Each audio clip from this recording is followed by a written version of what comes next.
The dead man opened his eyes at 6:47 a.m., and I had time to think I must have miscalled the time of death before he sat up and bit Dr. Chen's throat out. 17 years of nursing, 3 years in the emergency department at Cairo General. I'd seen stabbings, overdoses, a man who'd walked into the ER with a screwdriver embedded in his skull asking for directions to the cafeteria. I thought I'd seen everything the human body could do to itself and others. I was wrong. My name is Nadine Cotter. I'm 34 years old. I'm a registered nurse, or I was before the world ended on a Thursday morning in late May while the Mississippi River climbed higher than it had in a century, and the rain kept falling like God had finally decided to finish what he'd started with Noah. This is what happened. This is what I did. This is who I lost. I need someone to know. I need someone to remember. The morning shift started like every other morning shift during the flood. We were overwhelmed before I'd even clocked in. Cairo General wasn't a big hospital, maybe 100 beds on a good day, half that with the wings we'd closed for budget cuts. But we'd become the de facto medical center for 3 counties as the smaller clinics flooded out. The waiting room was standing room only with evacuees, dehydration, infected cuts from wading through contaminated water, a pregnant woman whose blood pressure had spiked from stress, 2 kids with violent stomach bugs from drinking river water their parents swore they'd boiled. The fluorescent lights hummed their usual migraine frequency. The air conditioning struggled against the humidity that pressed in from outside, that wet blanket heat that was already unbearable at 6 in the morning. My scrubs stuck to my back before I'd even reached the nurse's station. Dr. Sarah Chen was already there, reviewing charts with the kind of focused intensity that made her the best trauma surgeon in the region and the worst person to have coffee with. She didn't do small talk. Neither did I, which was probably why we worked well together. "Cotter," she said without looking up. "Bay 3 is coding.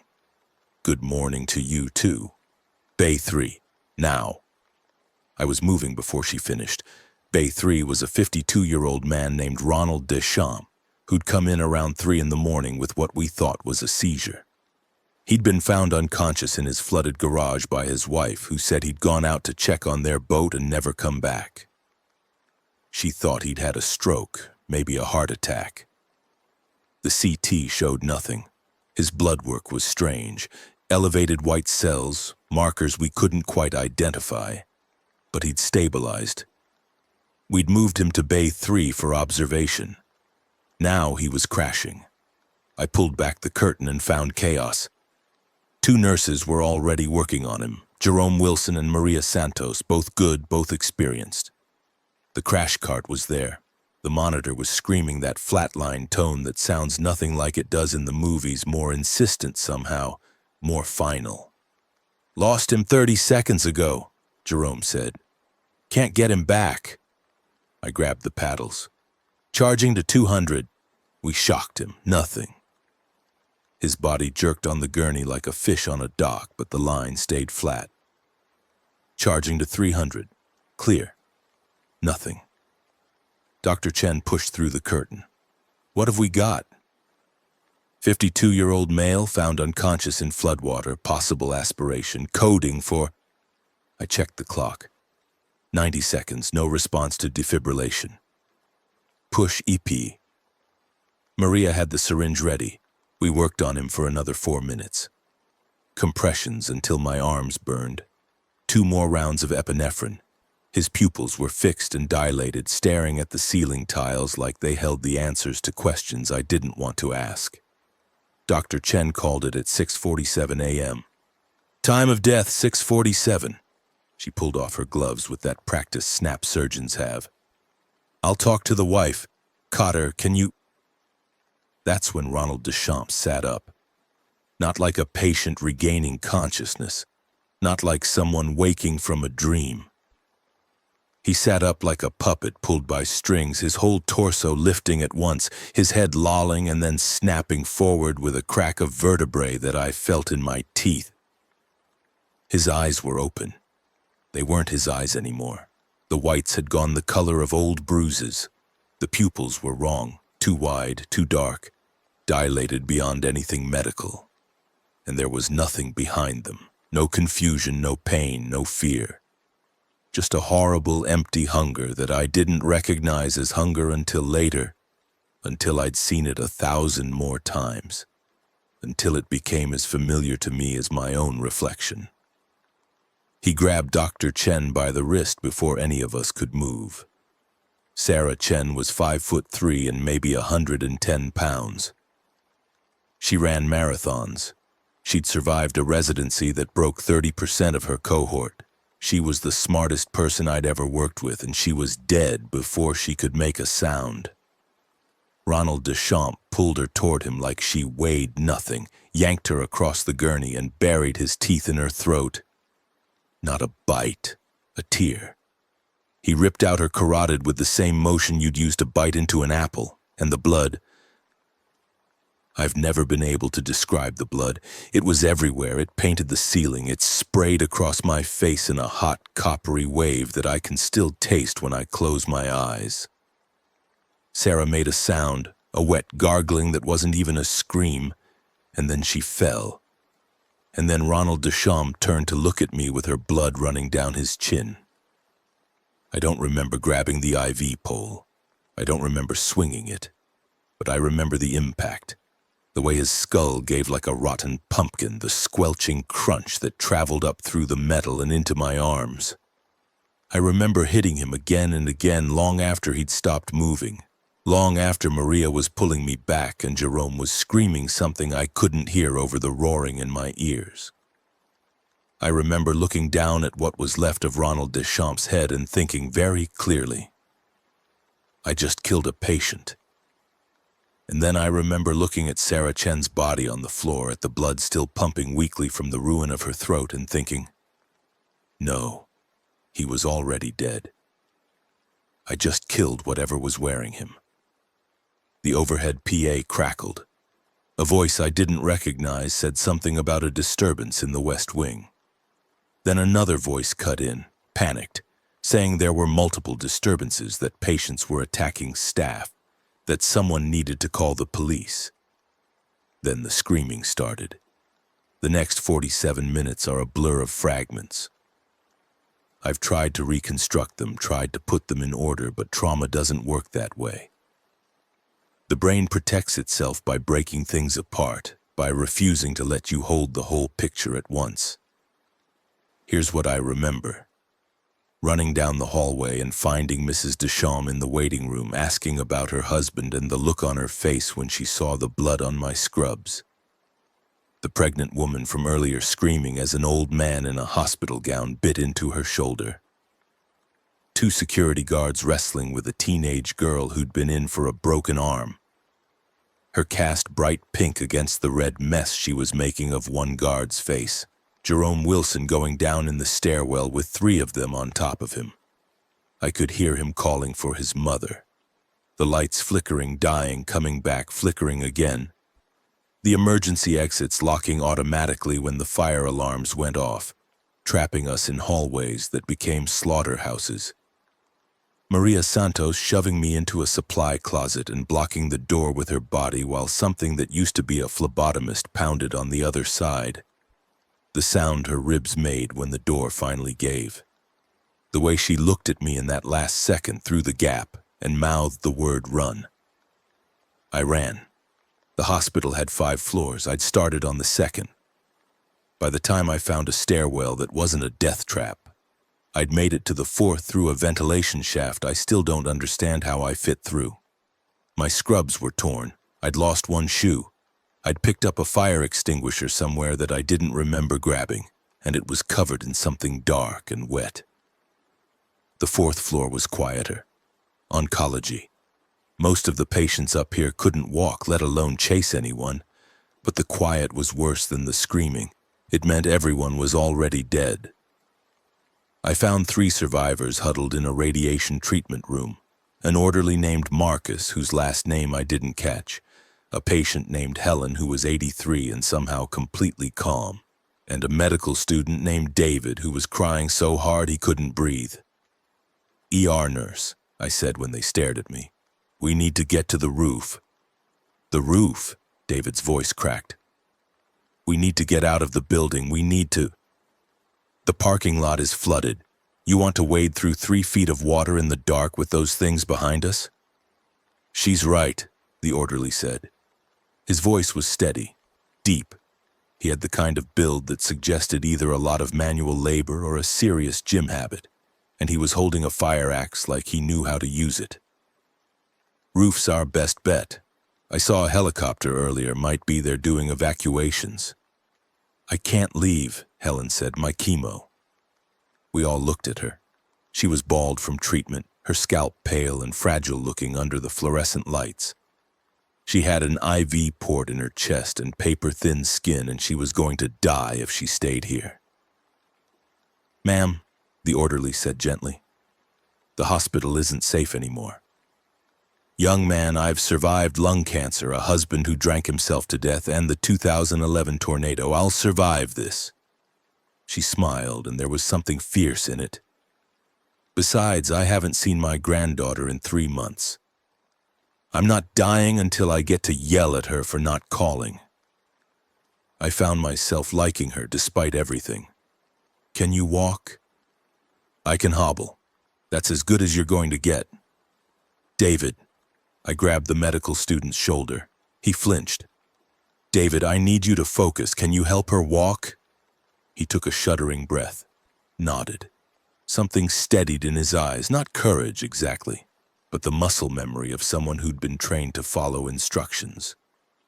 Okay, the orderly said. I'm Marcus, you? Nadine. Nadine. Stairwell's at the end of this hall. We move quiet, we move fast, and we don't stop for anything. Understood? I understood. I wished I didn't. We made it to the stairwell. We didn't make it to the roof. The helicopter had been there. We could see it from the 5th floor windows, a news chopper that had landed on the helipad. But between us and the roof access was a hallway full of the dead, at least a dozen of them. Some in hospital gowns and some in scrubs, and one in a security uniform still holding a radio that crackled with static. Marcus pulled us back around the corner before they saw us. Alternative routes, he whispered. Fire escape on the east side. I was trying to remember the building layout, trying to think past the adrenaline that was making my hands shake. It goes to the roof, but it's external. We'd be exposed. Better than going through them. We backtracked, found the fire escape access.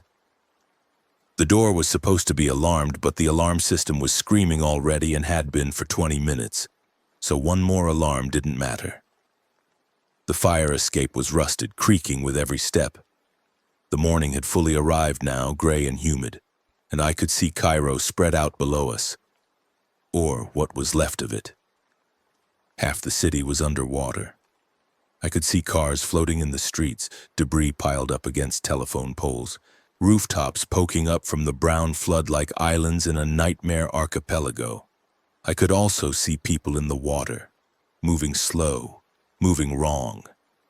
Don't look down, Marcus said. I looked down anyway, saw a woman in a sundress walking through chest-deep water like she was taking a stroll. Saw her head turn toward the sound of a distant scream. Saw her start walking toward it. I looked away. The helicopter was still on the roof. The pilot was not in the helicopter. We found him, found what was left of him, near the roof access door. He'd been running for the helicopter when something caught him. His flight suit was torn open and his stomach was empty, scooped out like a bowl, and I thought, they don't eat everything. They just tear, they just spread. Marcus threw up over the side of the building. David sat down hard and started crying again. Helen crossed herself and said something in a language I didn't recognize. I walked to the helicopter. The keys were still in the ignition. I don't know how to fly a helicopter. I'd never even been in one. But I sat in the pilot's seat and looked at the controls and thought, how hard can it be? The answer, it turned out, was very hard. The engine wouldn't start. Later I'd learned that helicopters don't work like cars. There's a whole startup sequence. Something about warming up the turbine, something about checking systems. The pilot had been mid-sequence when he died. The helicopter was useless. I screamed. I punched the console. I sat there in the pilot's seat with my head in my hands, and I screamed until my throat was raw. Marcus found me there 10 minutes later. "The door," he said. "They're coming through the door." I could hear it now. The pounding, the groaning. The roof access door was metal heavy, locked from our side, but it was bowing. I could see it bowing. "There's no way down," I said. "Fire escape is compromised. The helicopter doesn't work. There's no way." "There's a service ladder on the north side. Goes down to the loading dock roof. From there, we can get to the parking structure." "The parking structure is flooded. Only the first 2 levels. Third level should be clear." "And then what?" Marcus looked at me. His face was calm, steady, and I realized he was the kind of person who got calmer in a crisis. The opposite of me. I was shaking apart and he was becoming more solid. "I've got a boat," he said. "A fishing boat tied up at the dock behind the hospital. It's shallow draft. It can handle the flood water. We can get out of the city." "Why didn't you mention this before?" "Didn't know if I could trust you." "And now?" He shrugged. "You haven't tried to eat me yet. That puts you ahead of most people I've met today." I laughed. It came out wrong, too high, too sharp, but it was still a laugh. "Helen," I called. "David, we're moving." We lost David on the service ladder. He was below Helen, helping her down, when a window shattered on the 3rd floor and hands reached out and grabbed him. Just hands. I didn't see what they belonged to, didn't want to see. He screamed and Helen screamed, and I was already moving, already climbing down toward them, but Marcus grabbed my arm. "Too late," he said. David was pulled through the window. The screaming stopped. Helen was frozen on the ladder, her grip white-knuckled, her breath coming in gasps. "Helen," I said. "Helen, you have to keep moving." "I can't." Her voice was small. I can't. "Your granddaughter," Marcus said. "You said you wanted to see her. You can't see her if you don't move." Something shifted in her face. She started climbing. We made it to the loading dock roof. We made it to the parking structure.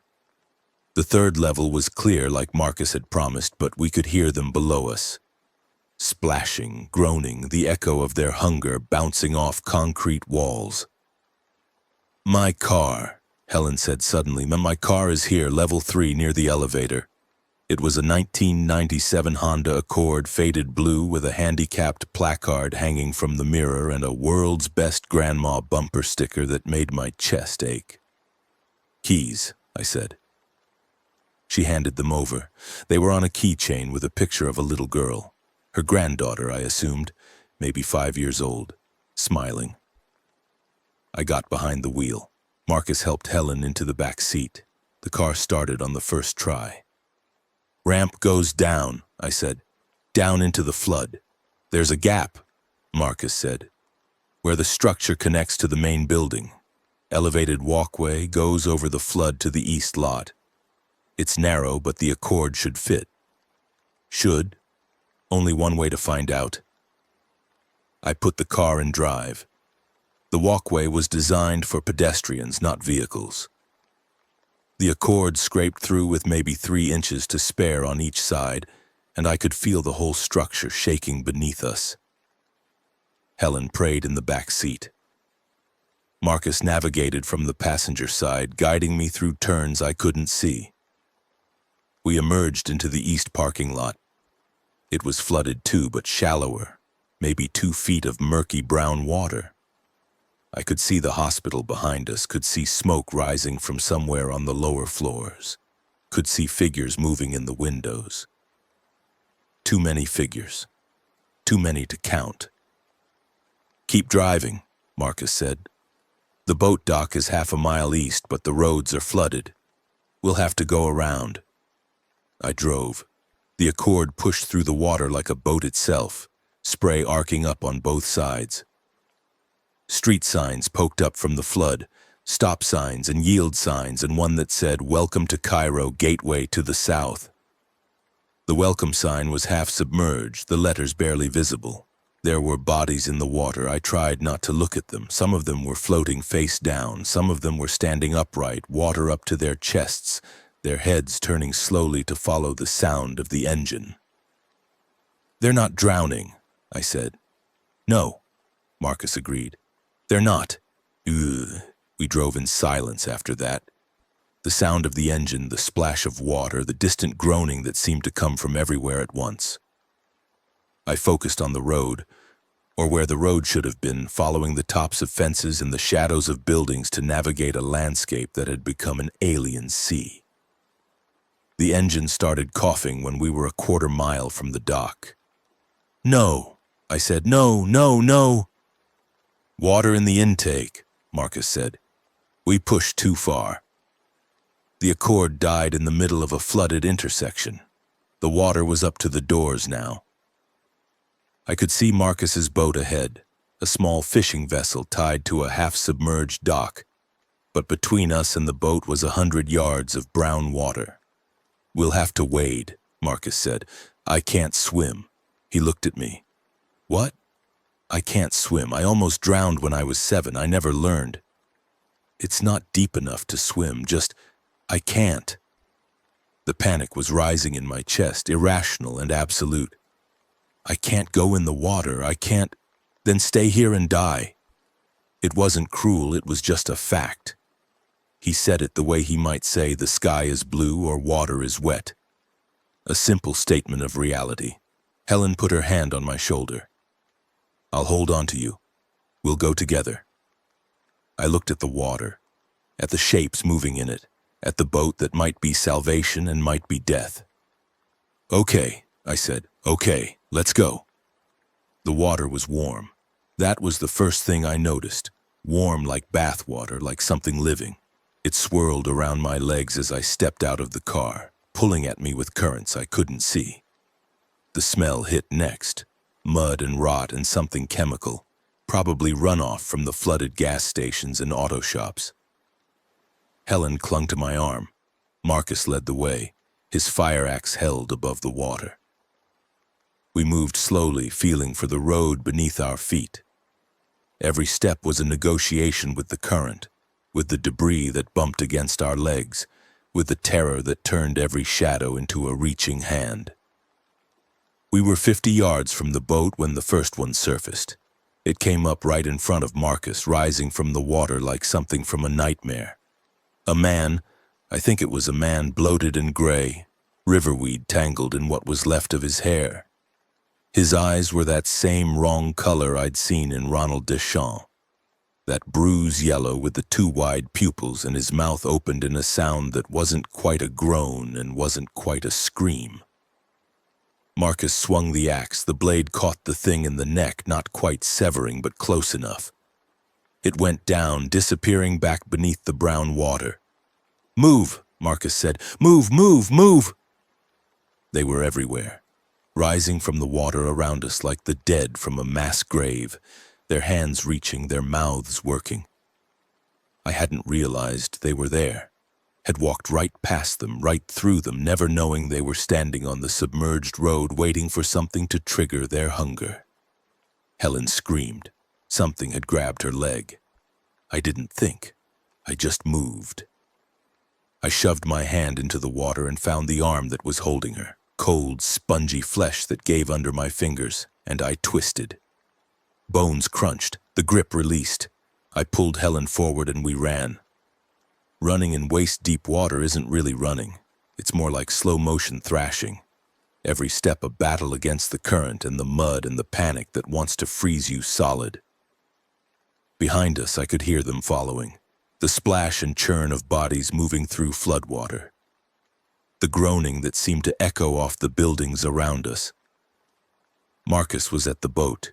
He was pulling himself up, reaching back for Helen. She grabbed his hand and he hauled her out of the water with a strength that seemed impossible. "Nadine!" he shouted. "Come on!" 20 feet, 15, 10. Something grabbed my ankle. I went down hard, face first into the water.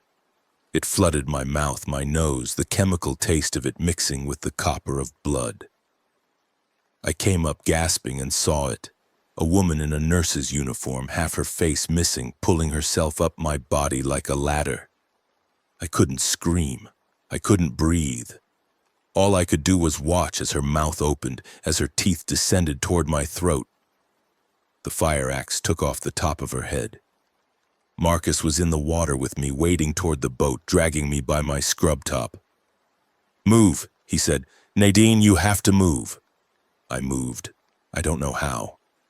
My legs didn't feel like my legs anymore, didn't feel like anything except dead weight. But somehow I was at the boat. Somehow Marcus was lifting me up. Somehow I was lying on the deck while Helen pressed a hand to my forehead and Marcus pulled the anchor and the engine roared to life. I didn't look back. I didn't want to see how many of them were reaching for the boat, how close we'd come. I just lay there and breathed and tried to remember what it felt like to be alive. The boat was called Jalen's Dream. I didn't ask about the name and Marcus didn't offer. We motored away from the dock as the sun climbed higher, turning the floodwater from brown to gold. From the river I could see the full scope of what had happened to Cairo.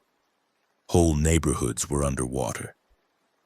Smoke rose from a dozen different points. I could see a gas station on fire, the flames reflected in the flood around it. I could see a school bus half submerged, its yellow paint almost cheerful against the devastation. I could see people on rooftops waving. "We can't stop," Marcus said before I could ask. "We don't have room and we don't have supplies." Those are people. Those are people who'll swamp the boat trying to get aboard. Then we all die. I wanted to argue. I wanted to tell him we had to try, we had to help. We couldn't just leave them. But Helen was shivering against me, going into shock from the stress on her body, and Marcus was right. Jalen's dream was barely big enough for the three of us. We passed the rooftops. We passed the waving arms. I told myself I'd remember their faces. I told myself I'd go back for them. I didn't. I never did. Marcus knew the river like he knew his own hands. He navigated through the flood, avoiding the main currents and the debris fields, finding passages between buildings and through parking lots that had become canals. I helped where I could, watching for obstacles, keeping Helen warm. But mostly I just sat and tried to process what had happened. The dead were walking. The dead were hungry. It didn't make sense. Nothing in my medical training had prepared me for this. People died and then they stopped moving. That was the fundamental reality of biology, the one certainty in an uncertain profession. Dead meant dead, except now it didn't. "How long have you known?" I asked Marcus. He didn't look away from the water. "Known what?" "That they come back. You knew to go for the head. You knew they were in the water." A long pause. "I was out on the river when it started, night before last. Saw a man walking on the bottom of a shallow stretch. Water up to his waist, but he wasn't swimming. Just walking. I thought he was drunk maybe or hurt. I pulled up to help. And he grabbed the side of the boat, tried to pull himself up. His jaw was..." Marcus shook his head. "His jaw was gone, just hanging there, but he was still trying to bite me." "What did you do?" "I hit him with an oar until he went under. Waited an hour to see if he'd come back up. He didn't. Came back out again last night to see if I'd imagined it." "I hadn't." "Why didn't you warn anyone?" "Who would have believed me?" He finally looked at me and there was something haunted in his eyes. I barely believed it myself. Thought maybe I'd hit my head or I was having some kind of breakdown. "My wife..." He stopped, looked away again. "Your wife?" "Ex-wife. She lives in Memphis. I've been trying to call her all morning, but the lines are jammed." Memphis was 150 miles downriver. I thought about what was happening in Cairo and tried to imagine it on a larger scale, a city of millions instead of thousands. the flood spreading the infection through water mains, through rivers, through every canal and drainage ditch. "I have to find my sister," I said. Marcus raised an eyebrow. "Delilah. She's 8 years younger than me. She was supposed to come to my place last night for dinner, but she never showed. She's been camping at Horseshoe Lake. She's a wildlife photographer. She was working on some project. I need to know if she's okay. Horseshoe Lake is 20 miles from here, in the middle of nowhere." "I know. It's also in the middle of the flood zone." "I know that too," Marcus sighed. "Let's get somewhere safe first. Then we can figure out next steps." I wanted to argue.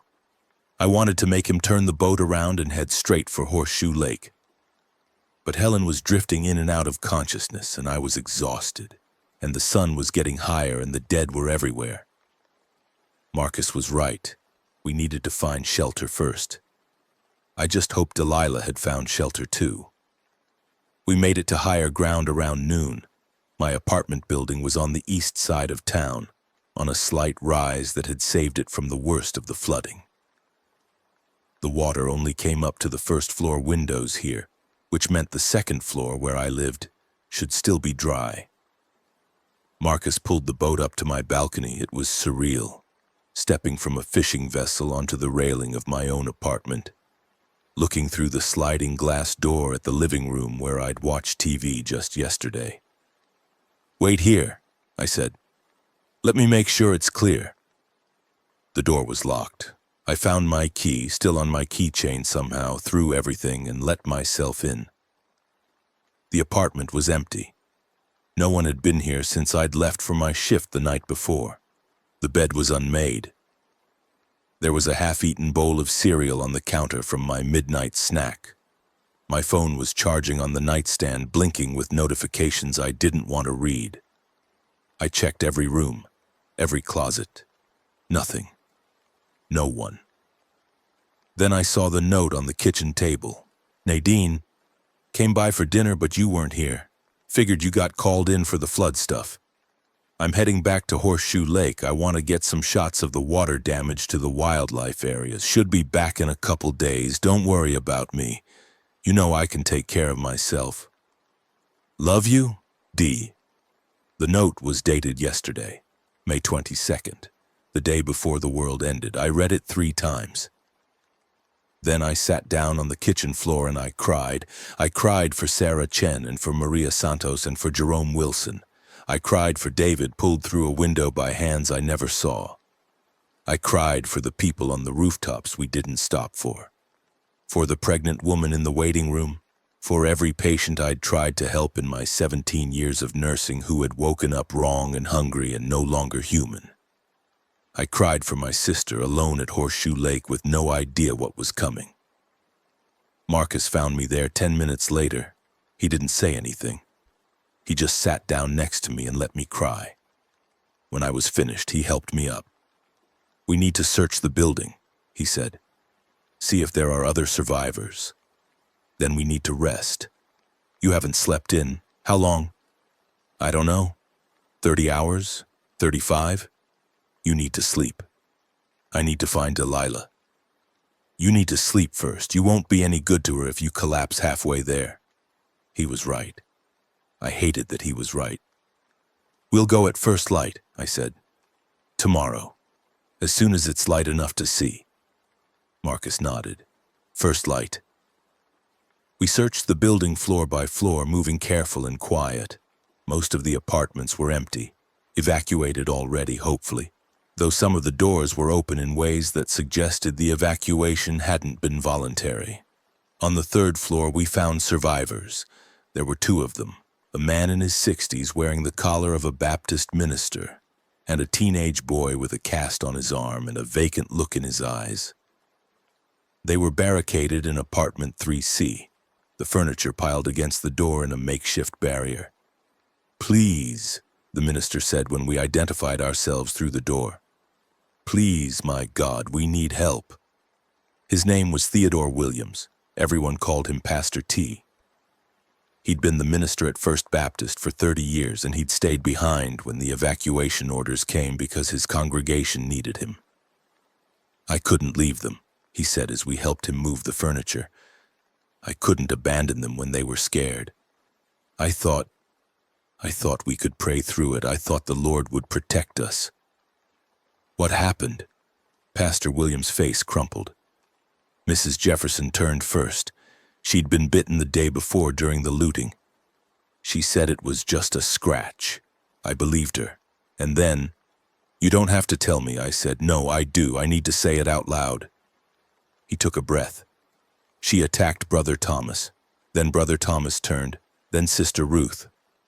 I ran and I left them there, and I could hear them behind me. I could hear them calling my name." "You survived," Marcus said. "That's what matters." "Is it?" Pastor Williams looked at him with haunted eyes. "Is surviving what matters? Or is it how you survive?" None of us had an answer. The boy was named Kevin. He was 15. He hadn't spoken since Pastor Williams found him hiding in a dumpster behind the church. His arm was broken from a fall, and there was blood on his shirt that didn't seem to be his own. "He was alone," Pastor Williams said. "His family?" He didn't finish the sentence. He didn't have to. We gathered supplies, canned food from empty apartments, bottled water, first aid supplies from my own kit. I found a battery-powered radio in one of the apartments, and we sat in my living room as the sun went down and listened to the end of the world. The news was worse than I'd imagined. It wasn't just Cairo. It wasn't just Memphis. The outbreak had started 3 days ago in Memphis, spreading from a government research facility to the general population. By the time anyone realized what was happening, it was too late. The infection had spread through the floodwater, hitching a ride on the worst natural disaster to hit the region in a century. The government was calling it a public health emergency. They were advising people to stay indoors, to avoid contact with anyone displaying aggressive behavior, to report any bites or scratches to local authorities. The National Guard had been mobilized. FEMA was establishing refugee camps. The radio crackled. The voice on the other end started saying something about a quarantine zone, and then there was static. And then silence. We never heard another official broadcast. "You should sleep," Marcus said. We'd set up a watch rotation. Marcus first, then me, then Pastor Williams. Helen was already asleep on my bed, her breathing shallow but steady. Kevin was curled up on the couch, eyes closed but twitching with what I assumed were nightmares. "I can't," I said. "You have to." Every time I close my eyes, I see them. Sarah, Chen, Maria, that woman in the water. I see their faces, and I know. Marcus sat down next to me at the window. Outside, the city was dark. No power, no streetlights, just the occasional flicker of flames from buildings that were still burning. "I see them too. How do you keep going? You don't think about it. You just do the next thing, and the next thing. And eventually you've gotten through another hour, another day. That sounds exhausting." "It is." He was quiet for a moment. "Look here now, I'm going to tell you something. My wife and I, we had a son, Jalen. He drowned 3 years ago when he was 8. I didn't say anything. I didn't know what to say. After that, I couldn't be in the house anymore, couldn't be around her. Everything reminded me of him. So I moved out, got my boat, spent most of my time on the river. Told myself I was healing. But I wasn't. I was just running. Why are you telling me this? Because I know what it's like to want to give up, to feel like there's no point in going on." He looked at me, and in the darkness I could see the glint of tears he was too proud to shed. "But you can't give up. Not yet. You've got a sister out there who needs you. And He stopped, took a breath. "I've got something to make up for. The people on the rooftops. Not just them, all of it. Every time I could have helped and didn't. Every time I walked away because it was easier. He shook his head. I'm tired of walking away. I thought about Delilah, about the note on the kitchen table, about how I'd spent so much time working, so much time being responsible that I barely knew my own sister anymore. Okay, I said. We go tomorrow. First light. We find Delilah. And then? I don't know. Figure out the rest as we go. Marcus smiled. It was a small smile, tired and sad, but it was real. Works for me. I slept. I don't know how, but I slept. I dreamed of drowning. I dreamed of hands pulling me under, of brown water filling my lungs, of eyes that glowed wrong in the darkness. I dreamed of Delilah calling my name, reaching for me from a shore I couldn't reach. I woke to gunfire. "Everyone up!" Marcus was shouting. "Everyone up! We're moving now!" The window overlooking the parking lot was shattered. Glass covered the floor. Outside, I could see muzzle flashes from the street below. Someone was shooting. Lots of someones, and I could hear the groaning of the dead mixed with human screams. "What's happening?" Pastor Williams had Kevin by the hand, dragging him toward the door. "The levee," Marcus said. "The levee broke." I ran to the window. The flood was rising. Not gradually, not inch by inch. Fast. A wall of brown water sweeping down the streets, carrying debris and bodies and things that were still moving. And riding the crest of the flood, pushing forward like swimmers in a wave, were the dead. Hundreds of them. Thousands. The gunfire was coming from a group of survivors on a nearby rooftop. They were trying to hold back the tide, trying to stop what couldn't be stopped. One by one, their guns went silent. "The boat," I said. "We need to get to the boat." "It's on your balcony." "Then we go to the balcony now." We ran. Helen was awake now, confused and weak but moving. Kevin was silent, his face blank with shock. Pastor Williams was praying under his breath, a constant murmur of words I couldn't make out. The flood hit the building before we reached the balcony. The whole structure shook, a deep groaning of concrete and steel. And I could feel the water rising through the floor, could feel the building settling as its foundations shifted. "Go, go, go!" Marcus threw open the balcony door. The boat was still there, bobbing in water that was already 6 feet higher than it had been this morning.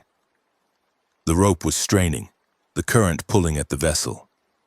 "Get in!" Marcus shouted. "Everyone in the boat!"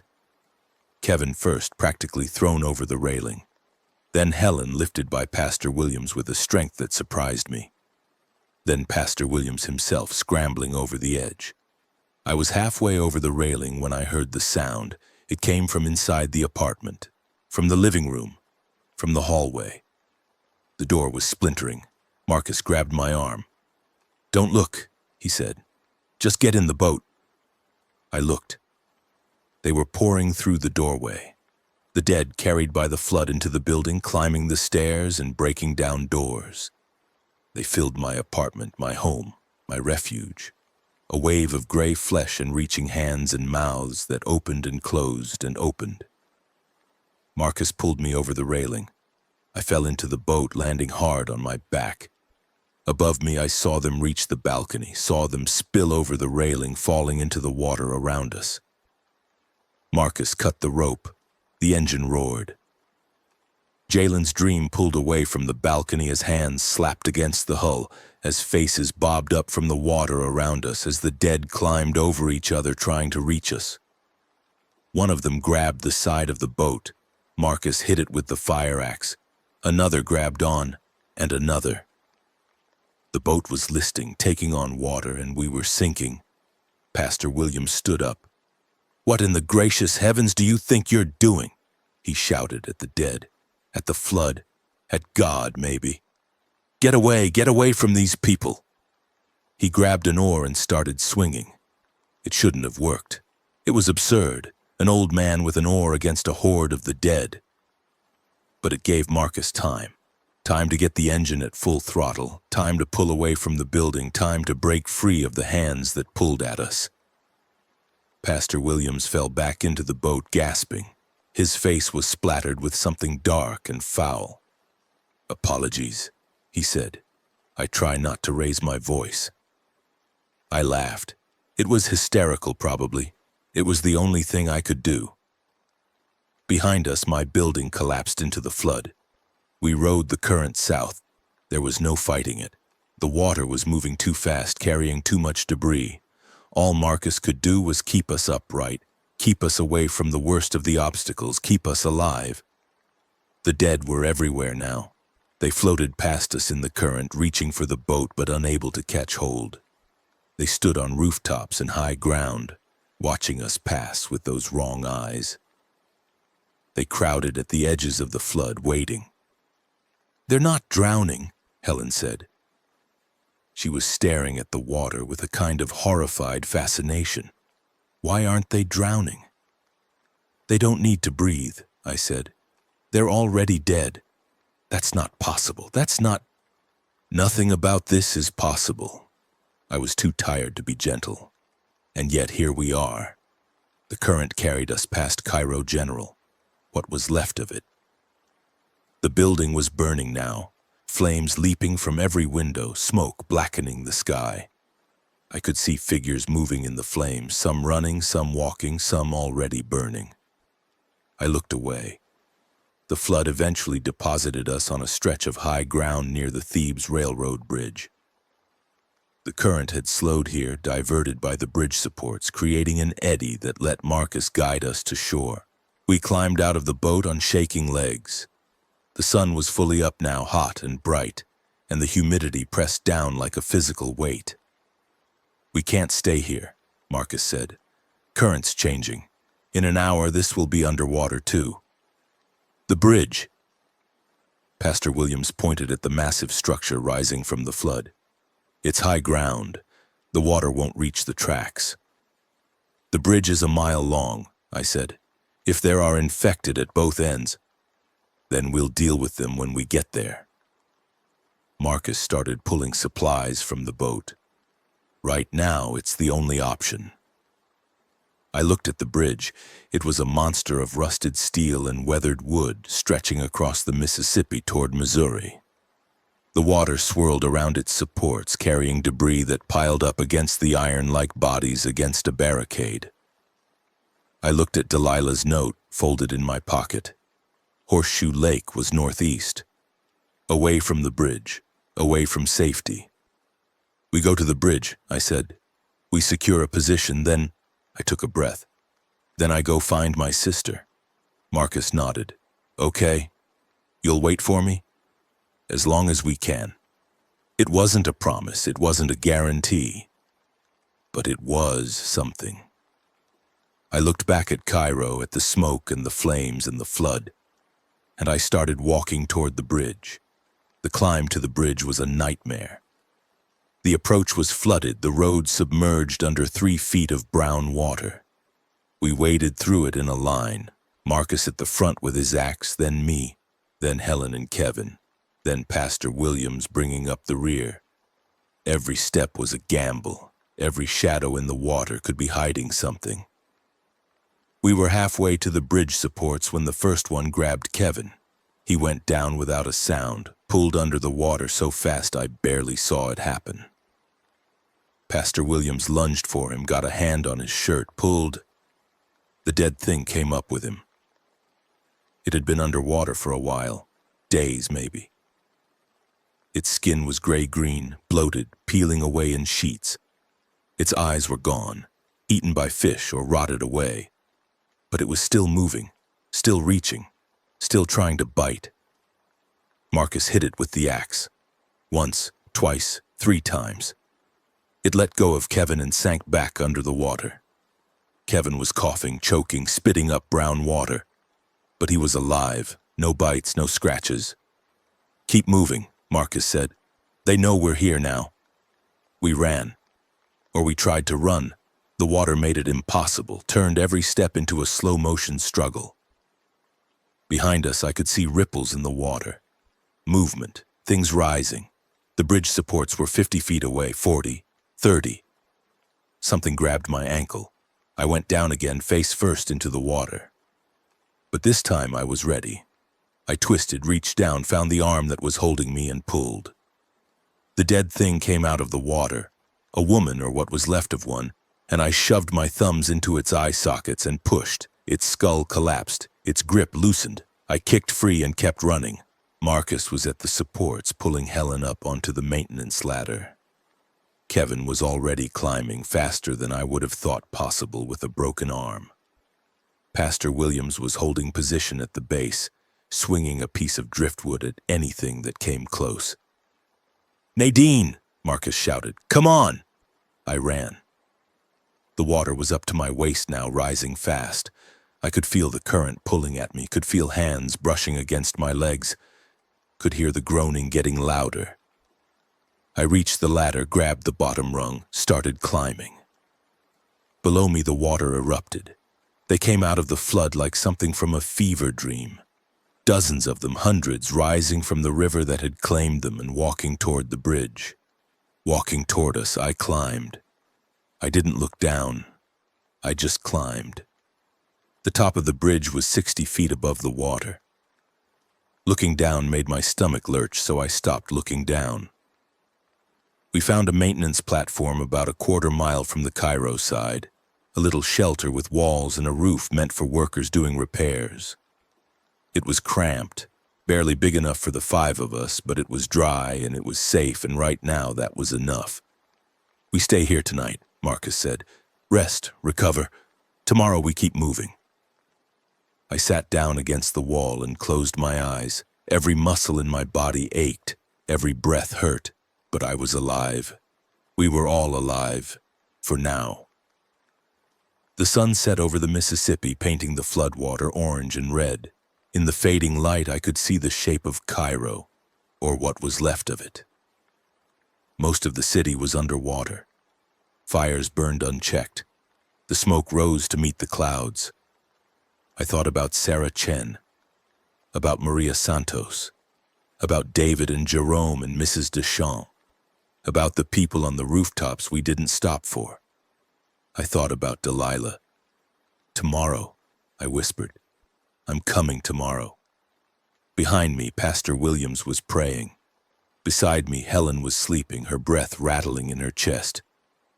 Kevin was curled up in the corner, silent and still. Marcus sat down next to me.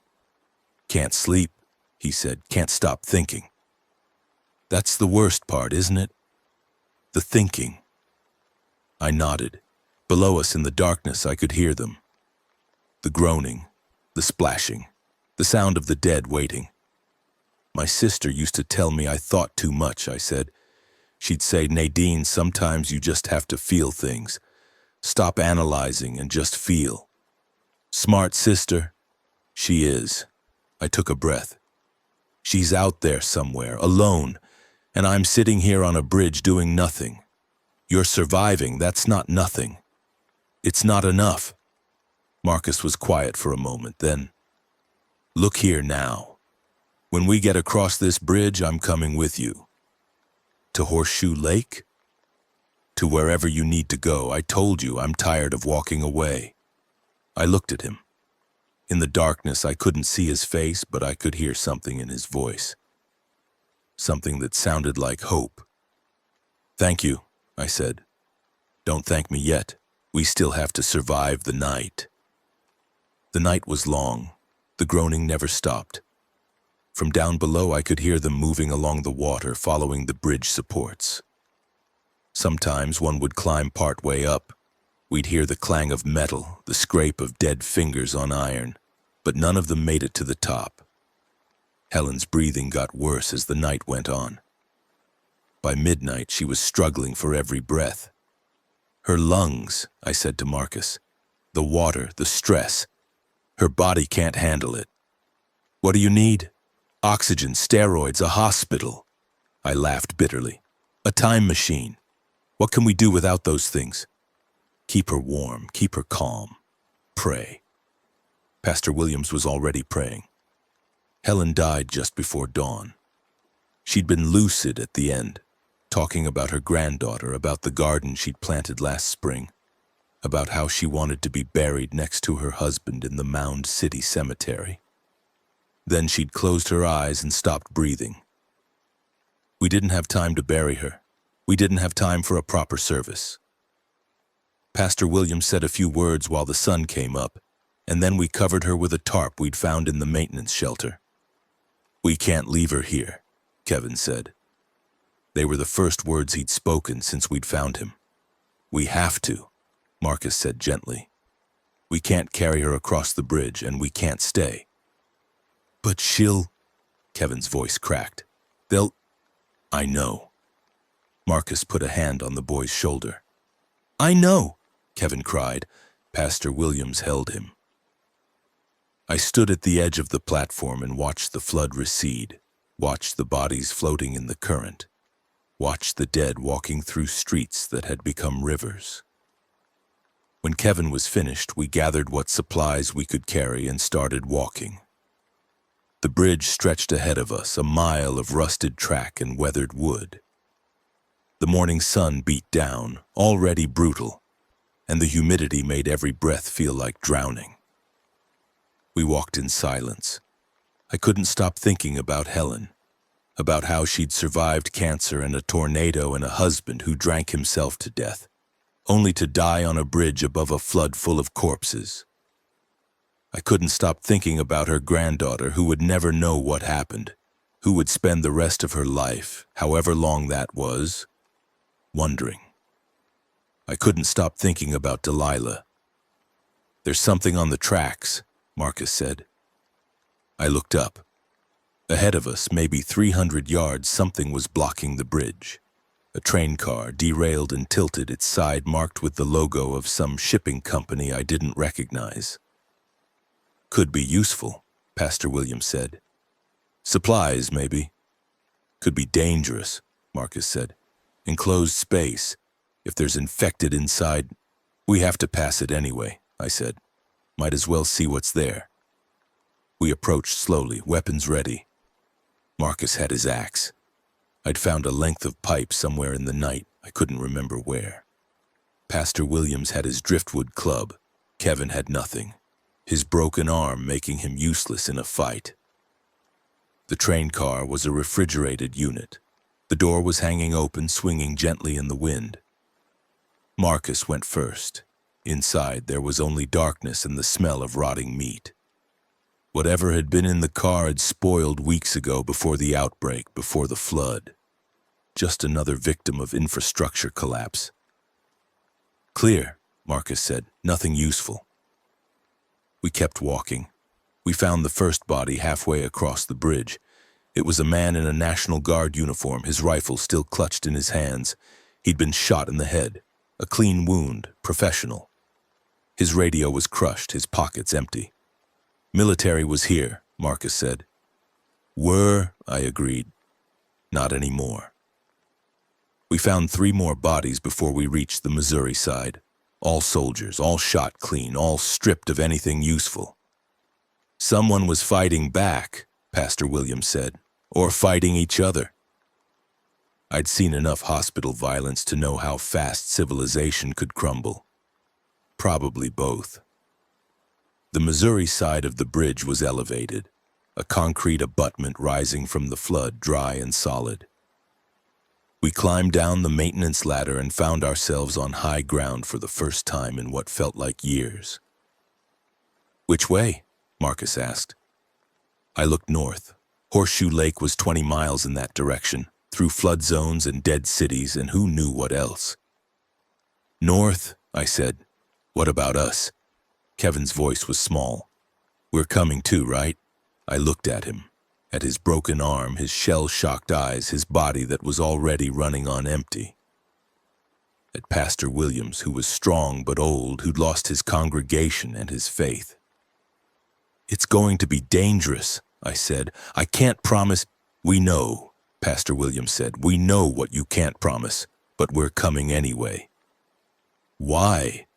He smiled, and there was something in that smile that reminded me of Helen, something fierce. "Because in all my years of preaching, I've never seen anyone who needed help more than your sister does right now. And because—" he paused. Because I've been running from what I did, leaving my congregation to die. Maybe if I help you find Delilah, I can find some peace with that." I didn't know what to say. I didn't have words for the gratitude, for the terror, for the wild hope that these people, these strangers, were willing to risk their lives for my sister. "Okay," I said. "Okay. Let's go." We started walking north. The flood was behind us now, but its remnants were everywhere. Debris piled against fences, watermarks on buildings, the bloated bodies of animals and humans rotting in the sun. The smell was indescribable. I'd thought I knew what death smelled like after 17 years in hospitals. I was wrong. We passed through what might have been a small town, hard to tell with most of the buildings collapsed or burnt.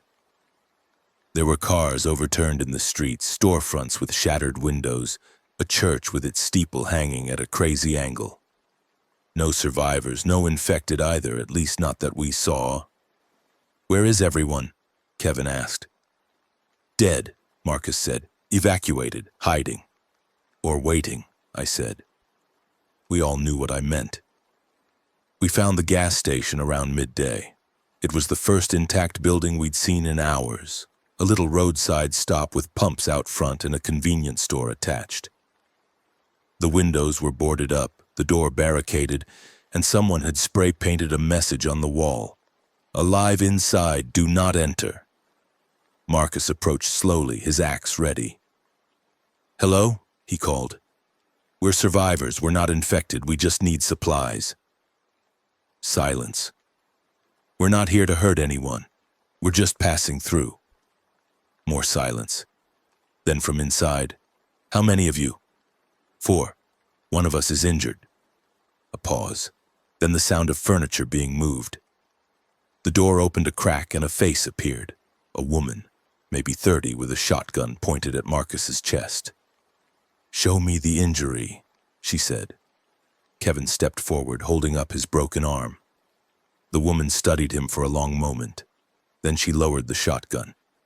"Get inside, quickly." Her name was Rosa. She'd been managing the gas station when the outbreak hit, and she'd decided to stay rather than try to evacuate. "Roads were jammed," she said. "I saw what was happening out there. People fighting over cars, over gas. I figured my chances were better here." "How long have you been alone?" 4 days, maybe 5. Hard to keep track." She offered us water, canned food, a place to sit. "Where are you headed?" "Horseshoe Lake," I said. Rosa's face went pale. "Don't go there." "Why not?" "There's a group there. Took over the campground, the cabins. They're not—" She swallowed. "They're not friendly to outsiders." "What do you mean?" "I mean they shoot people who come too close. I heard it on the radio before the signals went dead. Someone called the Keepers.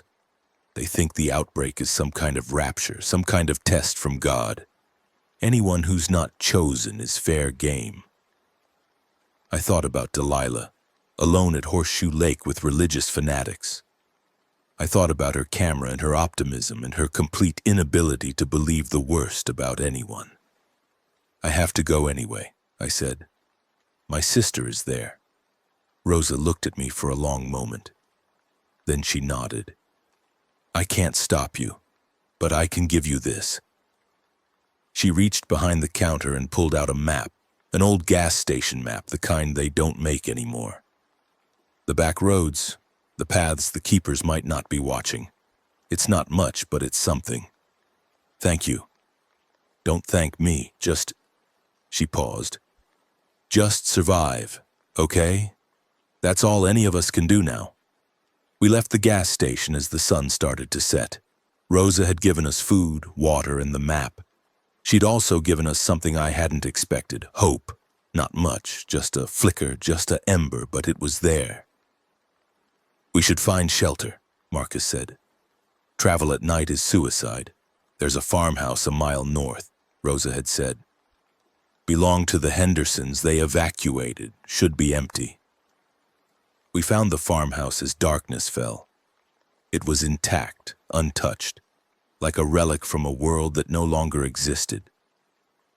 There were family photos on the walls, a child's drawing on the refrigerator, a half-finished jigsaw puzzle on the kitchen table. "I'll take first watch," Marcus said. I wanted to argue, but my body wouldn't let me. I was exhausted, running on fumes. I found a couch, lay down, and was asleep before I could think about what tomorrow would bring. I dreamed of Delilah. We were children again, playing in the backyard of our parents' house. She was laughing, spinning in circles with her arms out, her face turned up to the sky. I was watching her, trying to catch her, always a step behind. "You think too much," she said. "Stop thinking and just play." "I can't," I told her. "I have to keep you safe." "You can't keep me safe forever, Nadine." She stopped spinning and looked at me, and suddenly she wasn't a child anymore. She was grown, she was lost, she was somewhere I couldn't reach. "But you can try." I woke up crying. Day 2. The sun was up. The farmhouse was quiet. Marcus was at the window watching the road. "You were talking in your sleep," he said without looking at me. "Sorry." "Don't be. I do it too." He turned. "We should move. The longer we wait, the more dangerous it gets." I sat up, rubbed my eyes. Pastor Williams was in the kitchen, dividing up our supplies. Kevin was still asleep, curled up in a ball by the fireplace. "How far to Horseshoe Lake?" I asked. 15 miles, maybe more depending on the route." "Can we make it today?" "Depends on what we find along the way." I thought about the map Rosa had given us, the back roads, the paths the keepers might not be watching. "Let's go," I said. The world was different now. I'd known it intellectually, known it from the radio broadcasts and the fires and the flood. But walking through it made it real in a way nothing else could. We passed through towns that were empty, roads that were blocked, fields that were littered with bodies. We saw cars piled up at intersections, homes with doors kicked in, stores that had been looted down to the shelves. We saw the dead. Not many at first, stragglers mostly wandering alone through the ruins. Marcus dealt with them quickly, efficiently. A swing of the axe, a crack of bone, and they went down. But as we got closer to Horseshoe Lake, we started seeing more. "They're gathering," Marcus said, moving towards something. "The lake? Maybe, or maybe something else." We kept moving, faster now, quieter. The first sign of the keepers came around noon. It was a body strung up on a fence post by the side of the road. A man, maybe 40, with a cardboard sign around his neck that read, "Unclean." "Jesus," Pastor Williams whispered. "Keep moving," Marcus said. We passed more bodies as we went, more signs. Thief, liar, unfaithful. Each one a warning, a declaration of judgment. "They're insane," Kevin said. "They're scared," I said. "Scared people do insane things." "That doesn't make it okay." "No, it doesn't." We found the keeper's perimeter around 2 in the afternoon. It was obvious once you knew what to look for. Tripwires, noisemakers, primitive alarms. Rosa's map had shown us a path around, but we'd missed a turn somewhere, and now we were too close. "Back up," Marcus whispered. "Slowly, don't—" The shot came from nowhere. It hit the tree next to my head, sending splinters into my cheek. I dropped to the ground, heard Marcus shouting, heard Kevin screaming. "Stop!" a voice from the woods. "On your knees! Hands where I can see them!" I raised my hands, looked around. We were surrounded. 6, maybe 8 figures emerging from the trees with rifles pointed at our heads. "We're not here to fight," Pastor Williams said. "We're just—" "Shut up!" One of the figures stepped forward. He was older, maybe 60, with a gray beard and eyes that burned with conviction. "Who sent you?" "No one sent us. We're looking for my sister. She was camping at the lake when—" "The lake belongs to us." The man, their leader I assumed, stepped closer. The chosen. God has claimed this land for his people. Any who are not chosen must be tested. Tested? Tested. He smiled, and there was nothing warm in it. We'll see if you're worthy. We'll see if you're clean. He gestured to his followers. Hands grabbed me from behind, forced me to my knees. The last thing I saw before they put a bag over my head was Pastor Williams fighting and Marcus held at gunpoint, his eyes meeting mine. Then darkness. I don't know how long they kept me in the dark.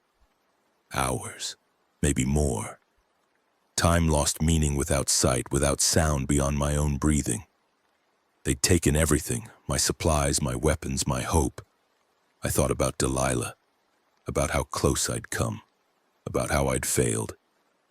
Then the bag came off. I was in a cabin, rustic, small, lit by kerosene lamps. The leader sat across from me, studying me with those burning eyes. You say you're looking for your sister? Yes. Describe her. 26, shorter than me, brown skin, natural hair. She was camping at the lake, working on a photography project. Something flickered in his eyes. Recognition? The photographer. You know her? Is she alive? Please, you have to... She was tested. He leaned back. She failed. My heart stopped. What does that mean? What did you do to her? She ran, fled before we could render judgment. A pause. She was smart, your sister, faster than we expected. So she's alive? When we last saw her, yes. Whether she still is? He shrugged. That's in God's hands now. Relief and terror warred in my chest. She'd escaped. She was out there somewhere, but where? And how would I find her now? Let us go, I said, and we'll leave. We won't come back. Just let us go. That's not how this works. He stood. You've trespassed on God's chosen ground. You must be tested. Tested how? He smiled again. That empty, terrible smile. You'll see. The testing was simple, brutal, but simple. They stripped us to our underwear and examined every inch of our bodies for bites, for scratches, for anything that might indicate infection. Then they made us stand in the sun for hours while they debated our fate. Marcus and Pastor Williams passed. They were clean, apparently, which meant they got to live. Kevin's broken arm was a problem. He's injured, the leader, Vernon they called him, said. Injuries are doorways for the devil. It's a broken arm, I said. He fell. He wasn't bitten. You don't know that. I'm a nurse. I've seen bites. That's not a bite. Vernon studied me. Then he studied Kevin, thin, scared, silent Kevin, who hadn't spoken since we'd been captured. The boy stays until the arm heals. If he turns, we'll know the devil was in him. If he doesn't, he stays.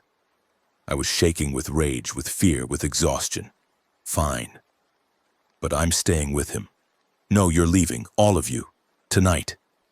If you're seen near the lake again, you'll be shot. I won't leave him. Then you'll die with him. I looked at Kevin, at his wide, terrified eyes, at the broken arm that might be a death sentence.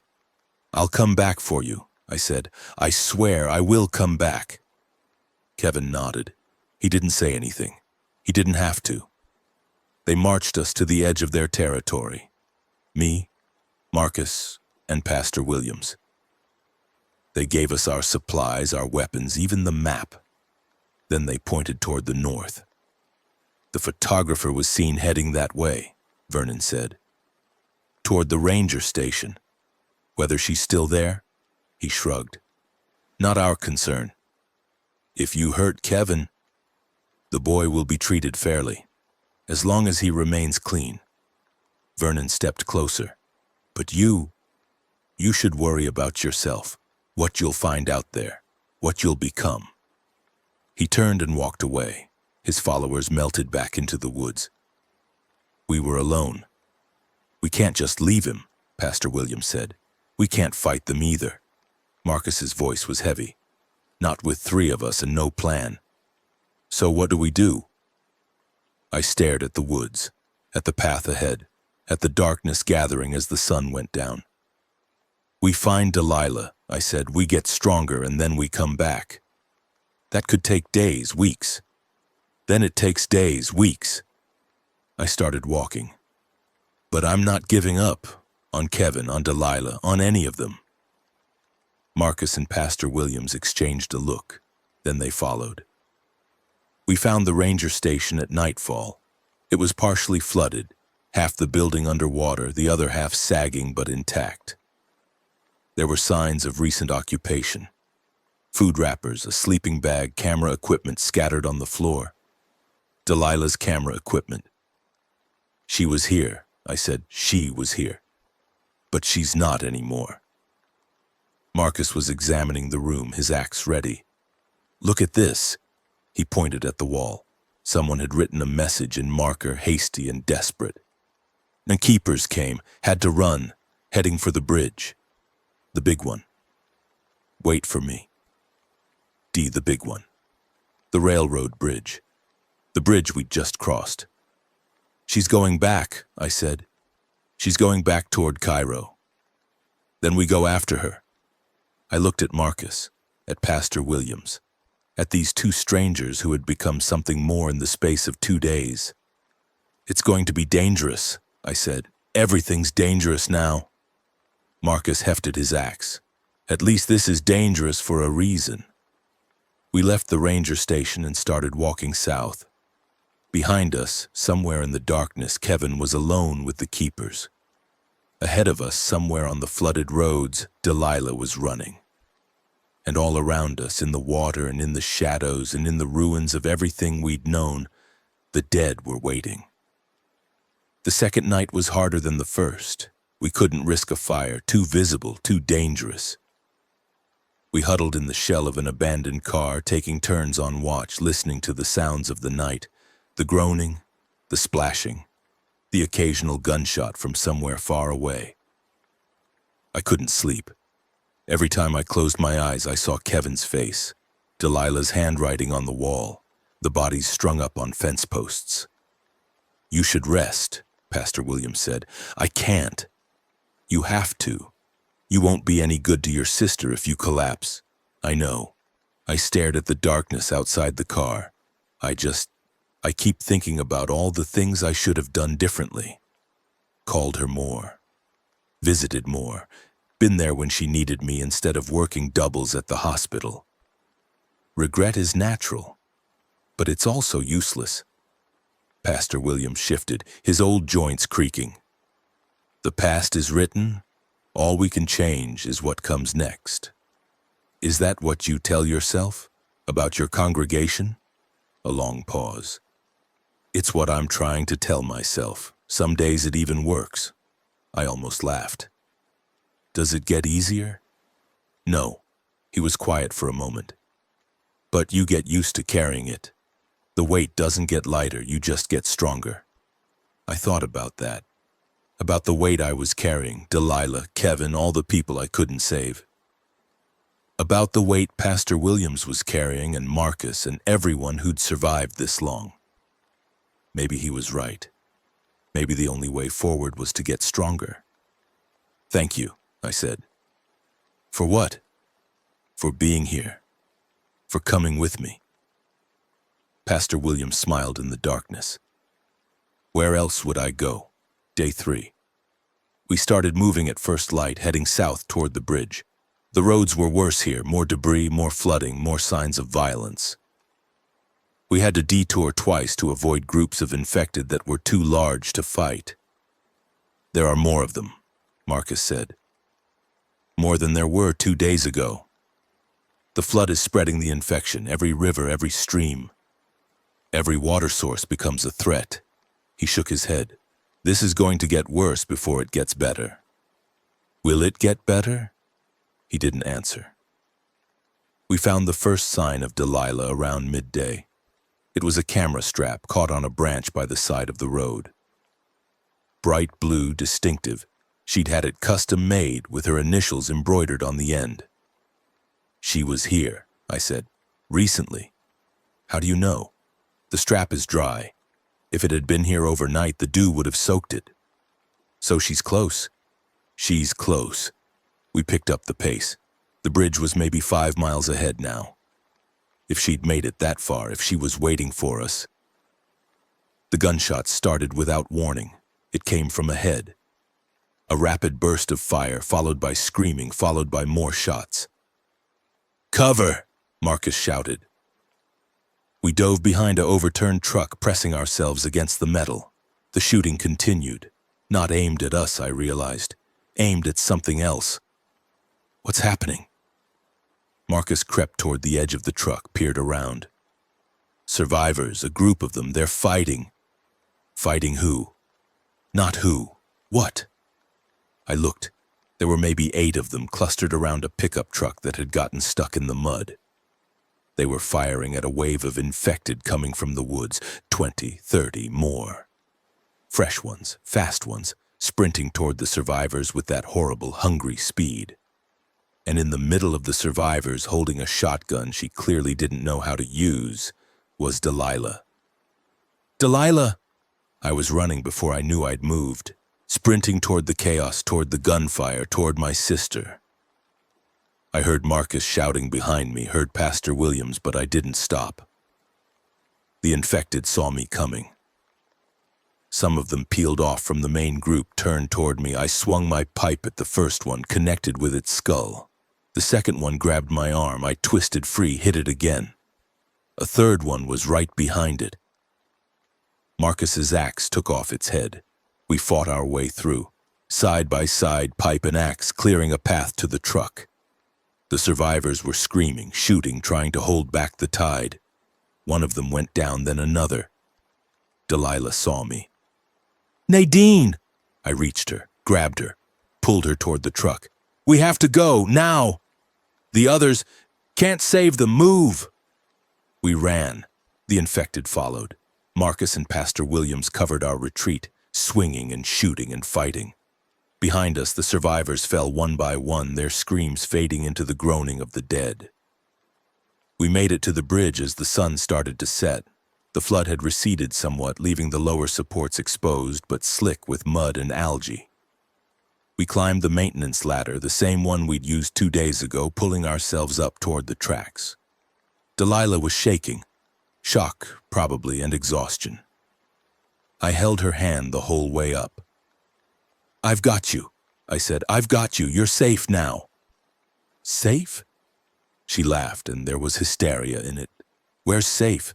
There's no safe anymore, Nadine. There's just—" I know. I pulled her onto the platform. "But we're together now, that's something."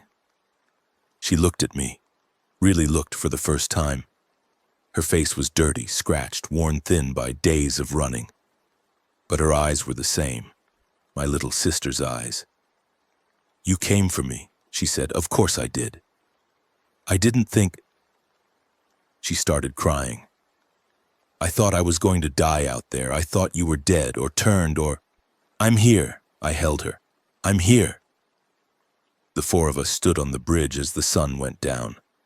Below us, the flood was still receding, revealing the ruins of everything we'd known. The Mississippi stretched toward the horizon, brown and endless, carrying debris and bodies toward the sea. "What now?" Delilah asked. I thought about Kevin, alone with the keepers, about Helen, dead on the bridge, about Sarah Chen and Maria Santos and everyone I'd lost. "Now we survive," I said. "We find supplies, we get stronger, and then we go back." "Back where?" "Horseshoe Lake. There's someone there who needs our help." Marcus nodded. Pastor Williams put a hand on my shoulder. Delilah wiped her eyes. Okay. Where do we start?" I looked south toward Missouri, toward the unknown. "We keep moving," I said, "one step at a time." That night we made camp on the bridge. The groaning was constant now, a chorus of the dead rising from the water below, from the cities behind us, from everywhere. But we had walls, we had weapons, we had each other. I sat with Delilah while she slept, watching her breathe. She looked younger in sleep, more like the little girl I'd raised after our parents died, more like the sister I'd failed so many times. "I won't fail you again," I whispered. "I promise."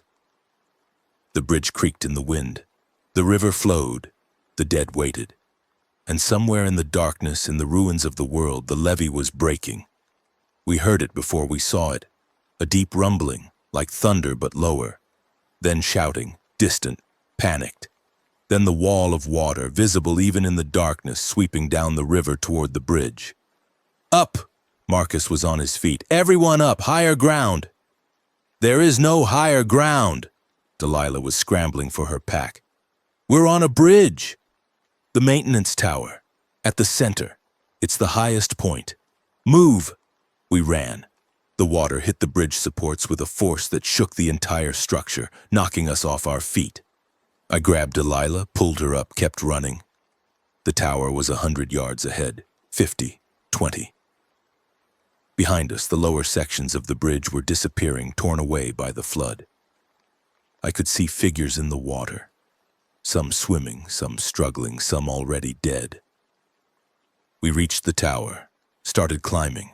The metal ladder was slick with spray, trembling with every impact.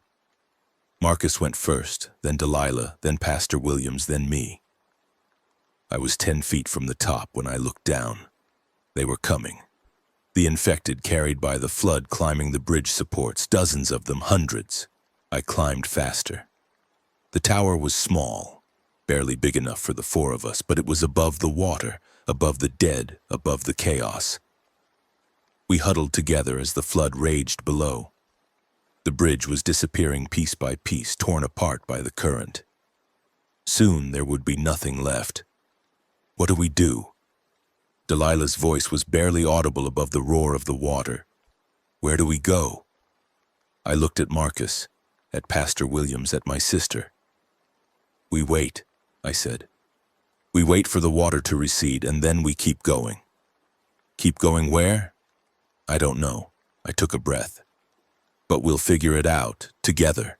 The flood raged, the dead groaned, the world we'd known washed away. But we were alive. For now, we were alive. We clung to the tower as the sun rose on day 3. The water was still high, but the worst of the flood had passed. Below us, the bridge was a ruin, twisted metal and broken wood, barely recognizable as the structure we'd crossed just days ago. And on the water, floating toward the gulf, were the dead. Thousands of them carried by the current, reaching for anything solid, reaching for us. We can't stay here, Marcus said. We can't leave either, not until the water drops. Then we wait. So we waited. Hours passed, the sun climbed higher, beat down on us. We rationed our water, our food. We watched the river and the dead and the smoke rising from 100 different fires. And when the water finally dropped, when the bridge supports emerged from the flood like bones from a grave, we climbed down and started walking. The bridge was gone. Both ends destroyed, washed away. We were stranded on a section of elevated track surrounded by water on all sides. Now what? Delilah asked. Marcus was studying the water. There, he said, the barge. I looked. Half a mile downriver, caught in an eddy, was a cargo barge, a massive flat-bottomed vessel loaded with shipping containers. It was grounded on a sandbar, tilted but intact. Can we reach it? We'll have to swim. I can't. I know. He looked at me. I'll tow you. But we have to go now, before the current shifts. I thought about the water, about the hands that had grabbed me, the faces that had emerged from the depths, about drowning. I thought about Kevin, about the keepers, about the promise I'd made. Okay, I said. Let's go. The swim was a nightmare. Marcus towed me with a rope around my waist, pulling me through water that was still swirling with debris and bodies. Delilah swam beside me, her hand finding mine whenever I started to panic. Pastor Williams brought up the rear, slower but steady. The dead were in the water. I could feel them brushing against my legs, their fingers grasping at my clothes. But the current was too strong for them to get a grip, and we moved too fast for them to follow. We reached the barge. Climbing aboard was harder than the swim. The hull was slick, the ladder rusted, but we made it one by one, pulling ourselves onto the deck and collapsing in exhaustion. "We made it," Delilah said. "We made it," I agreed. I lay on the deck and stared at the sky, blue and clear like nothing had happened, like the world hadn't ended. "We need to search the containers," Marcus said. "Find supplies, see what we can use." "Tomorrow." I closed my eyes. Please, just give me 1 minute." He didn't argue. I lay there, listening to the water lap against the hull, listening to my sister breathe, listening to my own heart, still beating, still alive. 1 minute became 5. 5 became 10. Eventually, I got up. The barge was a gold mine. The containers held everything: food, water, medical supplies, weapons. Someone had been stockpiling for the apocalypse, and we'd found their stash. "This changes everything," Pastor Williams said, staring at the rows of crates. "With supplies like this, we can go back," I said, "for Kevin, for anyone else who needs help. It's a start." Marcus was checking the weapons: rifles, handguns, ammunition. "But we need more than supplies. We need people, a plan. One thing at a time." Delilah was examining a case of medical equipment. "First we rest, then we plan, then we act." She was right. She was always right. I looked at my sister, my brilliant, reckless, stubborn sister, and I felt something I hadn't felt in days. Hope. That night we made camp in one of the containers. It wasn't comfortable, but it was safe. The metal walls kept out the sounds of the dead, the groaning and splashing that had become the soundtrack of our lives. For the first time since the hospital, I felt something like security. We ate canned food and drank bottled water. We told stories about the hospital, about the flood, about all the moments that had brought us here. Pastor Williams led us in a prayer, and even I bowed my head. Then we slept. I dreamed of a house on a hill looking out over a river that flowed clean and clear. Delilah was there, and Marcus and Pastor Williams and Kevin. We were sitting on the porch watching the sunset, and no one was screaming. I woke up before dawn. The barge was rocking gently in the current. Outside I could hear the water and the wind, and distantly the groaning that never stopped. But for now, for this moment, we were alive. For now, that was enough. Day 4 would bring new challenges. We'd have to navigate the barge, find a way to move it or abandon it. We'd have to go back for Kevin. We'd have to survive. But that was tomorrow. Today I sat on the deck of the barge and watched the sun rise over the ruins of the world. Delilah sat beside me, her head on my shoulder. Marcus and Pastor Williams stood nearby, keeping watch. The Mississippi flowed south, carrying the dead toward the sea. The smoke from 100 fires darkened the horizon. Somewhere out there, the keepers were waiting. The infected were waiting. The end of everything was waiting. But so were we. This is my testimony. This is what happened in the first days of the fall. There will be more. There has to be more, but for now, this is where I'll stop. With my sister beside me. With strangers who became family. With the water rising and the dead walking and the world we knew drowning before our eyes. My name is Nadine Cotter. I survived the drowning world. And I'm not done fighting. The barge became our world for 3 days. We called her the Martha K. The name was painted on her stern in faded letters, half obscured by river mud and rust. She was ugly, utilitarian, a hulk of steel and cargo containers that had no business being anyone's home. But she was ours, and in those first days after the flood, she was everything. Marcus figured out the basics of the engine by the second day. It wasn't complicated. Diesel, direct drive, built for reliability rather than speed. The fuel tanks were half full, enough to get us maybe 100 miles if we were careful. The question was, 100 miles to where? "We go back," I said. for Kevin. We were gathered on the deck as the sun set on day 5, eating cold beans from cans and watching the Mississippi roll past. The flood had receded enough to reveal the bones of the landscape, rooftops poking up from brown water, trees stripped bare by the current, the occasional car or truck lodged against whatever had stopped it. "The keepers have guns," Marcus said, "lots of guns, and we don't know the terrain." "We have guns now, too." I gestured at the weapons we'd found in the containers. "And we have the element of surprise." "Do we?" "They know we're out here, they know we're coming back." "Then we don't go through the front door." Delilah was quiet, staring at the water. She'd been quiet since we found her. Not the chattering, enthusiastic sister I remembered, but something harder. Something that had seen too much. "I know another way in," she said. We all looked at her. "When I was running from them, I found a drainage culvert on the north side of the lake. It comes up inside their perimeter near the old maintenance shed. They don't watch it. I don't think they even know it's there." "How do you know they don't watch it?" "Because I hid in it for 6 hours while they searched for me." She finally met my eyes. "I know their patrol patterns. I know where they sleep, where they eat, where they keep their prisoners. I was watching them the whole time I was hiding. Why didn't you tell us this before?" "Because I was trying to forget." She looked away again.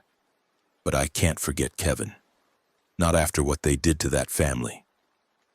Pastor Williams leaned forward. "What family?" Delilah was silent for a long moment. When she spoke, her voice was flat, distant. "The second day I was there before they caught me, I saw a family come to the camp. A man, a woman, 2 kids. They were asking for help. Their car had broken down. They'd been walking for days. The keepers took them in, said they'd be tested. And the next morning they were dead, all 4 of them, strung up on the fence with signs around their necks. The man had thief, the woman had liar. The kids," her voice cracked, "the kids had unclean." "Jesus Christ," Marcus breathed. "I hid. I watched them die and I hid." Delilah's hands were shaking. "I should have done something. I should have tried to help, but I was scared and I ran, and now Kevin is in there alone." "Hey," I grabbed her hands. "Hey, look at me. You survived. That's not something to be ashamed of. Tell that to those kids. Those kids would want you to live. They'd want you to fight. And that's what we're going to do." I squeezed her hands. "We're going to get Kevin, and we're going to make the keepers pay for what they've done, but we do it smart. We do it together." Delilah looked at me. For a moment I saw the little sister I'd raised, the one who'd looked to me for answers, for protection, for everything. Then it was gone, replaced by someone older, someone harder. "Okay," she said. "Let's make a plan." We spent the next 2 days preparing. Marcus taught us to shoot, really shoot, not just point and pull the trigger. He set up targets on the deck and we practiced until our shoulders ached from the recoil, until our ears rang even through the makeshift plugs we'd fashioned from torn cloth. "Breathe out before you squeeze," he said, adjusting my stance for the 10th time. "Don't anticipate the kick. Let it surprise you." "Easy for you to say. You've been doing this your whole life." "I've been hunting my whole life. This is different." He nodded toward the shore, where a cluster of infected had gathered to watch us. They couldn't reach the barge, too far from shore, too deep to wade, but they stood in the shallows, swaying, groaning, waiting. Animals don't try to eat you while you're aiming. Some of them do. Not like this. He handed me another magazine. "Again." I practiced until my hands stopped shaking, until the gun felt like an extension of my arm rather than a foreign object, until I could hit a target at 50 yards more often than I missed. It still wasn't enough, but it was something. Pastor Williams worked on the spiritual side of things, not preaching, He'd given that up, he said, after watching his congregation die. But he kept us talking, kept us connected. He made sure we ate together, slept in shifts, shared our fears and hopes in the quiet hours before dawn. Community is what separates us from them, he said one night, gesturing toward the shore. The infected, I mean. They're alone even when they're in groups. No connection, no purpose, no love, just hunger. You think they were ever human? Delilah asked. The way they are now, I mean. You think there's anything left inside? I don't know. I've been praying on it. And I still don't know. He smiled sadly. God's not as forthcoming as he used to be. Maybe he's got other things on his mind. Maybe. Or maybe he's waiting to see what we do, how we handle this test. Some test, Delilah pulled her knees to her chest. Kill or be killed, survive or die. What kind of God designs a test like that? The kind who wants to see what we're really made of? Pastor Williams was quiet for a moment. I've spent 30 years telling people that faith would save them, that if they just believed hard enough, God would protect them. And then I watched them die, good people, faithful people, while the faithless survived. It broke something in me. So why are you still here? Because breaking isn't the same as ending. Because maybe faith isn't about being saved. Maybe it's about how you act when salvation isn't coming. He looked at us, at me. We're going back for Kevin. Not because God told us to. Not because it's safe or smart or guaranteed to work. We're going back because it's right. Because he's alone and scared and he needs us. That's faith too. Faith in each other. I didn't know what to say. I'd never been religious, too practical, too clinical.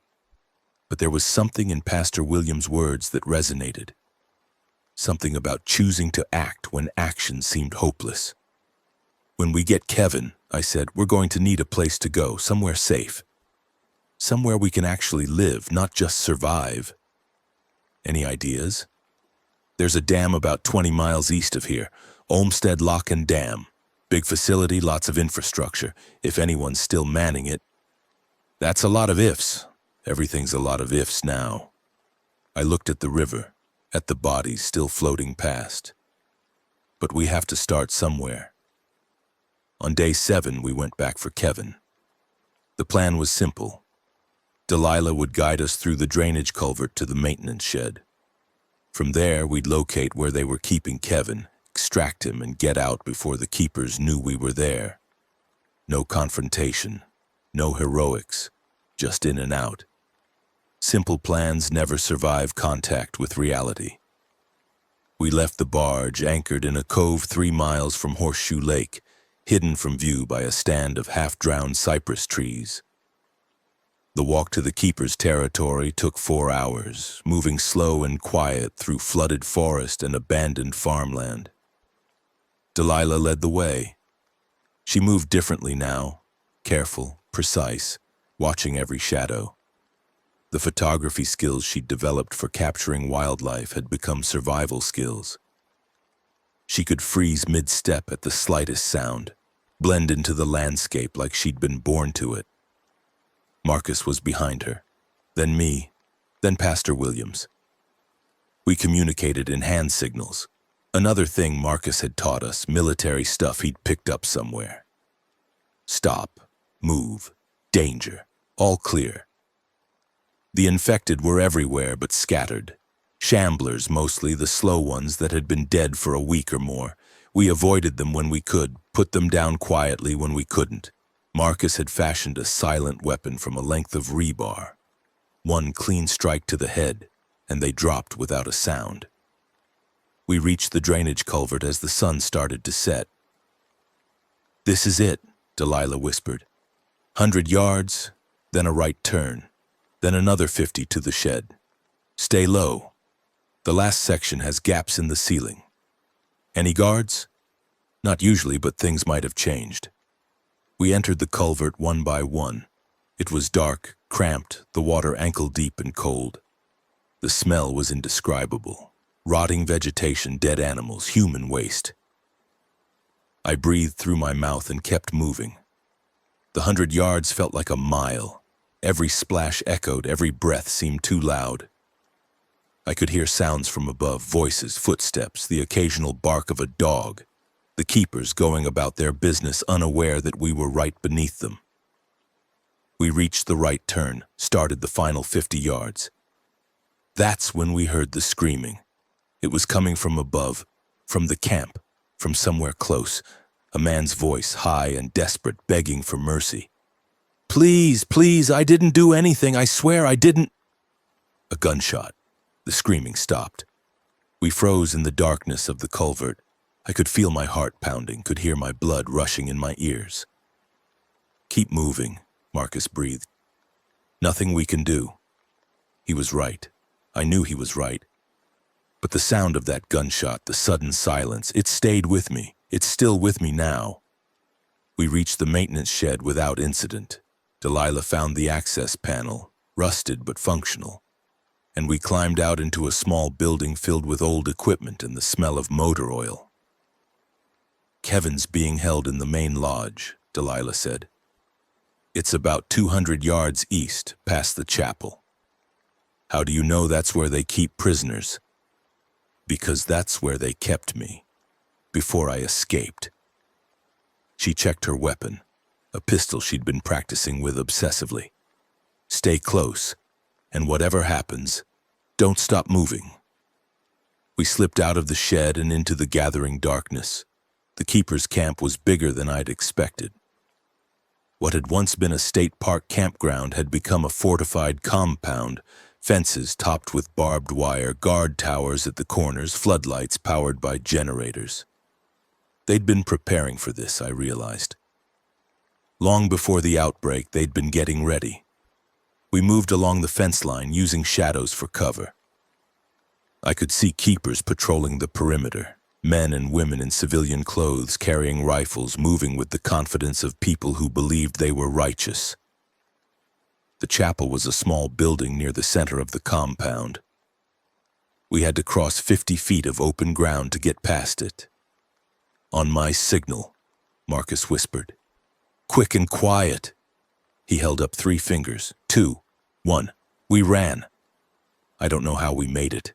The floodlights swept past. The guards turned their backs. Luck or God or something else kept us hidden. We reached the far side of the chapel, pressed ourselves against the wall, breathing hard. "The lodge is right there," Delilah said, "but there are guards at the door." I looked. She was right.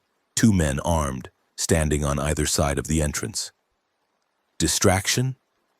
Too risky, we need another way in. "There's a window on the north side," Delilah said. "It was boarded up when I was here, but..." "Worth a shot." Marcus started moving. "Stay close." We circled around to the north side of the lodge. The window was still boarded, but the boards were old, weathered. Marcus pried one loose with his knife, then another. The opening was barely big enough for a person to squeeze through. "I'll go first," I said. "If something's wrong, get out. Get back to the barge. Nadine, I'm not leaving Kevin, but I'm not letting the rest of you die either. If I don't come out in 10 minutes, you go. That's an order." Marcus looked like he wanted to argue, but he nodded. I climbed through the window. The inside of the lodge was dark, the only light coming from candles scattered around the room. It took my eyes a moment to adjust. When they did, I saw Kevin. He was in a cage, an actual cage, like something you'd use for a large dog, barely big enough for him to sit up. His arm was still in its cast, but someone had written on it, scripture, I think, though I couldn't read the words. His face was bruised. His eyes were closed. "Kevin," I whispered. "Kevin, wake up." His eyes opened. For a moment, there was nothing in them, no recognition, no hope, just the blank stare of someone who'd given up. Then he saw me. "Nadine?" His voice was hoarse, barely audible. "Is it really? It's me. I'm getting you out." I moved to the cage, examined the lock. Simple padlock, nothing special. Do you know where they keep the keys? The old man, Vernon, he keeps them on his belt. Of course he did. Okay, change of plans. I looked around the room. Candles, furniture, religious iconography everywhere, nothing useful as a lockpick. I'm going to have to break this. They'll hear. Then we'll have to be fast. I pulled out the pry bar I'd brought, a small one but sturdy. When this opens, you run, straight to the north window. Don't stop for anything. I can't run, my ankle. They broke it when I tried to escape. I looked down. His foot was swollen, purple, twisted at an angle that made my nurse's instincts scream. Okay, I said, okay, then I'll carry you. You can't. I can. I will. I positioned the pry bar against the lock. Ready? He nodded. I pulled. The lock broke with a crack that seemed to echo through the entire building. I had Kevin out of the cage in seconds, his arm around my shoulder, his weight leaning against me. He was heavier than I expected. Or maybe I was weaker than I thought. We moved toward the window. I could already hear shouting outside. The guards had heard something. We had seconds, maybe less. Almost there, I said. Almost. The door burst open. Vernon Bascom stood in the doorway, flanked by 2 guards with rifles. His eyes found mine, and there was something in them. Not anger, not surprise. Satisfaction. I knew you'd come back, he said. The devil always returns to claim his own. Let us go. I can't do that. He stepped forward and his guards raised their rifles. You've been touched by sin, both of you. The only way to save your souls is purification. Purification, you mean murder. I mean salvation. He smiled, and it was the same empty smile I'd seen before. The smile of a man who believed absolutely in his own righteousness. Put down the boy. Kneel. Accept God's judgment. I thought about the gun in my waistband. Thought about how fast I could draw. How accurate I could be, whether I could take all 3 of them before they shot me. I couldn't. I knew I couldn't. But I could buy time. You want to talk about judgment? I said. Let's talk about the family you murdered, the children you strung up on your fence. What kind of God demands the blood of children? Vernon's smile flickered. They were unclean, the children of sinners. They were scared. They were asking for help, and you killed them. I saved them. I saved them from a world of suffering, from the torment that awaits the unfaithful. You're insane. I'm chosen. He raised his hand. The guards tightened their grips on their rifles. Last chance. Kneel or... The window behind me shattered. Marcus came through firing. 2 shots that caught both guards center mass before they could react. Pastor Williams was behind him, moving faster than I would have thought possible, tackling Vernon to the ground. Go! Marcus shouted. Get him out! I didn't hesitate. I grabbed Kevin and ran, half carrying, half dragging him toward the window. Behind me I could hear fighting, the crack of pistol fire, Vernon's voice screaming something about God and judgment. We made it through the window. Delilah was waiting on the other side, her gun raised, covering our escape. This way, she said. I found a gap in the fence. We ran, or tried to run. Kevin's weight slowed us down and the compound was coming alive. Floodlights swung toward us. I could hear dogs barking, voices shouting, the sound of boots on gravel. Keep moving! Marcus was behind us now, Pastor Williams at his side. Don't stop! The gap in the fence was ahead, a section that had been damaged by the flood, the wire bent and torn. Delilah went through first, then Kevin, then me. Marcus and Pastor Williams came last, turning to fire at the pursuers that were closing in. We ran into the darkness of the forest. Behind us, the keepers shouted and cursed and promised vengeance. But they didn't follow. Not into the dark. Not into the territory of the dead.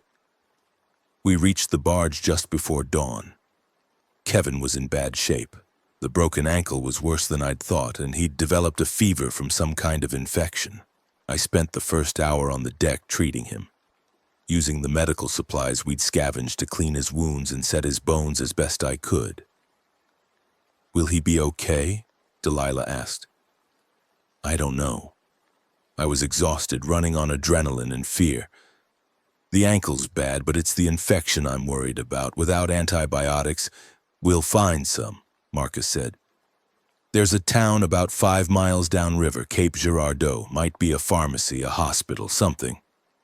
Cape Girardeau is a city, 20,000 people, maybe more. It's also across the river. The keepers won't follow us into Missouri. The keepers aren't the only thing to worry about. "I know."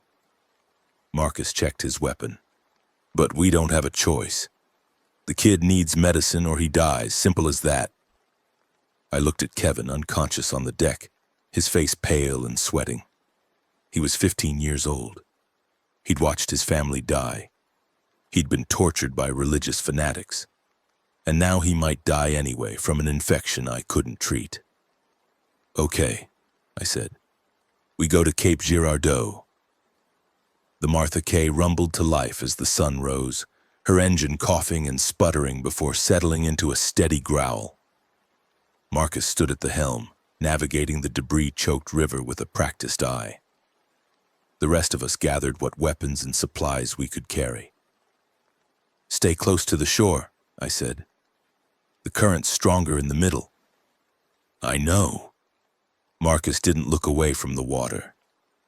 "I've been running this river for 20 years. "I know. I stopped, took a breath. I'm sorry, I'm tired. We all are." He glanced at me. "You did good back there, with the keepers. Most people would have frozen. I almost did, but you didn't. That's what matters." We traveled in silence for a while, watching the shoreline slide past. The flood had done terrible things here.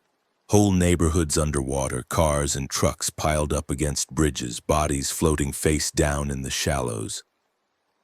I tried not to look at the bodies. I tried not to think about who they'd been. It didn't work.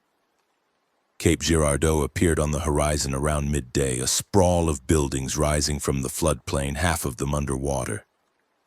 The city had been built on higher ground than Cairo, but the river had still claimed large sections. I could see the waterline on buildings, brown and distinct, marking how high the flood had reached. "Downtown's flooded," Marcus said. "But the medical districts on the hill might still be dry." "How do we get there?" "Boat as far as we can, then walk."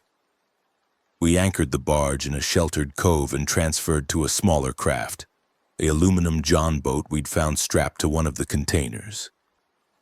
It was barely big enough for all of us, riding low in the water with our weight, but it moved faster than the barge and could navigate the flooded streets. "Kevin stays here," I said. "He can't walk, and we can't carry him through a city full of infected." "Someone should stay with him," Pastor Williams said. "I will." Delilah checked her weapon. "I'm not much good in a fight anyway." "And if the keepers followed us—" "They didn't," Marcus said. "But you're right. Stay with the barge. Keep the engine warm in case we need to leave in a hurry." "How will we know if you're in trouble?" "If you hear a lot of gunfire, start the engine. If we're not back in 4 hours, leave without us." "I'm not leaving my sister."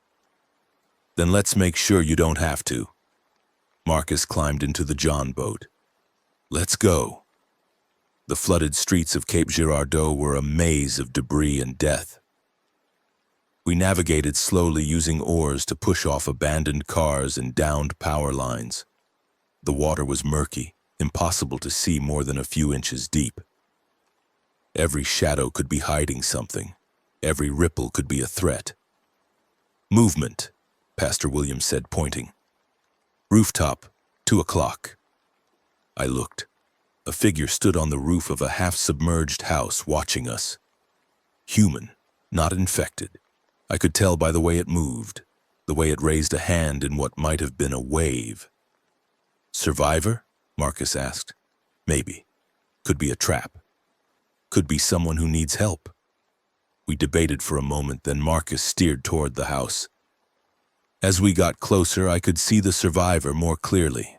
A young man, early 20s, with a compound bow slung across his back and a grim expression. "Stop there!" he called when we were 20 feet away. "Don't come any closer!" "We're not infected," I said. "We're looking for medicine, antibiotics. Join the club." The man studied us. "There's a pharmacy 3 blocks north. Ransacked, but might be something left in the back." "And you haven't checked it yourself?" "Been kinda busy." He gestured at the water around his house. "In case you hadn't noticed, I'm stranded. We could take you with us. I'm not leaving my sister. She's inside, hurt bad, broken leg." "We have a nurse," Marcus said, nodding at me. "She could take a look." The man hesitated. I could see him calculating. The risk of trusting strangers against the risk of letting his sister die. It was a calculation I understood too well. "Okay," he said finally. "But if you try anything, we won't." His name was Jackson Redhorse. Jax, he said everyone called him. Army veteran, did a tour in Afghanistan, got out 2 years ago and had been working construction ever since. His sister was Maya, 26, a law student at Southeast Missouri State. Their parents had died in the initial outbreak. "She was running from a group of them," Jax said as I examined Maya's leg. "Fell through a collapsed floor. I got her out, but the leg was already broken, compound fracture. I said it best I could, but—" "You did good," I said. "The break was clean, the bone fragments aligned properly, but the wound around the fracture site was red, hot, swollen, signs of infection. She needs antibiotics, same as our friend." "Your friend's infected too?" "Not that kind of infected, bacterial. From wounds." "What's the difference?" "One will kill you slowly. The other will kill you fast and then make you kill everyone else." I finished my examination, stood up. "The pharmacy. Can you get us there?" "I can get you close. After that, you're on your own." "Fair enough." The pharmacy was a CVS, 3 blocks north and 1 block east. The front windows were shattered, the shelves inside mostly empty. But Jax was right, the back hadn't been touched. Whoever had looted the place had been in too much of a hurry to check everywhere. "Antibiotics are usually locked up," I said, scanning the shelves. "Controlled substances, narcotics, anything valuable. I can handle locks." Jax produced a multi-tool from his pocket. "Where?" I pointed him to the pharmacy counter. While he worked on the security gate, I gathered what I could find: bandages, antiseptic, pain medication. Marcus and Pastor Williams kept watch at the entrance, their weapons ready. "Someone's coming," Marcus said. "A lot of someone's." I looked up. Through the shattered windows, I could see them, a group of figures moving through the flooded street, wading toward the pharmacy. Not infected, not with that purposeful, coordinated movement. Survivors. And they didn't look friendly. "How many?" I asked. 8, maybe 10, armed. "Can we get out the back?" "Already checked," Pastor Williams said. "Blocked, debris." "Then we negotiate or we fight." Jax rejoined us, a bag full of medication in his hand. "I got what we needed, but there's a problem. We noticed." "No, a different problem." He nodded toward the back of the store.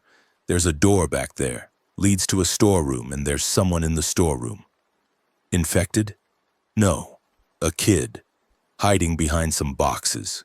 He paused. "She's got a gun." The survivors outside reached the pharmacy before I could deal with the child. There were 9 of them, men and women, weathered and armed, with the hard look of people who'd been doing this for a while. Their leader was a woman in her 50s, short gray hair, a machete strapped to her thigh. She stopped at the entrance and studied us. "Well," she said, "new faces, don't see many of those anymore." "We're not looking for trouble," Marcus said. "That's good. Neither are we." She stepped inside, her people spreading out behind her. But this is our territory, our supplies, you understand? We just need medicine, antibiotics, then we'll be gone. Antibiotics are hard to come by. The woman's eyes moved to the bag in Jax's hand. Looks like you already found some. There's more in the back, plenty for everyone. Is there now? She smiled, and there was nothing warm in it. How about this? You leave the medicine, leave your weapons, and we let you walk out of here. Fair trade for your lives, I'd say. And if we don't, then we take what we want and you don't walk anywhere. She raised her hand. Her people raised their weapons. Your choice. I looked at Marcus, at Pastor Williams, at Jax, who'd only known us for an hour but was standing with us anyway. Then I heard a sound from behind me, the click of a pistol being cocked. Leave them alone. The voice was small, high, clearly a child's, but the gun wasn't small, a .45 automatic held in surprisingly steady hands. The girl behind us couldn't have been more than 9 years old, with dark eyes and darker hair and a face that had already seen too much. Essie? The woman's voice changed, softened. Is that you? I said leave them alone. The girl, Essie, didn't lower the gun. They didn't take anything from you. Essie, put the gun down. We're not going to hurt anyone. That's what you said to the Martinez family. Then you took all their food and left them to die. The woman flinched. That was different. They were hoarding. They were surviving, same as us. Essie stepped forward, the gun never wavering. Let them go, or I swear to God I'll shoot. A tense moment. The woman studied the girl, then looked at us, then back at the girl. Fine, she said finally. Take your medicine and go, but don't come back. This territory is ours. We won't be back, I said. Thank you. The woman nodded. Her people lowered their weapons. We backed toward the entrance, keeping our eyes on them the whole time. Essie, I said, are you coming? The girl hesitated. Then she lowered her gun and followed us out. Her name was Esperanza Delgado Thornton. She was 9 years old. Her parents had turned during the first week of the outbreak, and she'd been surviving alone ever since. The Rivera group found me 3 days ago, she said as we made our way back to the boat. Said they'd take care of me, but they're not good people. They take from others. They hurt people who don't give them what they want. Why didn't you leave?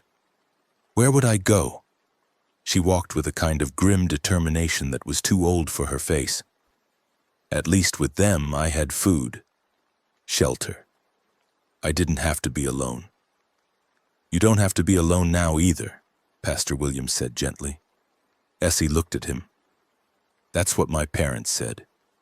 Then they tried to eat me. No one had a response to that. We reached the John boat without incident and made our way back to the barge. Delilah was waiting on the deck, her rifle ready, but she lowered it when she saw us. Success? More or less? I climbed aboard, helped Essie up after me. We have antibiotics and some new friends. Delilah looked at Jax, then at Essie. Friends? Long story. I moved to where Kevin was lying. How is he? Worse. Fever's up. I knelt beside him and started administering the antibiotics. It would take hours, maybe days, for them to work, if they worked at all. But it was something. It was hope. The next few days blurred together. We stayed anchored in the cove while Kevin and Maya recovered. Jax officially joined our group, grateful for the help we'd given his sister, eager to contribute. He was good in a fight, better than any of us really, and knew how to do things the rest of us didn't. Build shelters, set traps, move through hostile territory without being seen. Army trained, he said when I asked about it. Plus a lifetime of hunting with my grandfather. He was Ojibwe, taught me how to track, how to read the land. You're a long way from Ojibwe territory. Yeah, well, he shrugged. Life takes you where it takes you. Essie was harder to integrate. She was wary, watchful, never fully relaxing around any of us. She carried her gun everywhere. Pastor Williams had tried to take it away and she'd nearly shot him, and she rarely spoke unless spoken to. But she watched. She noticed things, and slowly, very slowly, she started to trust. On day 10, we intercepted a radio transmission.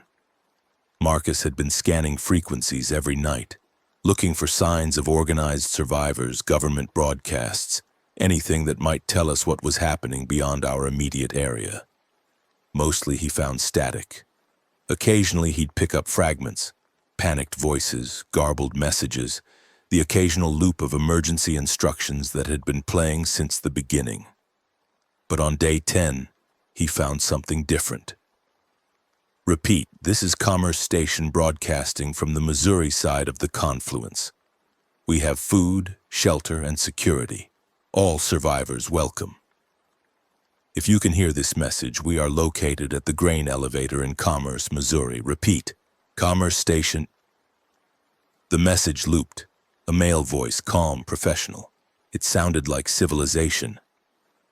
Commerce is about 15 miles from here, Marcus said. Small town, maybe 500 people before the flood. You think it's real? Delilah asked. Only one way to find out. I thought about Kevin still recovering, about Maya who couldn't walk without help, about Essie who needed stability more than any of us. We check it out, I said, carefully. If it's legitimate, it could be exactly what we need. And if it's not, then we keep looking. We left the barge the next morning. The trip to Commerce took most of the day. The river was treacherous, full of debris from the flood, and we had to navigate carefully. But as we approached the town, I started to believe the radio transmission might be real. The grain elevator was massive, a concrete tower rising from the floodplain like a monument. I could see people moving around it, not infected but survivors going about what looked like normal business. There were guards at the perimeter, vehicles moving on the roads, smoke rising from cook fires. It looked like a community, it looked like hope. Stop here, Marcus said. Let them come to us. We anchored the barge within sight of the town and waited. Within 20 minutes, a boat was approaching. A patrol craft, armed men on board, moving with the easy confidence of people on home territory. State your business, the lead man called when they were within hailing distance. We're survivors, I said. We heard your broadcast. We're looking for shelter. How many of you? 7, 2 wounded. The man studied us. Any infected? No. Any bitten? No, he nodded. Follow us. The mayor will want to meet you. The mayor's name was Dale Fenton. He was waiting for us at the dock, a middle-aged man with a politician's smile and an administrator's eyes. He shook each of our hands as we disembarked, asked our names, made small talk about the journey. Welcome to Commerce Station, he said. We're glad you made it. Thank you. I looked around. The town was bustling, people working, children playing, the normal rhythms of life continuing despite everything. This is impressive. We've worked hard. When the outbreak hit, we had a choice, fall apart or come together. We chose together. He smiled, that politician's smile. Let me show you around. The tour took an hour. He showed us the grain elevator, food for months, maybe years if we're careful. The medical station, the sleeping quarters, the guard posts. Everything was organized, efficient, purposeful. But something felt wrong. I couldn't put my finger on it at first. The people seemed happy enough. The facilities were well maintained. Fenton was charming, welcoming, saying all the right things. But then I noticed the way the workers avoided eye contact, the tension in the guard's shoulders, the fence around one section of the compound that Fenton steered us past without comment. What's behind the fence? I asked. Fenton's smile flickered. Quarantine. For new arrivals. Just a precaution. We have to make sure no one's carrying the infection. How long does quarantine last? A few days, nothing unreasonable. Can we see it? I'm afraid not. medical protocols. The smile was back, but it didn't reach his eyes. Now, let me show you where you'll be staying.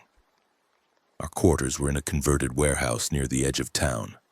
Clean, dry, better than anything we'd had in weeks. But as I settled in, I couldn't shake the feeling that something was off. Anyone else getting a weird vibe? Jax asked that night after Fenton had left us alone. Yes. Marcus was at the window watching the guards patrol. Too smooth, too organized. Places like this don't run this well unless someone's paying a price. You think he's hiding something? I think he's definitely hiding something. The question is what? I want to see the quarantine area, I said. If they're holding people against their will, then we need to know about it. Marcus nodded. But we need to be careful. If Fenton suspects we're onto him, he'll make us disappear. Delilah's voice was grim. Same as the keepers. Not the same, Pastor William said. The keepers were fanatics. Fenton is pragmatic. That makes him more dangerous in some ways, but also more predictable. How so? Fanatics act on faith. Pragmatists act on interest. If we can figure out what Fenton wants, we can predict what he'll do. I thought about that. About the politician's smile in the administrator's eyes. About the way he'd steered us past the fence without answering my question. He wants control, I said. This town, these people, they're his. He's built something here, and he won't let anyone threaten it. So we're a threat? We're unknowns, and unknowns are dangerous. I stood up. I'm going to take a look around, see what I can find. Not alone, Jack said. I'll come with you. Me too, Delilah added. Fine.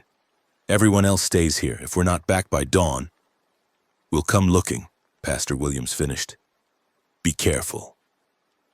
The quarantine area was on the far side of the compound behind a fence topped with barbed wire. Guards patrolled the perimeter, but they were watching for threats from outside, not inside. Jax found a blind spot, a section of fence partially hidden by a storage building, and we slipped through. Inside was worse than I'd imagined. The quarantine was a series of cages barely larger than the one Kevin had been kept in. Each cage held a person, men, women, a few children. They were thin, dirty, some of them sick. None of them looked like they'd been there for a few days. Jesus, Delilah breathed. This is a prison. Jax's voice was hard. He's keeping them prisoner. Why? I moved closer to one of the cages. The woman inside looked at me with empty eyes. Please, she whispered, please, you have to help us. What happened? Why are you here? We came for help, like you. He said we'd be quarantined just for a few days. That was 3 weeks ago. 3 weeks. He uses us for labor. Anyone who refuses... She gestured at an empty cage nearby. They disappear. He says they couldn't contribute. But we know. We know what happens to them. The pieces clicked into place. The too smooth operation. The workers who avoided eye contact. The fence Fenton didn't want us to see. He's running a labor camp, I said. Anyone who doesn't work doesn't eat. Anyone who causes trouble gets eliminated. Jax's hand was on his knife. We need to get these people out. We can't. Not yet. I hated the words even as I said them. There are too many guards and we don't have enough weapons. If we try now, we'll just end up in cages ourselves. So what do we do? I looked at the woman in the cage, at the fear in her eyes, the hope that was already dying. We play along, I said, for now. We figure out Fenton's weakness, build our strength, and when we're ready, we tear this whole place down. We slipped back to our quarters before dawn. No one had noticed our absence as far as we could tell. But I couldn't shake the image of those cages, those empty eyes. We have to leave, Marcus said when we told the others. Get out before Fenton decides we're a threat. We can't just leave those people. We can't help them if we're dead. He paced the room. The barge is still anchored outside town. If we move fast... Wait. Pastor Williams held up a hand. Think about this. If we run now, Fenton will know we saw something. He'll tighten security, maybe move the prisoners, make it harder for anyone to help them later. So what do you suggest? We stay. For now. We pretend we didn't see anything, integrate into the community, gain Fenton's trust. And while we're doing that, we gather information, find allies, figure out how to take him down from the inside. That could take weeks. It could take months.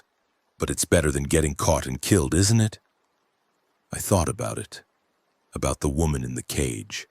About Kevin and Maya still recovering.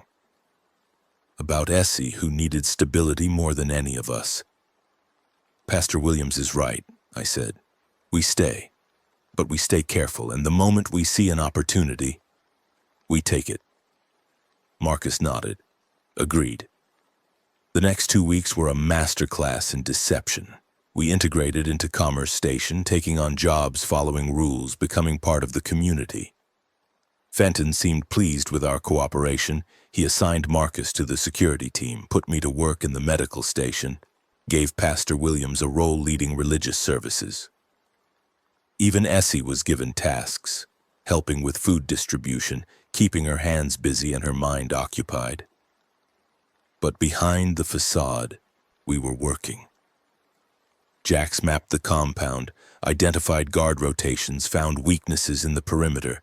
Delilah made contact with other disaffected survivors, people who'd seen what Fenton was really doing and wanted to stop it. Marcus recruited sympathetic guards, men and women who joined commerce for safety but hadn't signed up for slavery. And I kept visiting the quarantine area. I told Fenton I was checking on the prisoner's health, a plausible excuse given my medical background. He allowed it, perhaps thinking it made him seem humane. But really I was gathering intelligence, names, skills, who could be trusted, who would fight if given the chance. The woman I'd first spoken to was named Elena Vasquez. She was a teacher from Memphis, 43 years old, had survived the outbreak by hiding in a school basement for 2 weeks. She'd come to Commerce looking for her brother. He was taken away on my 3rd day here, she told me. They said he was reassigned. I never saw him again. I'm sorry. Don't be sorry, be useful. Her eyes were still empty, but there was something harder behind them now. You're planning something, aren't you? I can tell. The way you move, the questions you ask. Maybe. When you're ready to move, you'll need people inside, people who have nothing left to lose. She gestured at herself, at the others in their cages. We're those people. I believed her. The break came on day 18. It started with a supply run. Fenton was sending a team to scavenge a nearby hospital. Antibiotics, surgical equipment, anything useful. He asked for volunteers. I'll go, I said. He studied me. It's dangerous. The hospital is in the middle of an infected zone. I'm a nurse. I know what to look for, what's worth taking. A moment's hesitation, then he nodded. Fine, but you go with my team. Follow their orders. Of course. The team was 6 people, 4 of Fenton's soldiers and 2 other volunteers, neither of whom I recognized. We loaded into a pickup truck with a mounted machine gun and headed east, toward the hospital. The drive took 2 hours. The roads were still damaged from the flood, and we had to detour around blocked sections, collapsed bridges, clusters of infected. But eventually we reached our destination. The hospital was a horror show. The outbreak had hit hard here. Bodies littered the parking lot, the hallways, the patient rooms. Most were dead, truly dead, not moving. But some had turned, and we had to fight our way through them. Pharmacy's on the 2nd floor, I said. That's where the good stuff will be. We go in pairs, the team leader said. His name was Martinez, a hard-faced man with military tattoos. You're with me. Everyone else sweep the ground floor. We meet back here in 30 minutes. We split up. The second floor was quieter than the first. Most of the infected seemed to have gathered in the lobby, drawn by some noise or stimulus we hadn't seen. Martinez and I moved through empty hallways, our footsteps echoing on tile floors. "You're different," Martinez said suddenly. "Excuse me. Here, from the others, the other outsiders who come to commerce." He glanced at me. "You're smarter, more careful. You've noticed things." I didn't respond. The quarantine area, the disappearances, the way Fenton runs things. Martinez stopped walking. "I've noticed too." "Have you?" "Yeah." He turned to face me. "I've been waiting for someone to come along. Someone who might actually do something about it." "Why haven't you done something yourself?" "Because I'm just one man. And Fenton has eyes everywhere." He stepped closer. "But you've got a group, smart people, fighters, and you've been building something, I can tell. You've been watching us. I've been hoping." His voice was quiet now. "My wife is in that quarantine area. She got sick 3 weeks ago, and Fenton said she couldn't work, and now she's—" He stopped, took a breath. "I'll do anything to get her out. Anything." I studied him, looking for the lie, the trap, the angle Fenton might be playing. But I saw only desperation, only grief. "Okay," I said. "Here's what we're going to do." The plan was simple. We'd stage a distraction, a fire in the grain elevator, something big enough to draw Fenton's attention, while Martinez and a team of sympathetic guards freed the prisoners in quarantine. Delilah and Jax would secure our transportation. Marcus would cover our escape, and I would get our people to safety. Simple plans never survive contact with reality. We set the fire at midnight on day 18. It caught faster than we'd expected, racing up the side of the grain elevator with a hungry roar. Within minutes, the entire compound was awake, people running and shouting, Fenton's voice booming over a loudspeaker calling for order. "Now!" I said into the radio Delilah had given me. "Go now!" Everything happened at once. Martinez led his team toward the quarantine area. I heard gunfire, shouting, the sound of cages being opened. Delilah radioed that she had the barge ready. Jax confirmed the perimeter was clear. We moved. Our group, Kevin, Maya, Pastor Williams, Essie, the others, ran for the dock.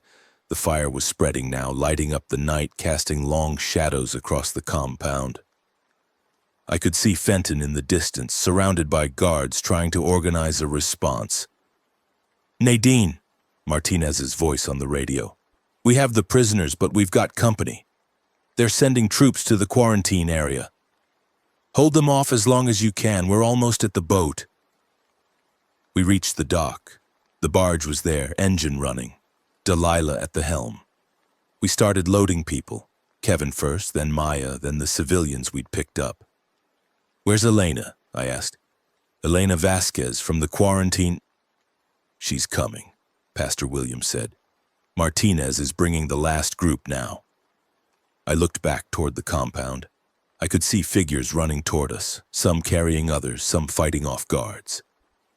And behind them, "They're coming!" Jax shouted. "Everyone on the boat, now!" The guards had broken through Martinez's line. They were sprinting toward the dock, weapons raised, Fenton's voice screaming orders through the loudspeaker. Martinez reached the dock first, half carrying a woman who I assumed was his wife. Behind him came Elena and a dozen other prisoners, some barely able to walk. Behind them. "They're too close," Delilah shouted. "We have to go." "Not yet. There are still people." The first bullet hit the dock railing, sending splinters flying.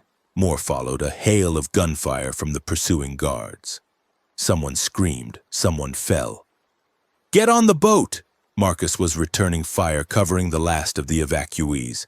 "Everyone get on the boat!" I ran to help the fallen figure. It was a young man, maybe 20, with a wound in his side. I grabbed him, dragged him toward the gangplank. Come on, we're almost there." We reached the barge. Hands pulled us up as Delilah threw the engine into gear. The boat lurched away from the dock, bullets still pinging off the hull, the shore receding into the darkness. Behind us, Commerce Station burned. We didn't stop until we were 5 miles downriver. By then, the adrenaline had faded, replaced by exhaustion and grief. We'd gotten out, all of us, plus 17 prisoners from the quarantine area, but we hadn't escaped unscathed. The young man I'd dragged to the boat was named Daniel. He was dead by the time I got to him, the wound in his side having hit something vital. Martinez's wife was alive, but barely. The same infection that had gotten her quarantined in the first place had progressed while she was imprisoned. And we'd lost Tyler. Tyler Brennan was the other volunteer on the hospital run, someone I'd barely noticed until the escape. He'd been covering our retreat, firing at the guards from the dock when a lucky shot caught him in the chest. Marcus carried him onto the boat. He was still alive then, but barely. I tried everything, compression, CPR, all the tricks I'd learned in 17 years of nursing. Nothing worked. He died in Marcus's arms, whispering something about a coffee he'd been getting when his team died. "I should have been there," he said. His voice was so quiet I almost couldn't hear it. "I should have died with them." "Don't say that," Marcus said. "You survived. You helped us get out." I ran. I always ran. Tyler's eyes focused on something I couldn't see. "Tell them I'm sorry. Tell them..." He didn't finish. We buried Tyler the next morning on a stretch of high ground overlooking the river. Pastor William said a few words. Not a sermon, just a simple acknowledgement of a life lost. The rest of us stood in silence, watching the grave fill up with earth. "He was brave," Marcus said afterward. "At the end." "He was scared," I said. "He was scared, and he did the right thing anyway. That's what courage is. Is that what we are? Courageous?" I thought about the question, about everything we'd done, everything we'd lost, about the keepers in Commerce and all the horror we'd seen. "I don't know what we are," I said, "but we're still alive. We're still fighting. And right now, that's enough." The days that followed were a blur of movement and survival. We had 23 people now, our original group plus the refugees from Commerce. Some of them were useful, Martinez and his wife, who recovered slowly thanks to the antibiotics we'd taken, Elena Vasquez, a few others with skills and determination. Some were liabilities, the sick, the wounded, those too traumatized to function. But we kept them all. We had to. That was the only way to stay human. Marcus and I sat together on the deck one night, watching the stars wheel overhead. "Look here now," he said. "I need to tell you something." "Okay." When Jalen drowned, I stopped caring whether I lived or died. I wasn't suicidal exactly, I didn't see the point. Everything felt empty. "I understand." "I know you do." He looked at me. "But here's the thing. These past weeks, with you, with the others, I've started caring again. Started thinking about the future instead of just getting through the day. That's good, isn't it? It's terrifying." He laughed, but there was no humor in it. Caring means you can lose things. Caring means pain. Caring also means connection, purpose, reasons to keep going. "I know." He was quiet for a moment. "Tyler, when he was dying, he said he'd always run. That he should have died with his team. I remember. I've been thinking about that, about running, about when to stand and fight." He met my eyes. "I'm done running, Nadine. Whatever comes next, I'm facing it head on."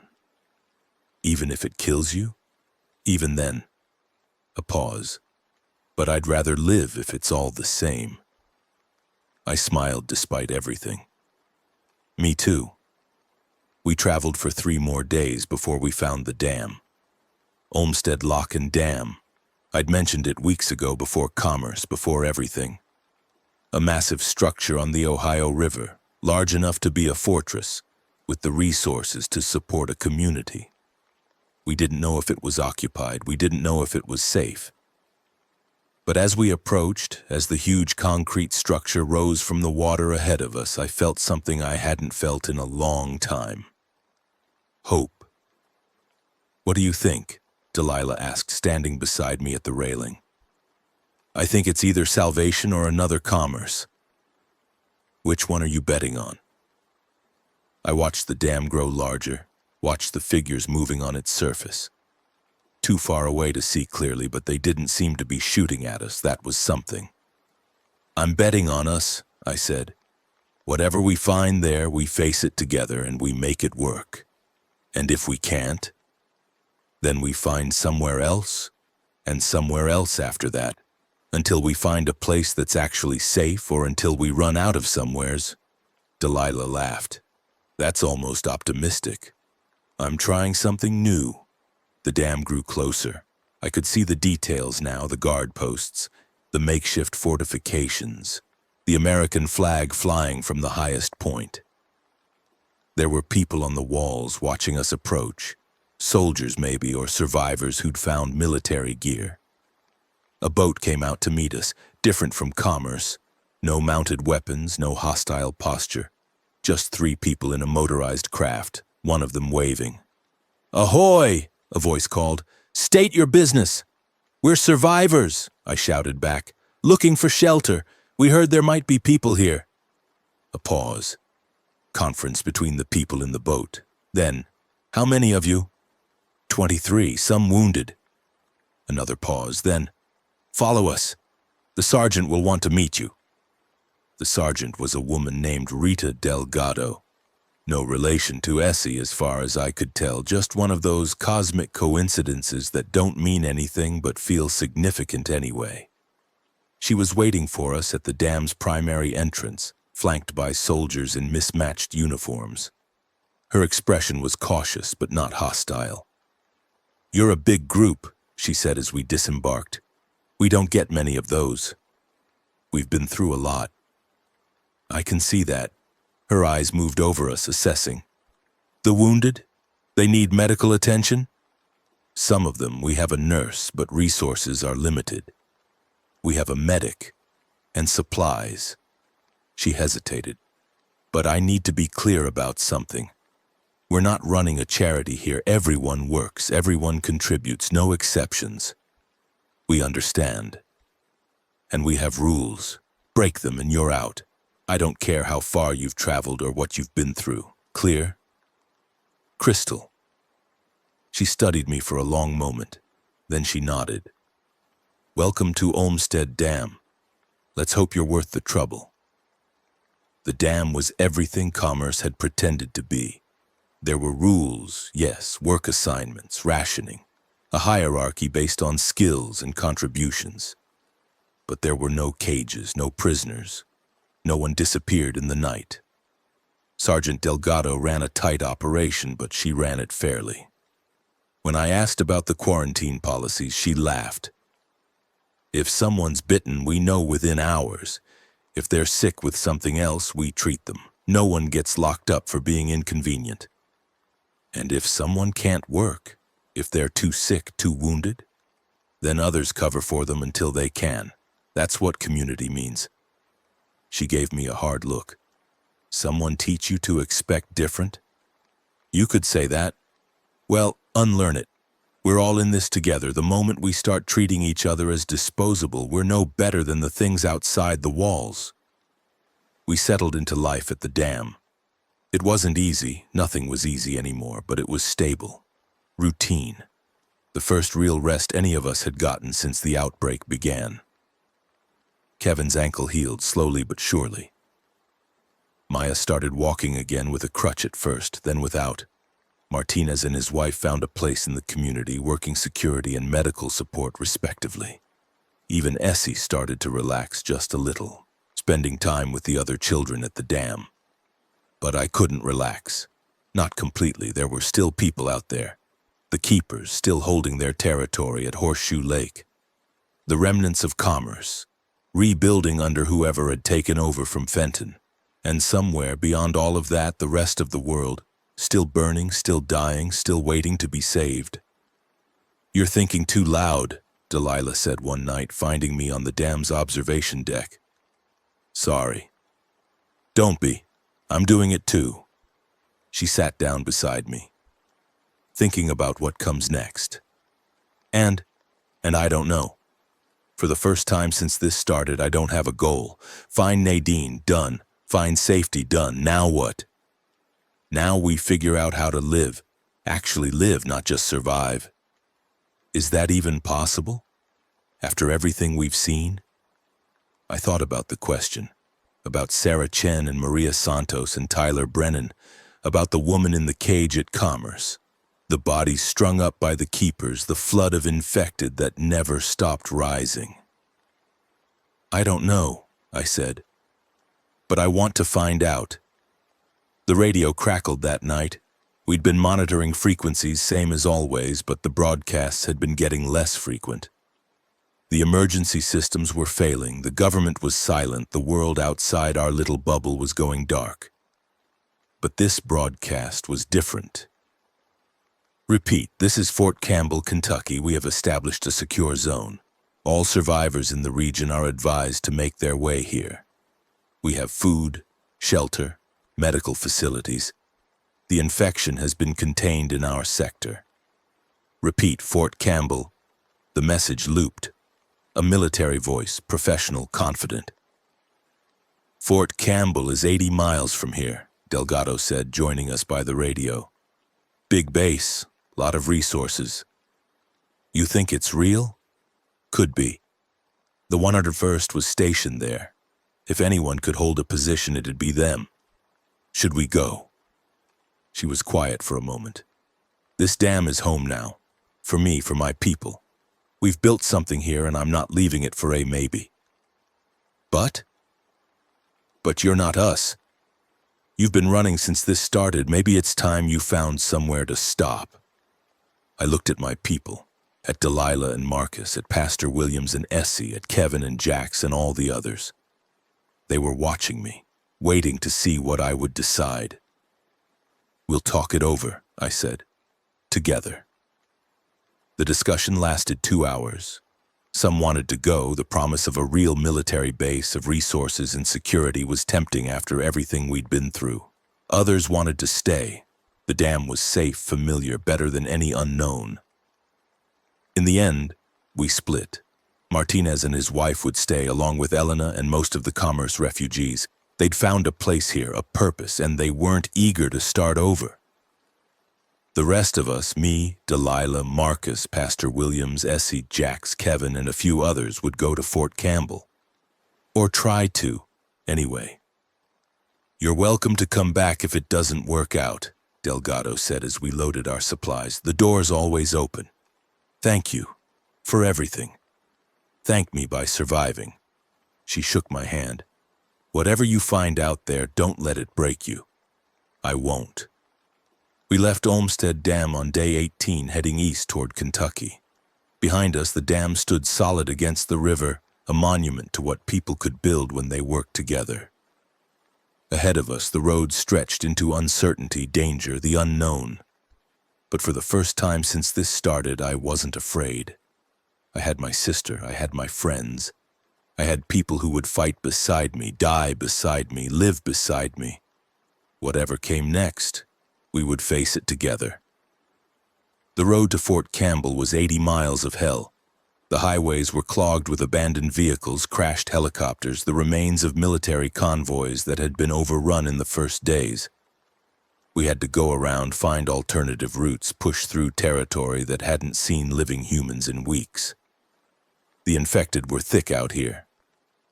Not the scattered shamblers we'd grown used to, but dense packs moving with a kind of mindless purpose. We avoided them when we could, fought through when we couldn't. Everyone took injuries. Everyone drew closer to the edge. But we kept moving. On day 22, we found the mass grave. It was in a field beside the highway, maybe 50 miles from Fort Campbell. Hundreds of bodies piled in trenches covered with lime. A sign had been posted nearby. Military disposal site, authorized personnel only. They were shooting people, Jack said, examining the scene. Not infected people. How do you know? The wounds, execution style. Single shots to the head. He pointed at one of the trenches. And look, some of them are still tied up. I looked. He was right. Zip ties around wrists, blindfolds over eyes. People who had been executed, not people who had turned. Why? Delilah's voice was hollow. Why would they do this? Containment. Marcus's voice was flat. When the military realized they couldn't stop the infection, they tried to contain it. That meant eliminating anyone who might spread it. Infected. Possibly infected. Anyone they couldn't verify. But these are civilians. These are people who were in the wrong place at the wrong time. I forced myself to look at the bodies, to bear witness. This is what happens when the people in charge decide survival matters more than humanity.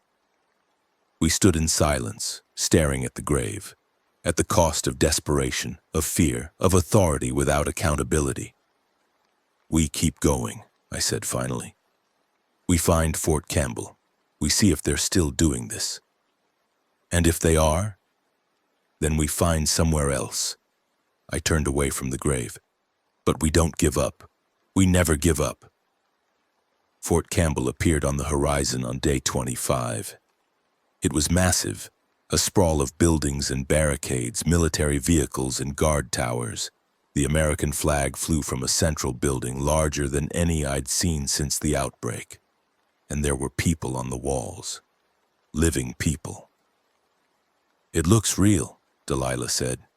It looks like an army base. Jax's voice was cautious. Army bases can mean lots of things. Only one way to find out. We approached slowly, hands raised, weapons visible but not pointed. A patrol met us halfway, soldiers in full gear, professional and cautious. State your name and intentions, the lead soldier said. Nadine Cotter. We're survivors from the Mississippi region. We heard your broadcast. How many of you? 9. No infected, we've been tested. The soldier studied us. His face was unreadable behind the tactical glasses he wore. Wait here. We waited for an hour before someone came to meet us. She was a colonel, according to her insignia. Middle-aged, stern-faced, with the kind of presence that commanded attention without demanding it. I'm Colonel Sarah Vickers, she said. I'm in charge of survivor intake. You've traveled a long way. Yes, ma'am. We've had many groups come through, some good, some... She paused. Less good. How do I know you're the former? You don't. You can only trust what we tell you, what we show you, and your own judgment. I met her eyes. We've seen things out there, Colonel. Things that make me understand why people turn into monsters even without the infection. But we've tried to stay human. We've tried to help people, not exploit them. Whether you believe that is up to you. She studied me for a long moment, then she nodded. We have a processing center inside, medical screening, interview, background check. Takes about 3 days. After that, if everything checks out, you'll be assigned quarters and work details. And if it doesn't check out, then you're free to leave. We're not in the business of imprisoning civilians. She paused. Not anymore. I thought about the mass grave 50 miles back, about the zip ties and the blindfolds and the single shots to the head. Not anymore. We made mistakes in the early days, mistakes we're not proud of. Her face was unreadable. We've learned from them. That's all I can say. It wasn't enough. It wasn't nearly enough. But it was something. Okay, I said. We'll go through your process. Good. She gestured to her soldiers. Take them to processing. Make sure they're comfortable. The processing center was clean, efficient, professional. They screened us for infection, interviewed us about our experiences, asked questions that were probing but not invasive. It felt like bureaucracy, which was somehow reassuring. Bureaucracy meant organization, structure, rules that applied to everyone. After 3 days, they cleared us. "Welcome to Fort Campbell," the intake officer said. "You'll find your quarters in Building 12, Section C.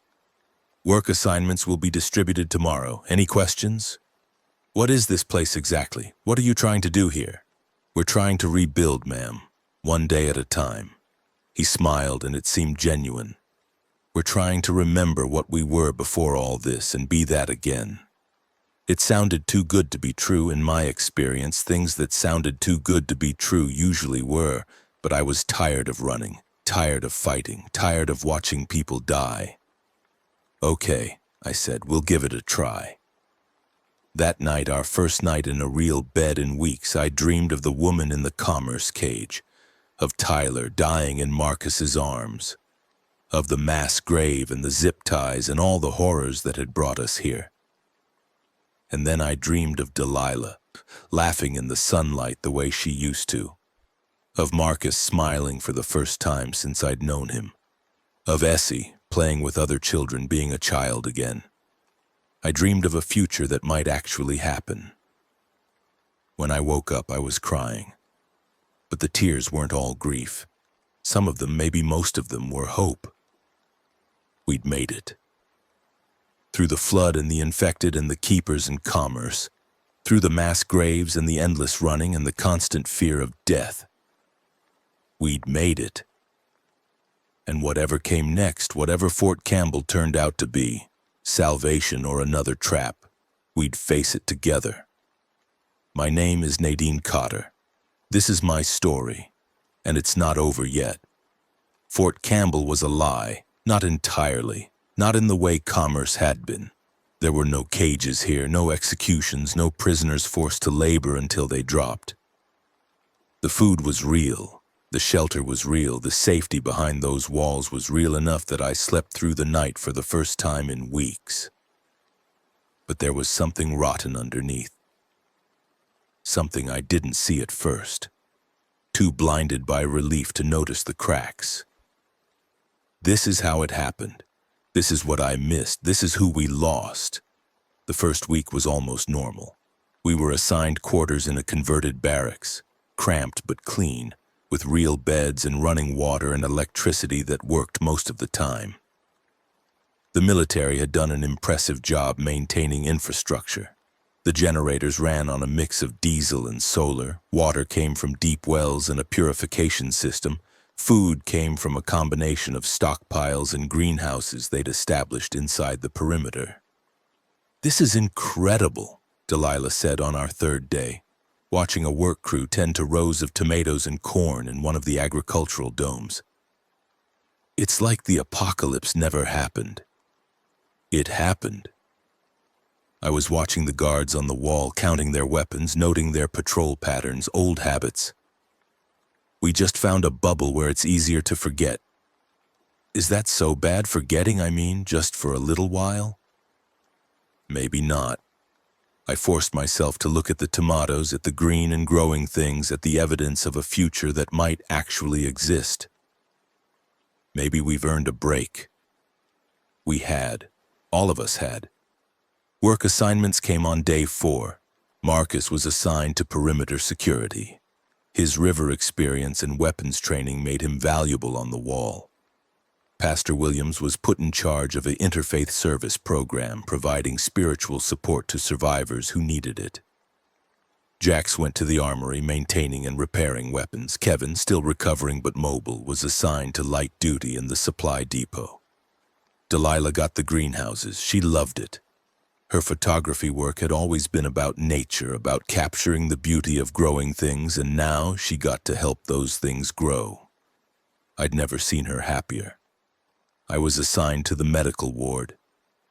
"Dr. Okonkwo will be your supervisor," the intake officer said. "She runs the civilian hospital. You'll report to her at 0700 tomorrow." Civilian hospital? There are 2 medical facilities. The military hospital handles active personnel and security-related injuries. The civilian hospital handles everyone else. He handed me a badge.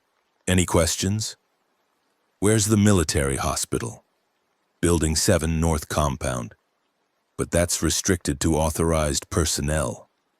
He gave me a look that was somewhere between apologetic and warning. Don't go there. Why not? Because Colonel Vickers doesn't like questions about Building 7. He lowered his voice. Just do your job in the civilian ward and don't ask too many questions. Trust me, it's better that way. I took the badge. I didn't trust him. I didn't trust anyone. But I needed time. Time to observe. Time to plan. Time to understand what we'd walked into. So I did my job, and I waited.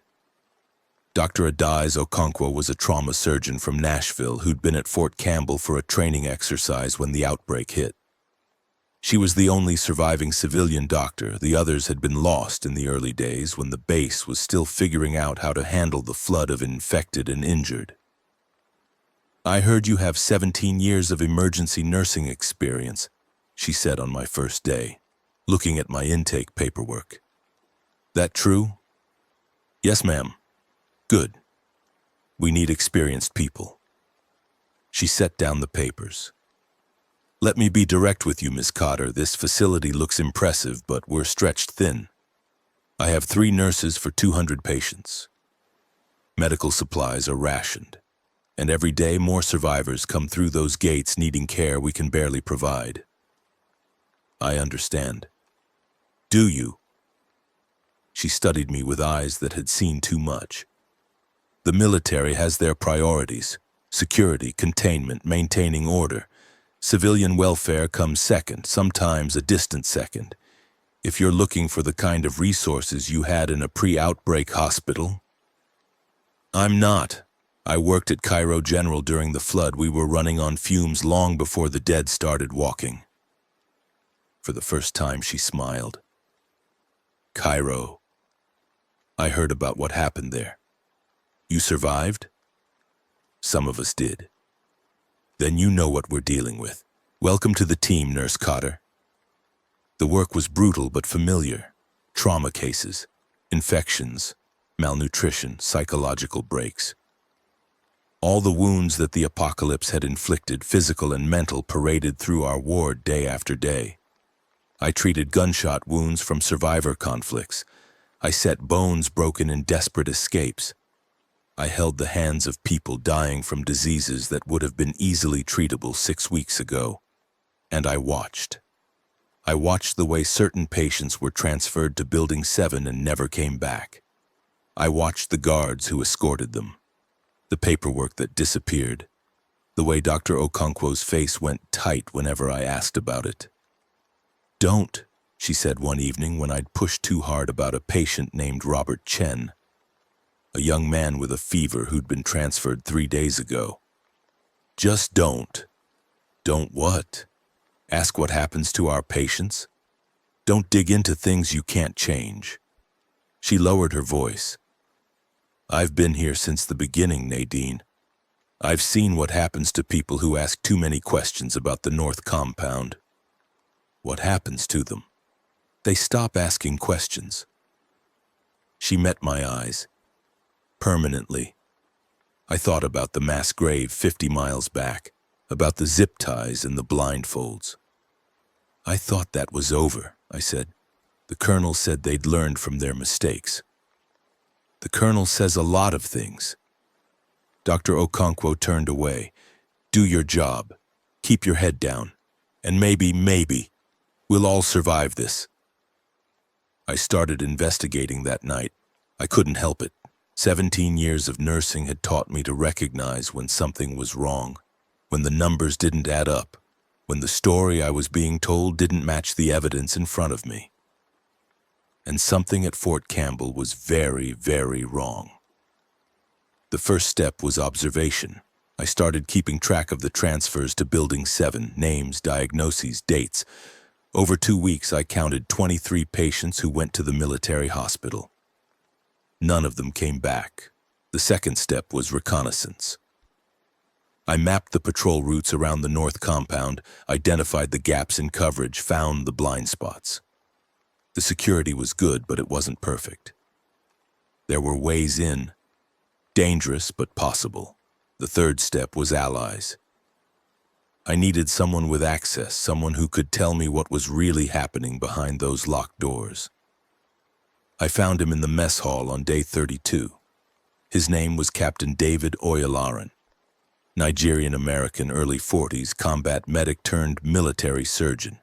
He ran the medical side of Building 7, and unlike most of the personnel in the North Compound, he actually talked to civilians. "You're the nurse from Cairo," he said, sitting down across from me with a tray of reconstituted eggs.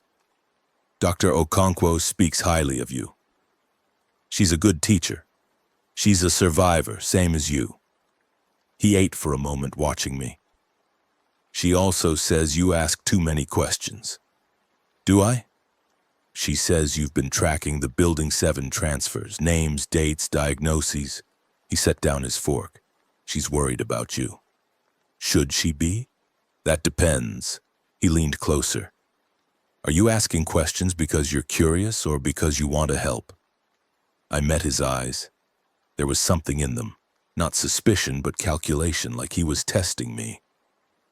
"I'm asking because 23 of my patients have disappeared into your building and none of them have come back. I'm asking because Dr. Okonkwo is terrified to even say the words Building 7 out loud. I'm asking because I've seen what happens when people in authority decide that some lives matter less than others." A long pause. Then slowly he nodded. "Come to the North Compound tonight. 2300 hours. There's a service entrance on the east side. The guards change shift at that time, and there's a 90-second gap in coverage." He stood up, taking his tray. "I'll show you what we're doing, and then you can decide if you still want to help." I went alone. Marcus would have insisted on coming, and I needed him to stay with the others in case something went wrong. Delilah would have tried to stop me. Pastor Williams would have prayed and then come anyway. So I went alone.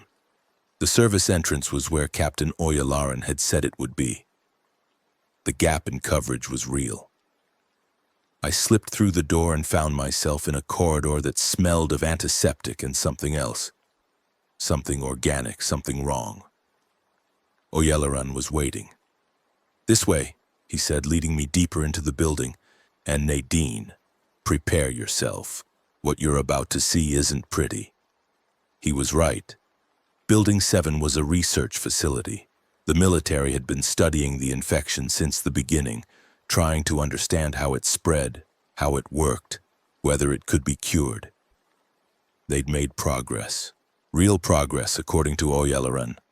They'd identified the pathogen, mapped its effects on the brain, even developed a test that could detect infection before symptoms appeared. But the research required subjects. "We don't infect anyone deliberately," Oyalaran said as we walked through the observation deck overlooking the containment cells. "The subjects are all people who were already bitten, people who were going to turn anyway." I looked down at the cells, rows of them, each one containing a single infected, some fresh, some decayed, some somewhere in between. They paced, groaned, clawed at the reinforced glass. "The transfers from the civilian ward," I said. "They weren't sick. They were bitten." "Yes. We screen everyone who comes through the gates, but some people hide their bites. By the time the symptoms appear, they've already been in the general population for days. So you bring them here. We bring them here, make them comfortable, study the progression. When they turn, we keep them for further research. When we've learned everything we can," he paused, "we terminate them humanely." Humanely. The word tasted like ash in my mouth. "It's not murder, Nadine, it's science. Everything we learn here brings us closer to a cure, or at least a treatment. The people who come here, they know what's going to happen to them. They volunteer. They choose to contribute even in their final hours. Do they? Or do they just not have a choice?" Oyalaran didn't answer. I looked at the cells again. At the faces, I could still recognize the features that hadn't yet been consumed by the infection. One of them, a woman, maybe 30, was watching me through the glass. Her eyes were still human. "How long does she have?" I asked. Hours, maybe less. The fever's spiking. Can I talk to her? Another pause, then, follow me. Her name was Jennifer Walsh. She'd been a kindergarten teacher in Louisville. I was trying to save one of my students, she said through the intercom. Her voice was weak, trembling. She got bitten during the evacuation. I don't know what I thought, that I could keep her safe until someone found a cure. She bit you? She turned in my arms. I didn't even feel it at first. Jennifer laughed, and there were tears running down her face. Isn't that funny? 6 years old, and she nearly took my hand off, and I didn't feel it because I was too busy telling her everything was going to be okay. I pressed my hand against the glass. On the other side, Jennifer pressed hers. I'm sorry, I said. I'm so sorry. Don't be. I knew what I was signing up for when I came here. Captain Oyalaran explained everything, the research, the tests, what happens at the end. She managed a smile. At least this way, my death means something. Maybe they'll find a cure because of me. Maybe some other kid won't have to. She broke off, gasping. Her eyes flickered. Still human, but something was changing behind them. You should go, Oyalaran said quietly. It won't be long now. I kept my hand on the glass for another moment. Then I turned away. I walked back to the barracks in a daze. What I'd seen in Building 7 was monstrous. But it was also, I hated to admit it, necessary. The research they were doing might be the only hope for a real solution. The people in those cells had volunteered. They'd chosen to make their deaths meaningful. Who was I to judge? But the question kept nagging at me. How many of them truly volunteered? How many were simply given no other choice? And what about the ones who weren't bitten? The transfers with fevers and infections and other symptoms that might look like the early stages but weren't? I needed to know more. I needed to understand. I needed to talk to someone I trusted. I found Marcus on the wall finishing his patrol shift. We need to talk, I said. Privately. He read something in my face. 17 years of nursing had taught me to hide my emotions, but Marcus had learned to see through it. He nodded, handed his rifle to the next guard, and followed me to a quiet corner of the compound. I told him everything. Building 7, the research, the containment cells, Jennifer Walsh and her dying words. Look here now, he said when I finished. You're telling me they're experimenting on people? Not quite. They're studying the infection in people who are already bitten, people who are going to turn anyway. And you believe that? I believe that's what Captain Oyalaran believes. I'm not sure what the whole truth is. Marcus was quiet for a moment.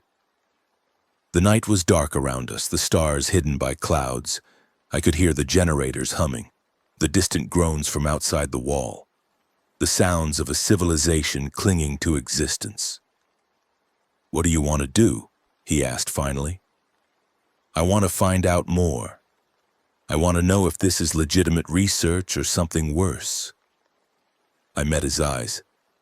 But I can't do it alone. You're not alone. He put a hand on my shoulder. Whatever you find, whatever happens, you're not alone. Over the next week, I dug deeper. Oyalaran became my guide, my source, my window into the North Compound. He believed in the research, truly believed, and he wanted me to understand. He showed me the labs, the data, the breakthroughs they'd made, and he showed me the parts they didn't want civilians to see. There's another section, he admitted on day 36. Level B. I don't have access. Only Colonel Vickers and her inner circle. What's in Level B? I don't know. But the patients who go there, he shook his head. They're not all bitten, Nadine. Some of them are healthy. Some of them are just people who ask too many questions or cause too much trouble. Like Dr. Okonkwo warned me about. Exactly. The colonel calls it protective custody. But no one who goes to Level B ever comes back. I thought about Jennifer Walsh dying behind glass, about the 23 transfers from the civilian ward, about the mass grave 50 miles away. "We need to get into level B," I said. "That's suicide. The security is, there has to be a way. There's always a way."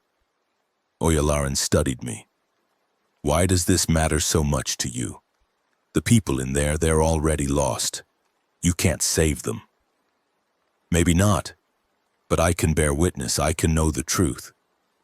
I met his eyes. "And if it's as bad as I think, if the colonel is doing what I think she's doing, then maybe I can stop it." "How?" "I don't know yet, but I'll figure it out." The opportunity came sooner than I expected. On day 39, the early warning system detected a massive horde approaching from the southwest. Thousands of infected, maybe tens of thousands, moving toward Fort Campbell like a slow-motion tidal wave. "We have 48 hours, Colonel Vickers announced at the emergency briefing. "Maybe less. All personnel are assigned to defensive positions. All civilians are to remain in designated shelter areas until further notice." The base erupted into chaos. Guards ran to the walls. Civilians huddled in the shelters. Every available weapon was distributed and every defense was manned. And in the chaos, Building 7 was almost empty. "Now," I said to Oyalaran, "we go now." Level B was in the basement.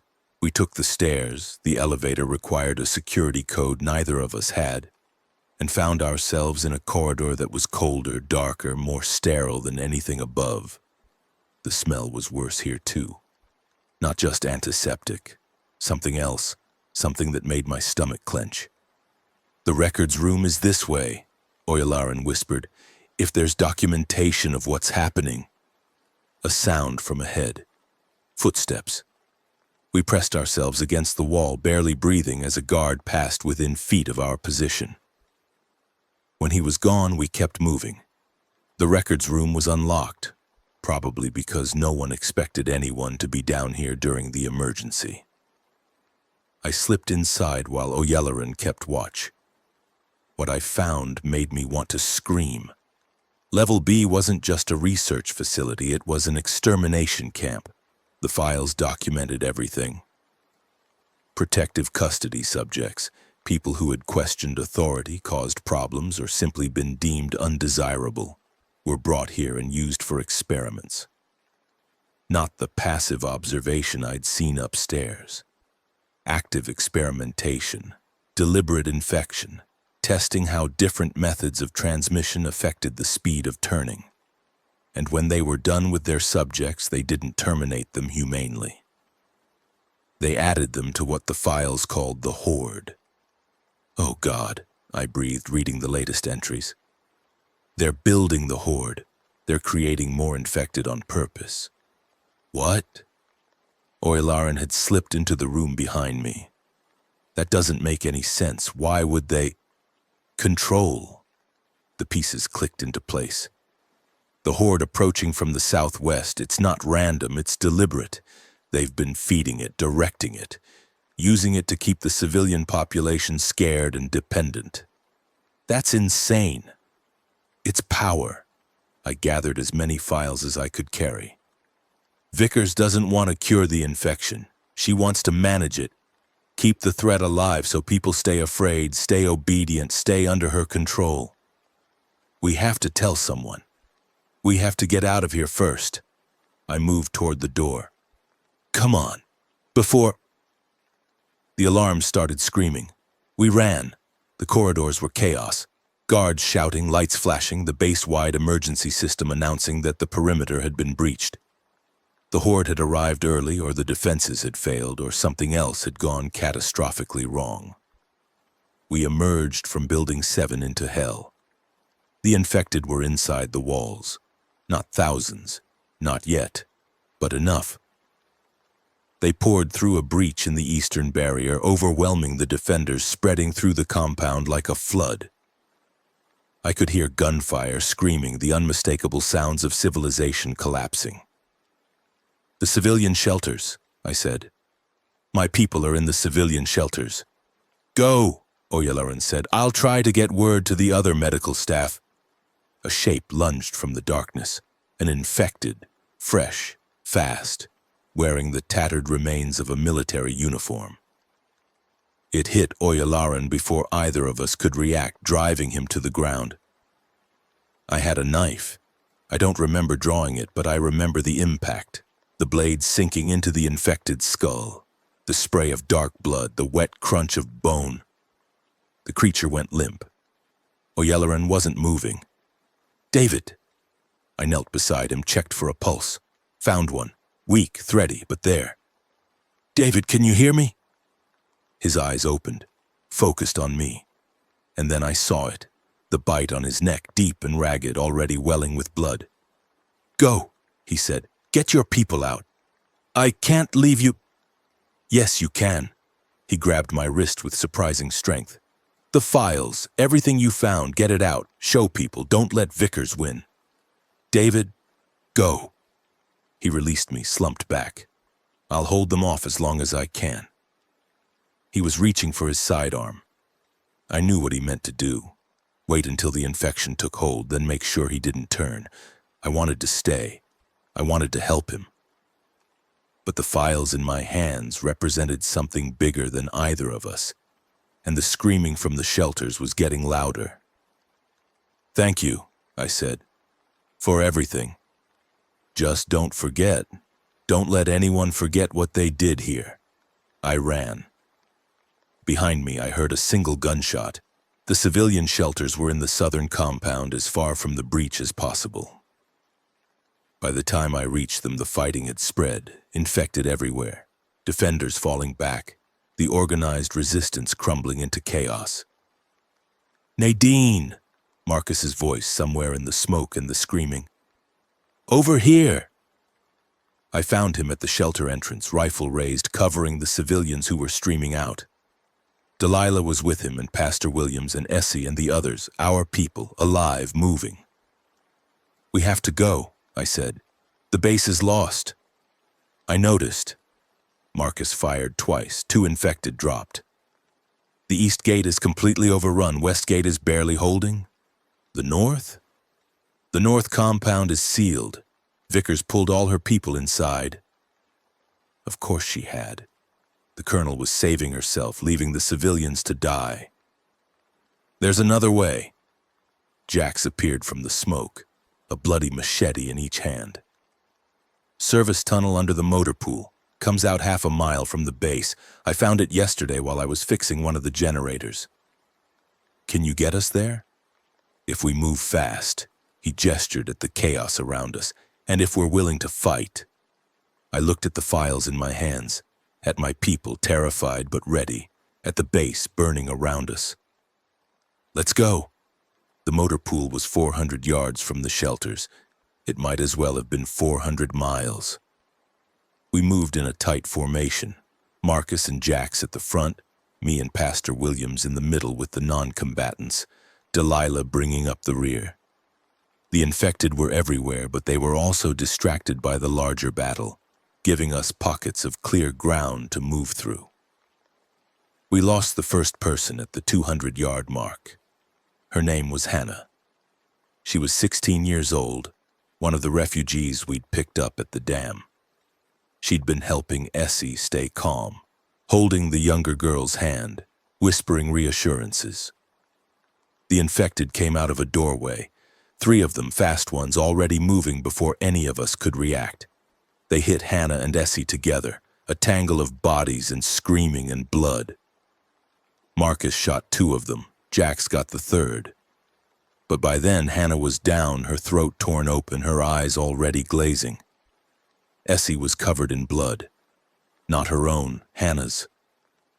She was shaking, staring at the body of the girl who'd been protecting her. Come on. Delilah scooped her up, carried her like she weighed nothing. We have to keep moving. We kept moving. We lost Thomas at the 300-yard mark. Thomas was an older man, one of the commerce refugees. He'd been struggling to keep up, bad knees, he said, from 50 years of farming. When the next group of infected hit us, he fell behind. Marcus tried to go back for him. I grabbed his arm. "He's gone," I said. "We can't. I'm not leaving him. He's already dead." The infected had reached Thomas now, pulling him down, tearing into him. "Marcus, he's already dead." For a moment I thought he was going to break away, to throw himself at the horde and die trying to save someone who couldn't be saved. Then something shifted in his face. The desperation faded, replaced by something harder. "Keep moving," he said. "Don't stop for anything." We kept moving. The motor pool was a chaos of overturned vehicles and scattered equipment. Jax led us through the debris to a maintenance hatch in the floor. The service tunnel he'd mentioned, barely visible under a layer of oil and grime. "It's a quarter mile," he said, pulling the hatch open. "Single file. There might be infected down there. The tunnels connect to the drainage system." "Might be." I didn't check the whole thing. He dropped into the darkness. "Stay close." We descended one by one. The tunnel was narrow, dark, the air thick with the smell of rust and rot. I could hear water somewhere ahead, the drainage system probably carrying runoff from the burning base. We'd gone maybe 500 feet when the screaming started behind us. I turned.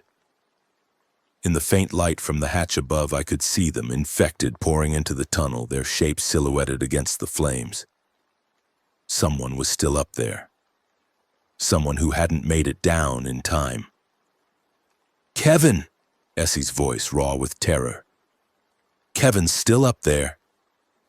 I looked at the hatch, at the shapes descending, at the boy who'd survived the keepers and commerce and everything else, now trapped between the flames and the dead.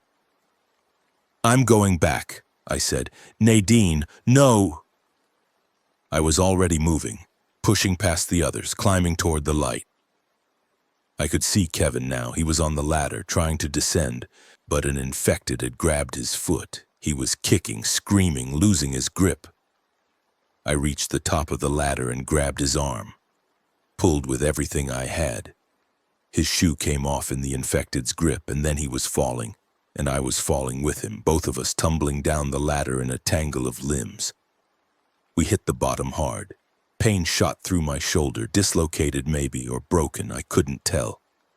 "Close the hatch," Jax's voice somewhere ahead. "Close it now!" Marcus reached past me and slammed the hatch shut. The infected pounded on it from above, but the metal held. "Can you walk?" Marcus asked Kevin. "I think so, Kevin looked at me. "You came back." Of course I did. I tried to stand. The pain in my shoulder was blinding. "We don't leave people behind." "But I'm nobody, you're one of us." I grabbed his hand. "Now move." The tunnel emerged in a drainage ditch half a mile from the base. We climbed out into the night air, gasping, bleeding, alive. Behind us, Fort Campbell burned. I could see the flames reaching for the sky, could hear the distant sounds of battle, could smell the smoke and the death. "Head count," Marcus said. "Everyone sound off." We counted. We'd started with 19 people. We had 13 left. Hannah, Thomas, 3 others whose names I couldn't remember in the haze of pain and exhaustion. Gone, just like that. And somewhere behind us, in the burning wreckage of false hope, Captain David Oyalaran lay dead with a bullet in his brain and secrets that might die with him. "We need to move," Jax said. "The horde will spread out once they're done with the base. We don't want to be here when that happens. Where do we go?" "Away." I clutched the files to my chest, blood-stained now, edges singed but intact. "Away from here. And then we figure out our next move." We walked through the night. The landscape was unfamiliar. Rolling hills, scattered trees, the remains of farmhouses and small towns. Everything was dark, quiet, the silence of a world that had stopped making sense. Delilah walked beside me, supporting my injured arm. "What are those?" she asked, nodding at the files. "Evidence. Proof of what Vickers was really doing in Building 7, which was experimenting on people, building a horde to keep the population scared, using the infection as a tool of control. Jesus. Yeah, I stumbled, caught myself. The pain was getting worse. We need to stop soon. I need to set this shoulder. There's a barn ahead, Jax called back. Looks empty. We can rest there. The barn was abandoned but intact, a miracle in this landscape of destruction. We barricaded the doors, posted a watch, and finally allowed ourselves to collapse. Pastor Williams helped me with the shoulder. It wasn't dislocated, just badly wrenched, but the pain was still considerable. He fashioned a sling from his jacket lining and told me to rest. You saved Kevin's life, he said. That was brave. It was stupid. I almost got us both killed. Bravery and stupidity often look alike in the moment. The difference is in the outcome. He smiled. Tonight, the outcome was good. I thought about Hannah, about Thomas, about the 5 others who hadn't made it out. Was it? They died fighting. They died trying to escape, not cowering in fear. That counts for something. Does it? I have to believe it does. He sat down beside me. Otherwise, what's the point? I slept for a few hours, woke before dawn. The barn was quiet, most of our group still asleep. Marcus was on watch at the door, his rifle across his knees, his eyes fixed on the darkness outside. Anything? I asked. Quiet so far. A few infected in the distance, but they're not heading this way. I sat down beside him. The files were next to me. I hadn't let them out of my sight since we'd escaped. What are you going to do with those? Marcus asked. I don't know. Find someone who can use them, I guess. Someone who can spread the word about what Vickers was doing. Will anyone believe it? Probably not. But I have to try. I looked at the files, the names, the dates, the clinical descriptions of atrocities. These people deserve to have their stories told. And then what? And then we keep moving, keep surviving, keep looking for somewhere better than this. Marcus was quiet for a moment. Then, look here now. I've been thinking about what you said, about finding somewhere to actually live, not just survive. And I think maybe we've been going about this wrong, running from place to place, looking for someone else to save us. He turned to face me. Maybe we need to build something ourselves. Find a place, make it safe, create our own community. Where? I don't know yet, but somewhere. He looked out at the darkness. The river. I keep thinking about the river, the Mississippi, the Ohio, the confluence. That's where I know. That's where I could actually make a difference. I thought about Olmsted Dam, where we'd left Martinez and Elena and the others. About the grain elevator at Commerce, probably still standing despite everything. About the network of rivers that connected everything that could be used for trade and travel and communication. We go back, I said, to the confluence, to the dam. It's a long way. Everything's a long way now. I stood up, ignoring the pain in my shoulder. But it's a destination, it's a goal. And right now I think we need one. We left the barn at first light. The journey back to the confluence would take weeks, maybe longer. We had limited supplies, injured people, and a landscape full of infected between us and our destination. The odds were against us. But we were still alive. We were still together. And we had something we hadn't had before. A purpose. We were going home. The first week was the hardest. We traveled slow, sticking to back roads and rural areas to avoid the worst of the infected concentrations. Food was scarce. We scavenged what we could, hunted when we had to, went hungry more often than I wanted to admit. Essie stopped talking after the 3rd day. She'd been quiet since Hannah died. Since she'd been covered in Hannah's blood.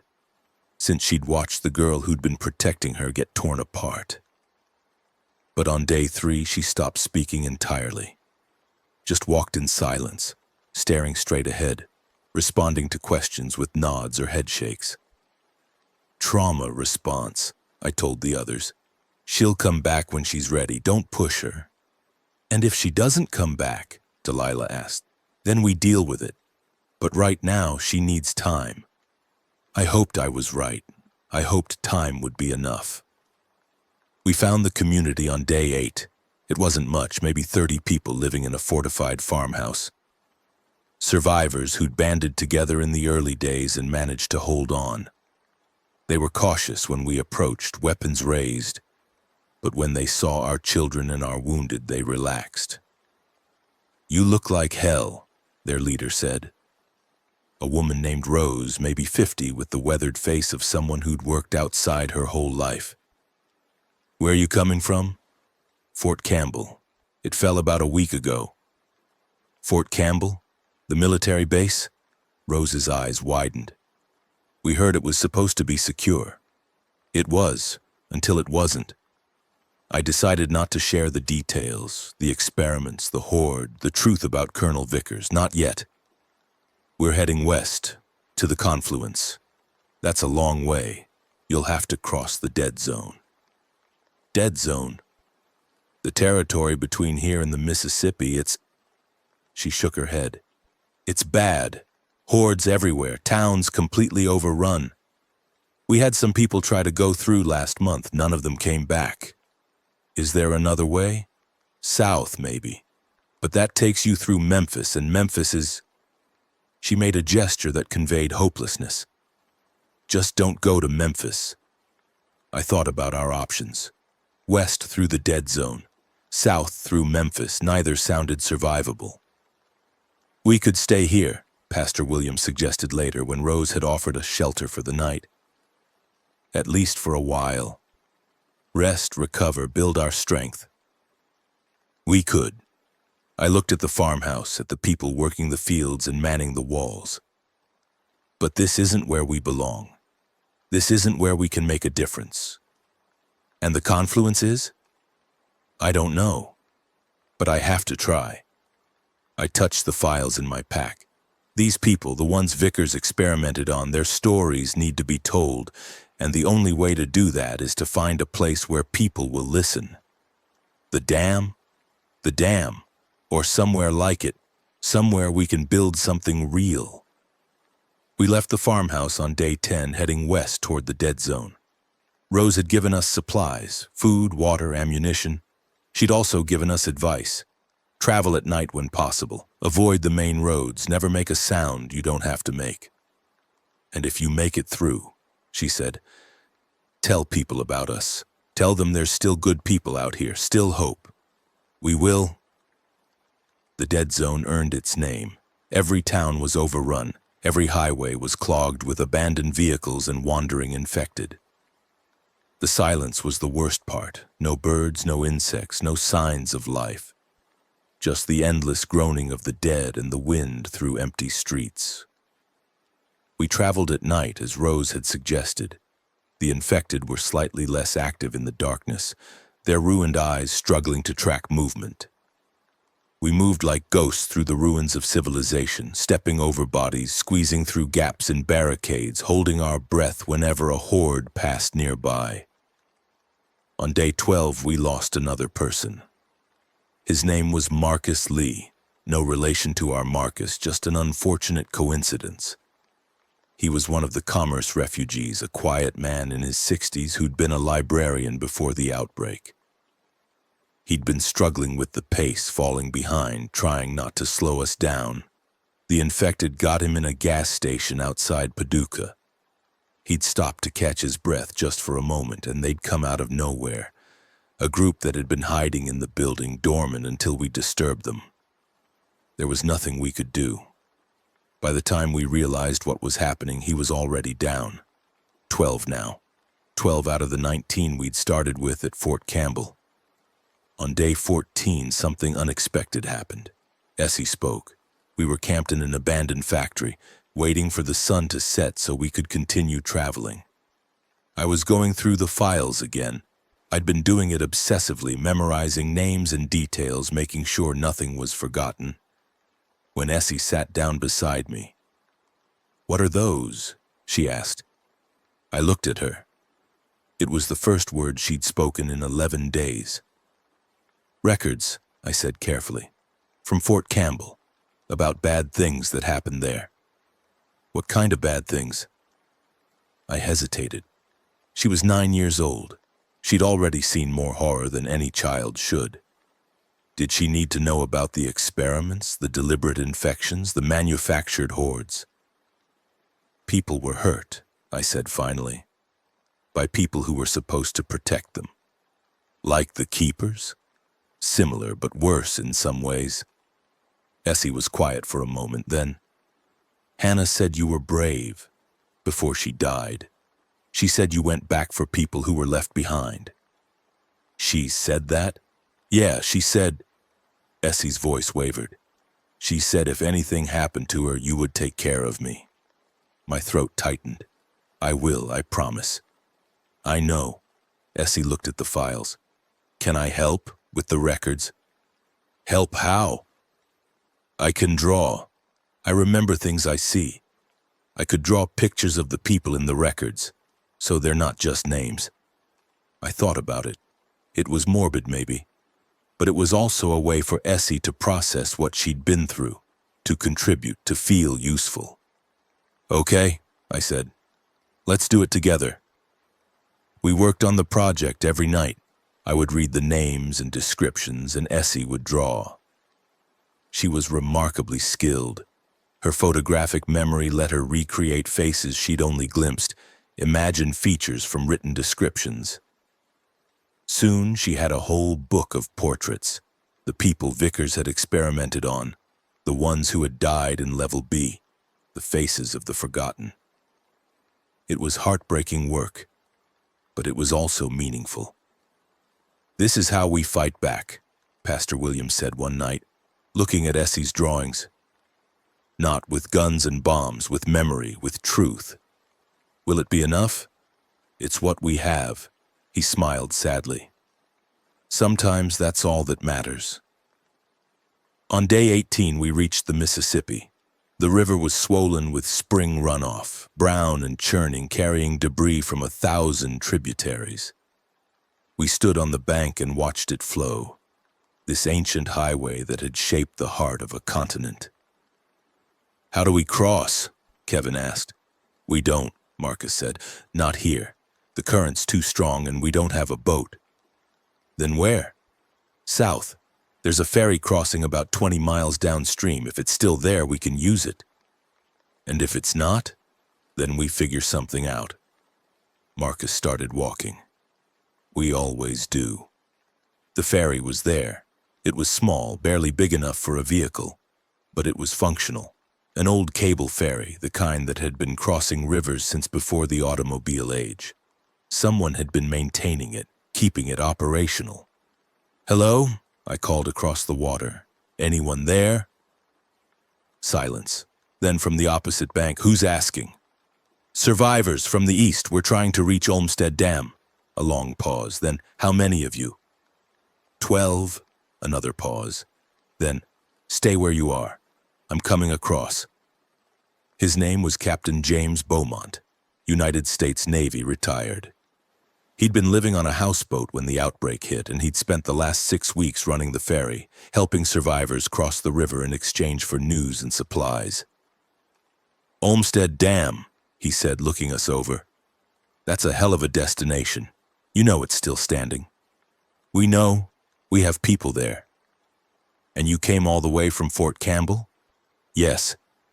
Through the dead zone? Yes, he whistled. You're either very brave or very stupid.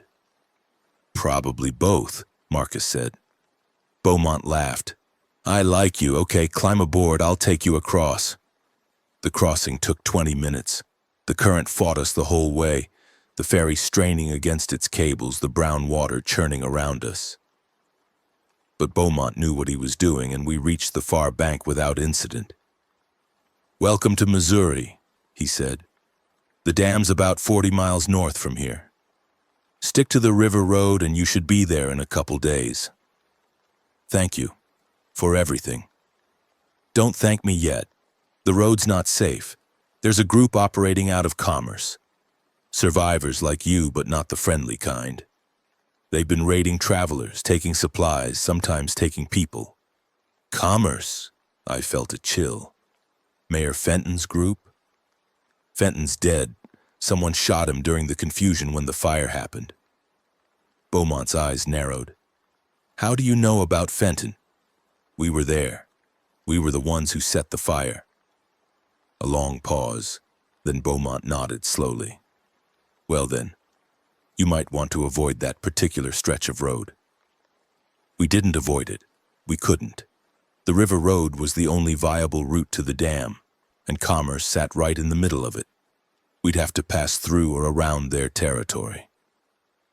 We go at night, Marcus said, fast and quiet. If they don't see us, they can't stop us. And if they do see us, then we fight. We reached commerce on day 20. The grain elevator was still standing, just as I'd hoped. But the town around it had changed. Where before there had been order, strict and oppressive, but order, now there was chaos. Barricades everywhere, guards who looked more like bandits than security. A general atmosphere of desperation. Fenton kept things running, Delilah whispered. Without him it all falls apart. I watched the patrols, counted the guards, mapped our route. But that's not our problem. Our problem is getting past. There's a gap, Jack said. Northwest corner. The fence is damaged and they haven't fixed it yet. How do you know? I've been watching. He grinned, a rare expression these days. Old habits. We went through the gap at 200. Jax led the way, then Marcus, then the rest of us in single file. The commerce guards were focused on the main approaches, not expecting anyone to come from this direction. We moved in silence, crawling through tall grass, freezing whenever a patrol came close. We were almost clear when the shooting started. Contact, someone shouted. Northwest perimeter. Go! Marcus was pushing people forward. Go! Go! Go! We ran. Bullets snapped past us in the darkness, muzzle flashes lighting up the night. Someone screamed. I couldn't tell who. Then we were past the fence, into the trees, the sounds of pursuit fading behind us. We didn't stop running for a mile. When we finally stopped, we counted heads. 11. We'd lost one more in the chaos, a woman named Patricia, another commerce refugee, shot in the back while running. She was right behind me, Kevin said, his voice hollow. I heard her fall. I wanted to go back, but you couldn't. I put my hand on his shoulder. It's not your fault. Then whose fault is it? I didn't have an answer. The dam appeared on the horizon on day 22. It rose from the river like a monument, massive and gray and solid. The American flag flew from its central tower, not tattered, not torn, but whole and proud. We made it, Delilah said. We actually made it. Not yet, but I was smiling despite myself. Not until we're inside those walls. The reception was different this time. Sergeant Delgado met us at the gate, her face unreadable. Cotter. I heard Fort Campbell fell. It did. We barely got out. How many? 11, out of the 19 we took with us. She nodded, not surprised, just accepting. Martinez and the others will be glad to see you. Come in. The reunion was bittersweet. Martinez and Elena, the other commerce refugees, they were overjoyed to see us. But when they learned how many we'd lost, the joy faded into something more complicated. Relief mixed with grief. Gratitude mixed with guilt. You should have stayed, Elena said. We told you it was dangerous. We had to know, I said, about Fort Campbell, about whether there was something better out there. And was there? I thought about Building 7, about Level B, about Jennifer Walsh dying behind glass and David Oyalaran with a bullet in his brain. No, I said, there wasn't. That night I showed Delgado the files. She read through them in silence, her face growing darker with each page. When she finished, she set them down and looked at me. You realize what this means? The military, at least part of it, was deliberately creating the threat they claimed to be protecting us from. Yes. And if this gets out, it needs to get out. People need to know the truth. Do they? Delgado leaned back. I'm not saying Vickers wasn't a monster, but if we spread this information, what happens? People lose faith in the military. They lose faith in any organized authority. The few stable communities that exist start falling apart because no one trusts anyone anymore. So we just... What? Pretend it didn't happen? No. We remember, we learn, and we make sure it doesn't happen here. She met my eyes. But we don't tear down the only institution still functioning just to prove a point.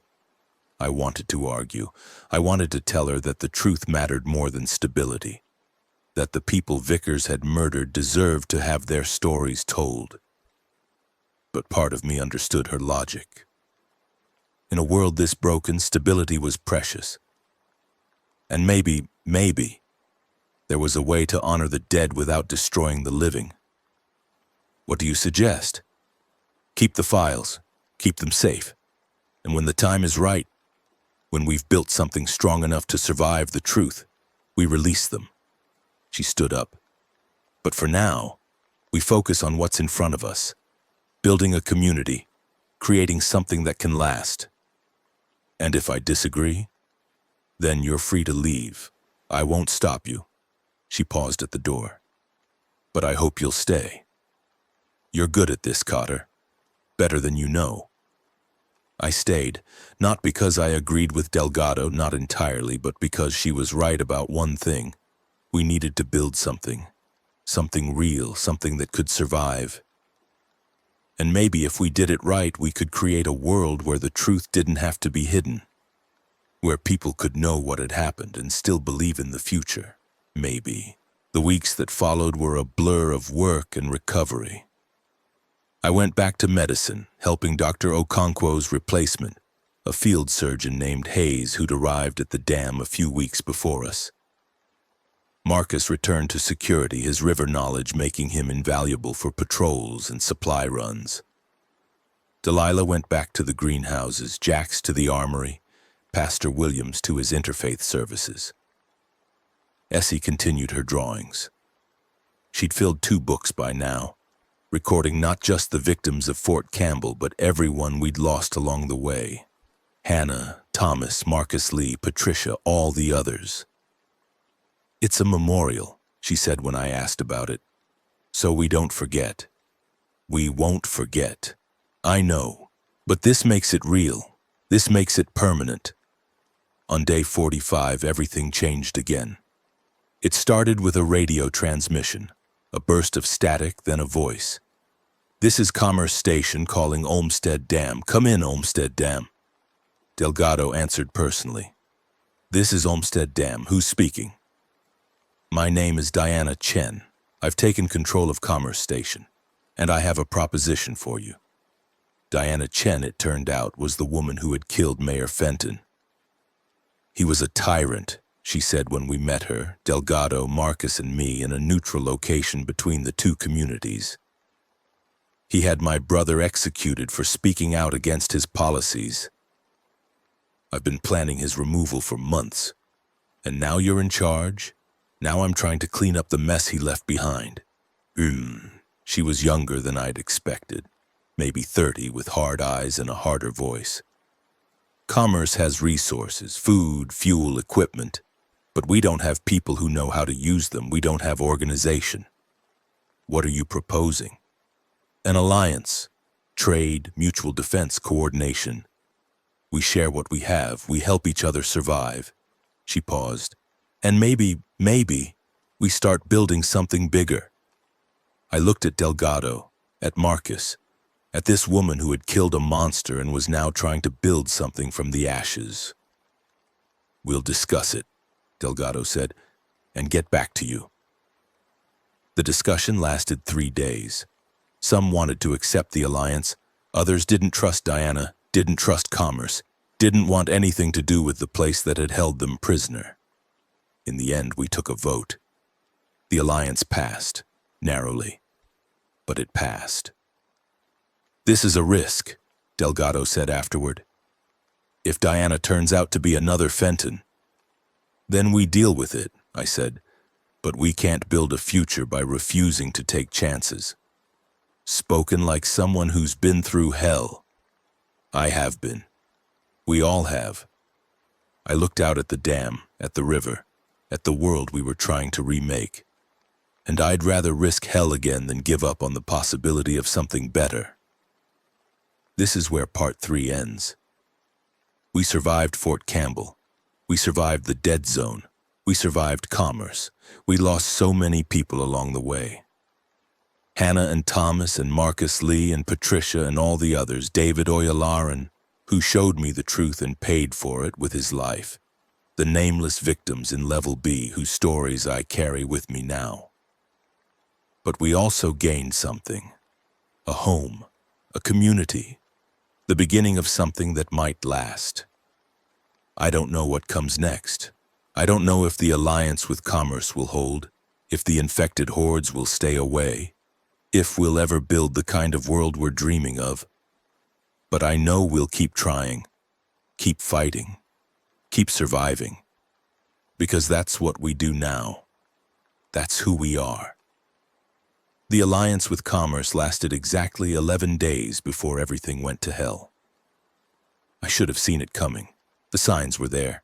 The way Diana's people watched us during trade negotiations, the questions they asked about our defenses, the supply shipments that never quite matched what was promised. But I was tired and hopeful, and stupid enough to believe that we'd finally found stability. I was wrong. This is the part of my story I don't want to tell. This is where I became something I never thought I could be. This is where we lost almost everything. But you need to hear it. You need to understand what survival really costs. It started with a radio call on day 46. "Olmsted Dam, this is Commerce Station. We have a situation." Delgado took the call while I listened from the communications room. Diana Chen's voice was tense, clipped, different from the confident tone she'd used during our negotiations. "What kind of situation?" "We've detected a massive horde moving northeast from Memphis. Thousands of infected, maybe tens of thousands. They're heading straight for our position." I felt my stomach drop. Memphis had been a dead zone since the outbreak. Millions of people, millions of infected, a charnel house that had consumed the entire metropolitan area. If a horde that size was on the move. "How long until they reach you?" Delgado asked. 3 days, maybe 4. A pause. "We're evacuating, moving our people north to higher ground, but we need somewhere to go. You want to come here? It's the only place that makes sense. The dam is defensible, your walls can hold. If we combine our forces, how many people are we talking about?" 63, plus supplies, equipment, everything we can carry. Delgado looked at me. I could see her doing the math. Our current population of 80 plus suddenly doubled. The strain on resources, on space, on the delicate social balance we'd established. "We'll discuss it and get back to you," she said. "Don't take too long. The horde isn't going to wait." The discussion was brutal. Half the council wanted to accept the refugees. The other half remembered what commerce had done under Fenton, the labor camps, the executions, the tyranny. They didn't trust Diana, didn't trust her people, didn't want anything to do with them. "They'll overwhelm us," Martinez argued. "Not with violence, with numbers. 63 people who have their own way of doing things, their own loyalties, their own agenda. We'll lose control of our own community. And if we turn them away," Pastor Williams countered, "if we let them die because of what Fenton did, what does that make us? Survivors. Monsters." The debate went around and around. I stayed quiet, watching, thinking. Something about Diana's call bothered me, something I couldn't quite identify. Then it hit me. "The timing," I said. "The horde from Memphis, why now?" Everyone looked at me. Memphis has been a dead zone for weeks. If a horde that size was going to move, why didn't it move before? What triggered it? Could be anything, Delgado said. Noise, weather patterns, food sources depleting. Or someone triggered it deliberately. I stood up. Think about it. Diana takes control of commerce. She proposes an alliance. Then, conveniently, a massive threat appears that forces us to accept her refugees, to integrate her people into our community. You think she's lying about the horde? I think she might have caused the horde, to create leverage, to put us in a position where we can't say no. The room went silent. That's insane, Martinez said finally. Why would anyone deliberately attract a horde? Because the horde isn't coming here. It's going through commerce, yes, but commerce is evacuating. The horde keeps moving northeast, and where does it go? I walked to the map on the wall, traced the line from Memphis through commerce, through the river valley toward the Keepers, Delgado said. Horseshoe Lake. The Keepers have been a thorn in everyone's side since this started. They've been raiding, attacking travelers, claiming territory. What if Diana decided to solve that problem permanently? By sending a horde of infected to wipe them out, and using the threat of that horde to force her way into our community. 2 problems solved at once. The room erupted. We accepted the refugees anyway. Not because we trusted Diana. We didn't, not anymore. But because we couldn't prove my theory, and because turning away 63 people meant condemning them to death. Even if some of them were complicit in whatever Diana was planning, most of them were just survivors. Just people trying to live through the end of the world. We watch them, Delgado said. Every one of them. And if there's any sign of trouble, there will be trouble, I said. The question is whether we'll see it coming. The commerce refugees arrived on day 49. Diana led them personally, a convoy of vehicles loaded with supplies and equipment and people. They looked exhausted, frightened, exactly how you'd expect evacuees to look. Hard to believe they were part of some conspiracy. Hard, but not impossible. I was assigned to help with the intake process, checking the new arrivals for infection and illness. It gave me an excuse to talk to them, to ask questions, to look for inconsistencies in their stories. Most of them knew nothing. They were laborers, farmers, guards, people who followed orders without asking why. They'd been told to evacuate, so they'd evacuated. They didn't know anything about hordes or keepers or political maneuvering. But a few of them, the ones closest to Diana, the ones who'd held positions of authority, they were different, evasive, guarded, like they were hiding something. The horde, I said to one of them, a man named Victor who'd been Diana's second in command. How did you first detect it? Scouts, he said. We send out scouts regularly to monitor the dead zones. And these scouts saw the horde forming, saw it moving, thousands of them coming up from Memphis. Did they see what triggered it? What made them start moving? A flicker of something in his eyes? Fear? Guilt? No. These things just happen sometimes. The infected, they're like a flock of birds. One starts moving, the others follow. Right. I smiled, kept my voice friendly. Just curious. Thanks for your help. That night I shared my findings with Marcus and the others. They're hiding something, I said. Victor, Diana, the whole inner circle. They know more than they're telling us. But we can't prove it, Marcus said. And even if we could, what then? We've already let them in. We can't exactly throw them out now. No, but we can be ready. I looked at our group. Marcus, Delilah, Jax, Pastor Williams, Kevin, Essie. The people I trusted. Something's coming. I don't know what, but I can feel it. We need to be prepared to move fast if things go wrong. Move where? Anywhere. Somewhere. As long as we're together, we can survive. The horde hit the keepers on day 52. We heard about it on the radio, fragments of transmission, screaming and gunfire, and the unmistakable sound of thousands of infected, overwhelming defenses. The Keeper's compound at Horseshoe Lake, which had stood for months against all challengers, fell in less than 2 hours. "It's done," Diana announced at the next council meeting. "The Keepers are gone. The threat they represented is eliminated." "A lot of people died," Delgado said. "Dangerous people, people who attacked travelers, who murdered civilians, who claimed to be chosen by God while slaughtering anyone they didn't like." Diana's voice was cold, matter of fact. "The world is better without them. And the Horde? Where is it now?" "Dispersing. They reached the lake, found nothing left to eat, and started spreading out. Our scouts are tracking the main concentrations." "Spreading out toward where?" Diana smiled. "Everywhere. But don't worry. They're moving away from us. We're safe." I didn't believe her. Not for a second. The attack came on day 54. It wasn't the infected. It was Commerce. I was on night shift in the medical ward when the first explosion rocked the compound. Then another and another, the sound of our defensive positions being systematically destroyed. "What's happening?" Dr. Hayes shouted. I ran to the window. In the darkness outside, I could see muzzle flashes, figures moving with military precision.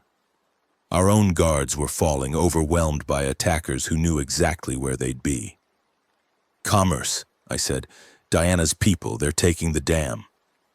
"That's impossible. They're refugees. They're soldiers. They've been soldiers all along." I grabbed my medical bag, my weapon. "We have to get to the others." The next hour was chaos. Diana's forces, maybe 30 of them, the core group she'd kept close, had spent the past 5 days learning our defenses, identifying our weak points, positioning themselves for this moment. They moved through the compound with brutal efficiency, taking out guards, securing key positions, cutting off any organized resistance. I found Marcus in the residential block, already gathering our people. He had blood on his face, not his own, he assured me, and a rifle in his hands. "Diana's making an announcement," he said. "Over the PA system, she's claiming the dam for Commerce." "Where are the others?" "Delilah and Pastor Williams are with me. Jax went to the armory, said he'd bring weapons. Kevin and Essie..." His face tightened. "I don't know. They were in the dormitory when the attack started. We have to find them. We have to get out." He grabbed my arm. "Nadine, listen to me. The dam is lost. If we stay, we die. We have to go now." "I'm not leaving without Kevin and Essie. Then we're all going to die." I pulled away from him. "Then go. Get the others to safety. I'll find Kevin and Essie and meet you at the rendezvous point." "Nadine..." "Go, Marcus. That's not a request." He looked at me for a long moment. Then he nodded. "East Service Tunnel. 1 hour. If you're not there, I'll be there." I found Kevin first. He was hiding in a storage closet near the dormitory, his broken ankle long since healed, but his old terror fully awakened. He was shaking, barely able to speak. "They came in shooting," he said. "I hid. I didn't know what else to do. You did the right thing. Where's Essie?" "I don't know. She was in the common room when it started. I tried to find her, but there were too many of them. Stay here. Stay hidden. I'll find her and come back for you. Don't leave me. Please don't leave me." "I have to." I put my hands on his shoulders. "Kevin, look at me. You survived the Keepers. You survived Commerce. You can survive this. Stay here. Stay quiet. I'll be back." The common room was empty when I reached it. Signs of struggle, overturned furniture, blood on the floor, but no bodies. No Essie. I searched the surrounding rooms, the hallways, anywhere a 9-year-old might hide. Nothing. Then I heard it. A voice amplified over the PA system. "Nadine Cotter, I know you're looking for the girl. I have her. Diana.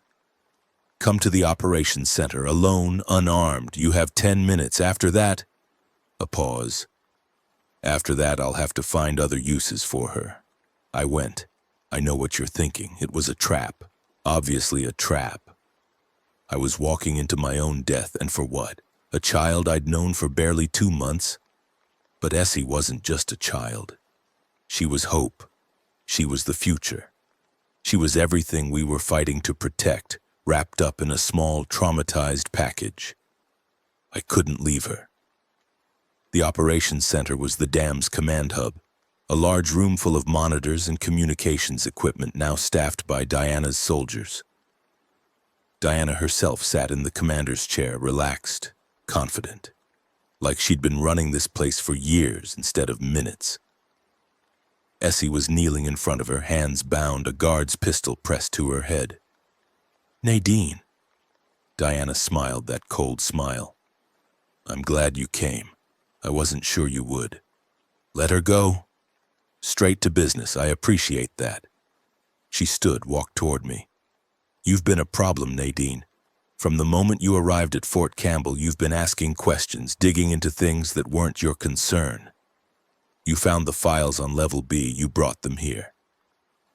You turned Delgado against me before we even met. You were planning to betray us from the beginning.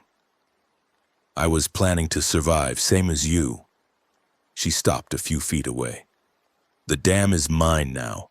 The Commerce refugees are my people, my soldiers mostly, the ones I've been training for months, the ones Fenton never knew about.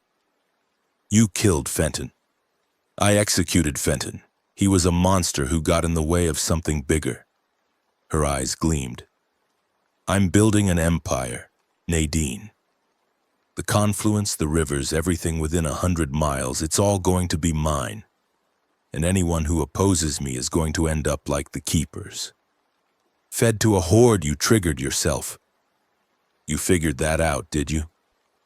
"Clever. Yes, I sent people to Memphis, set off explosives, made noise, drew the infected toward Horseshoe Lake, killed 2 birds with 1 stone, eliminated the Keepers, and gave me the excuse I needed to move my people here.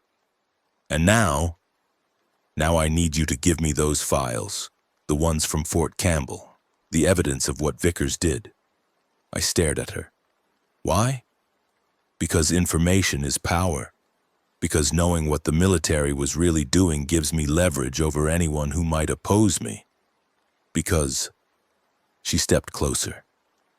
"Because you're going to give them to me, or I'm going to kill this girl in front of you." Essie's eyes met mine. She wasn't crying. She'd stopped crying weeks ago, stopped showing fear in the ways normal children did. But I could see the terror underneath, the desperate hope that I would save her. "The files are hidden," I said. "I'll take you to them." "Where?" "Outside the dam, in a cache about half a mile east." "You're lying." "Maybe. But if you kill Essie, you'll never know for sure." A long pause. Diana studied me, calculating. "Fine," she said finally. "We'll go together. You, me, and the girl. And if you're lying..." "I'm not." The escape was insane. I had no plan, no weapons, no backup. Just a desperate gamble that I could get Essie away from Diana long enough for us both to run. We left the operations center with Diana's guards surrounding us. Walked through the compound, past the bodies of people I'd known, past the burning wreckage of the life we'd built. The east gate was still standing. Diana's people had focused on the interior, leaving the exterior defenses intact. "The cache is through those trees," I said, pointing. "There's a bunker, old flood control infrastructure. I hid the files there. You expect me to walk into the woods with you? I expect you to want those files badly enough to take the risk." Diana considered. Then she gestured to her guards. "Wait here. If I'm not back in 15 minutes, kill everyone in the compound." We walked into the woods, Diana, me, Essie, and 2 of Diana's most trusted soldiers. The darkness was nearly complete, just enough moonlight to see the path. I was counting steps, 50 feet from the gate, 100, 150. "Here," I said, stopping at a nondescript patch of ground. "The bunker entrance is under that rock." Diana nodded at one of her soldiers. He moved forward, started examining the ground. I moved. The knife was in my boot, a small blade I'd hidden there weeks ago just in case. I had it out and buried in the first soldier's throat before anyone could react. Diana spun, reaching for her weapon. I was already moving, grabbing Essie, pulling her toward the trees. "Run!" I shouted. "Don't stop for anything." A gunshot. Something burned across my shoulder. A graze, painful but not fatal. I kept running, dragging Essie with me, crashing through underbrush and branches. Behind us, I could hear Diana screaming orders. More gunshots. The sounds of pursuit. But the darkness was complete now, the trees closing around us, and I knew these woods better than any of Diana's people. We ran until my lungs burned, until Essie was gasping for breath, until the sounds of pursuit faded into silence.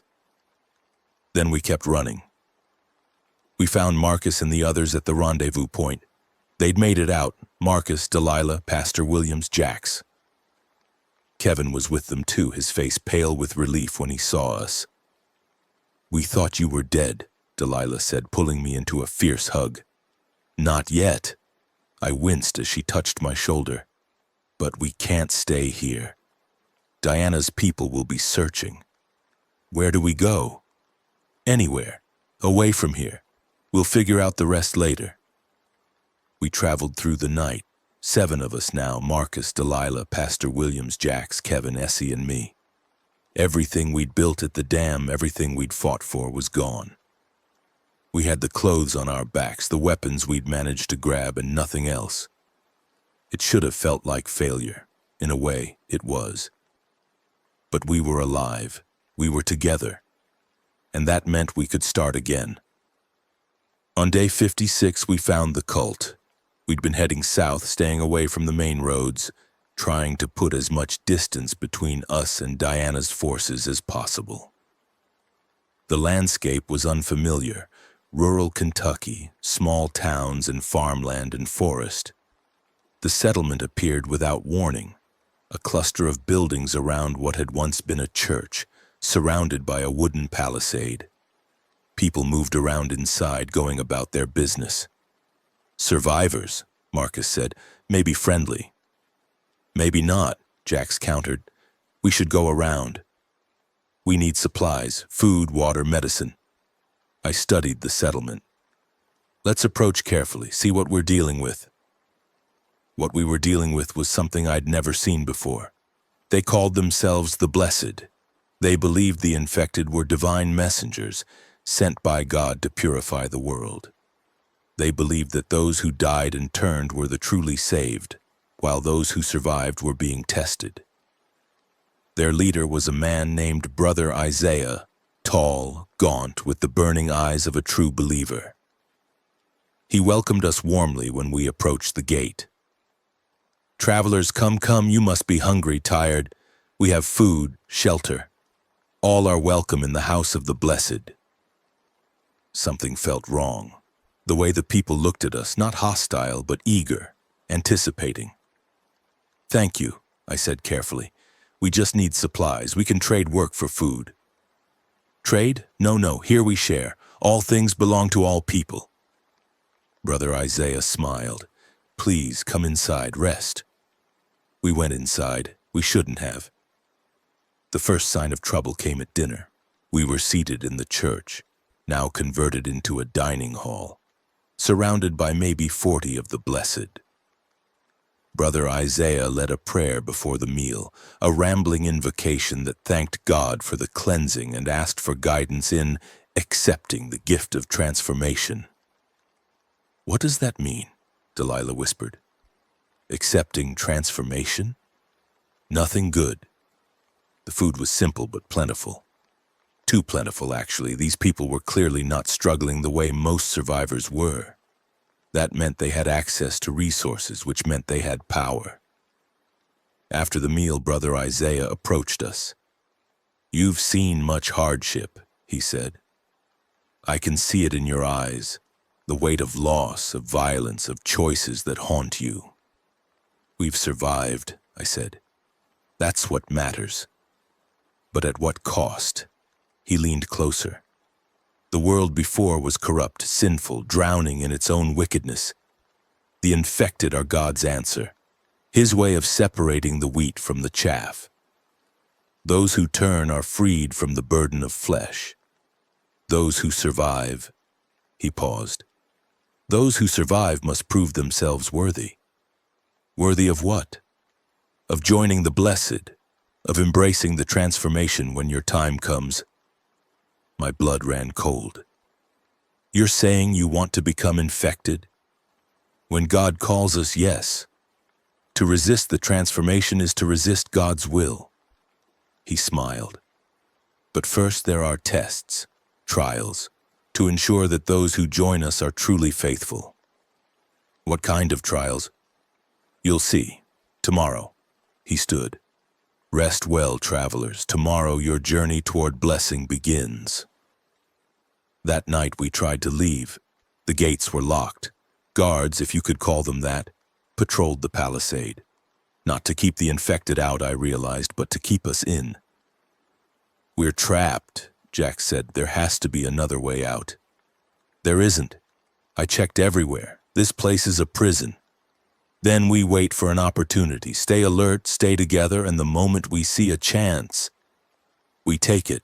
Marcus's voice was grim. Whatever it takes. The trials began at dawn. Brother Isaiah gathered everyone in the center of the compound, the blessed on one side, us on the other. Behind him, 2 of his followers wheeled out a large cage. Inside the cage was an infected. Behold, Brother Isaiah said, one of God's messengers, a soul freed from the prison of flesh, purified by divine fire. He turned to us. To prove your worthiness, you must face the messenger in single combat. Those who prevail demonstrate God's favor. Those who fall, he smiled. Those who fall receive the ultimate blessing. You want us to fight that thing?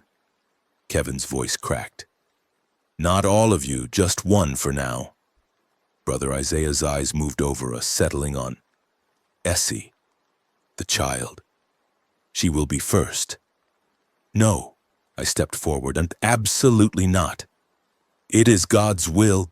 I don't give a damn about God's will. She's 9 years old. You're not putting her in a cage with that thing. Brother Isaiah's expression didn't change, but something shifted behind his eyes. You would defy the divine plan? I would die before I let you hurt her. Then perhaps, he smiled again, that terrible smile. Perhaps you should take her place. They put me in the cage. The infected was maybe 40 years old, male, partially decayed but still fast. A standard walker, not fresh but not shambling either. It lunged the moment the cage door closed behind me, teeth snapping, hands reaching. I dodged, barely. The cage was maybe 20 feet across, enough room to move, not enough to run.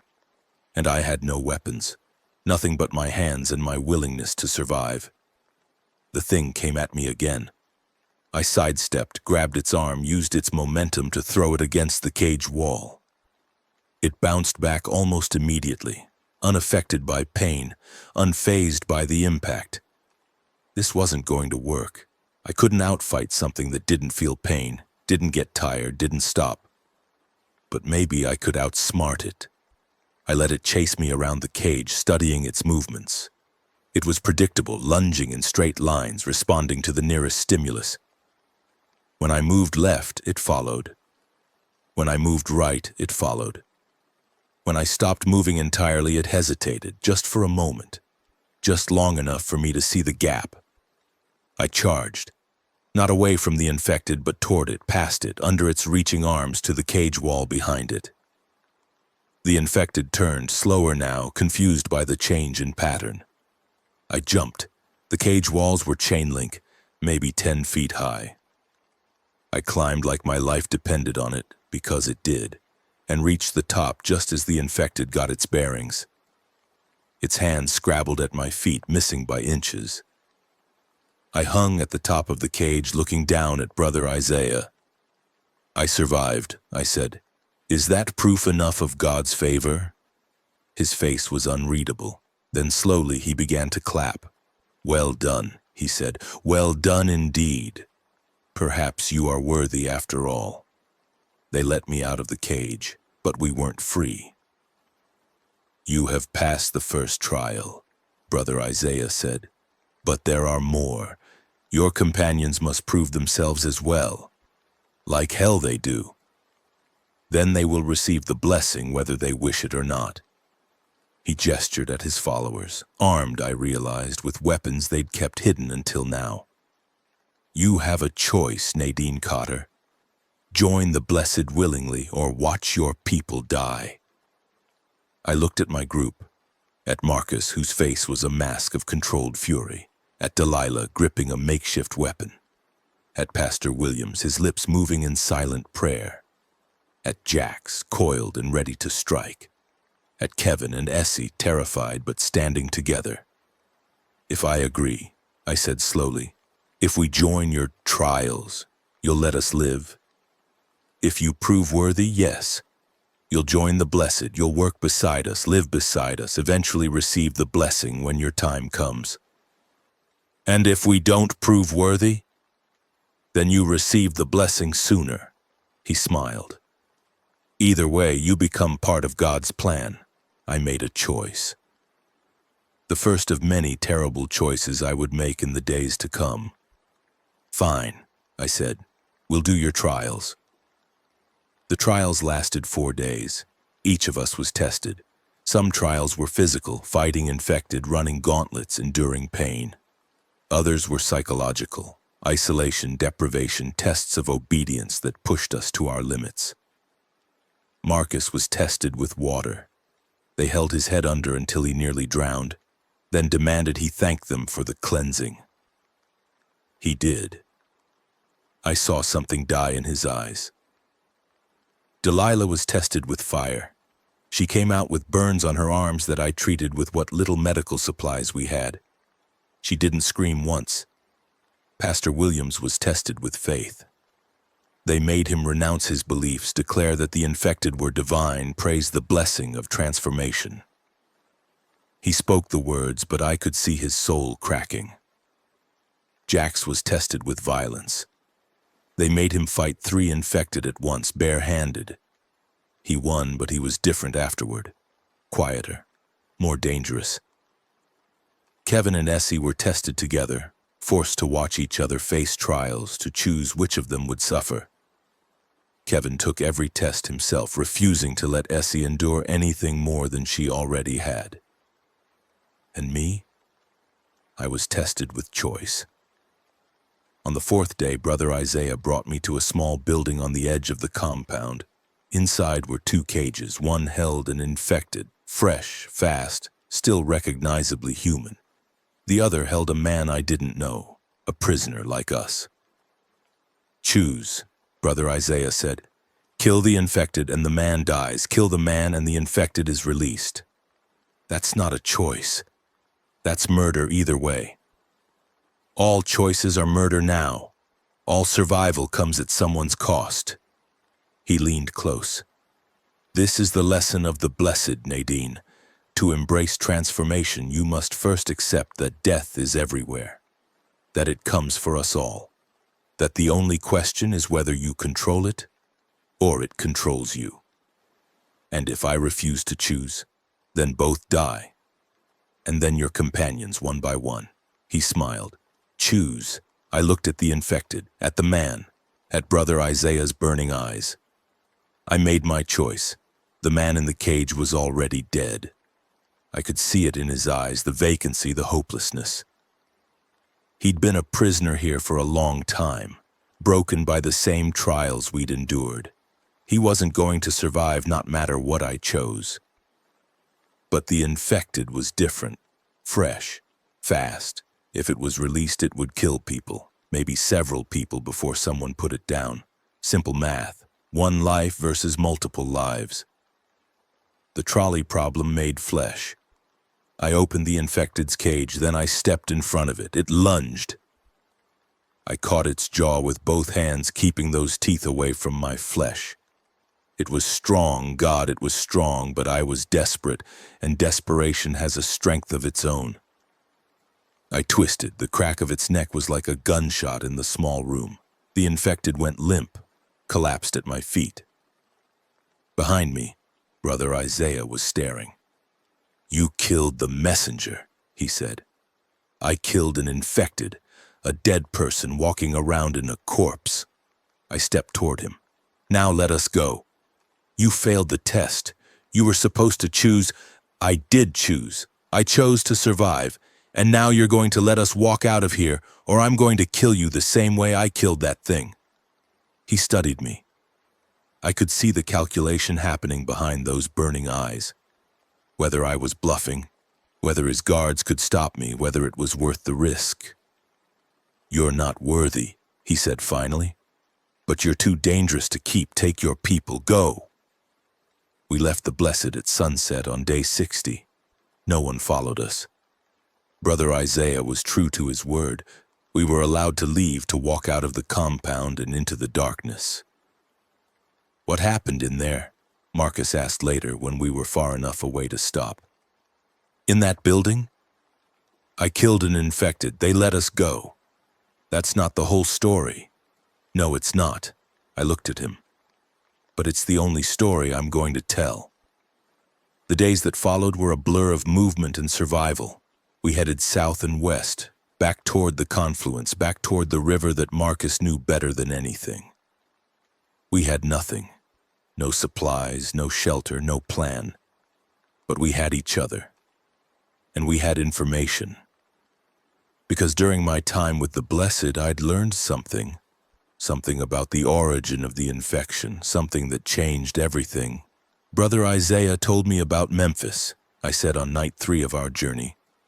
About what was there before the outbreak. Before the outbreak? There was a facility. Government research, he said, though he didn't know the details. Testing something, a pathogen, a weapon, he wasn't sure. The outbreak started there, not randomly, not naturally. It was a containment breach. "That matches what we found at Fort Campbell," Delilah said.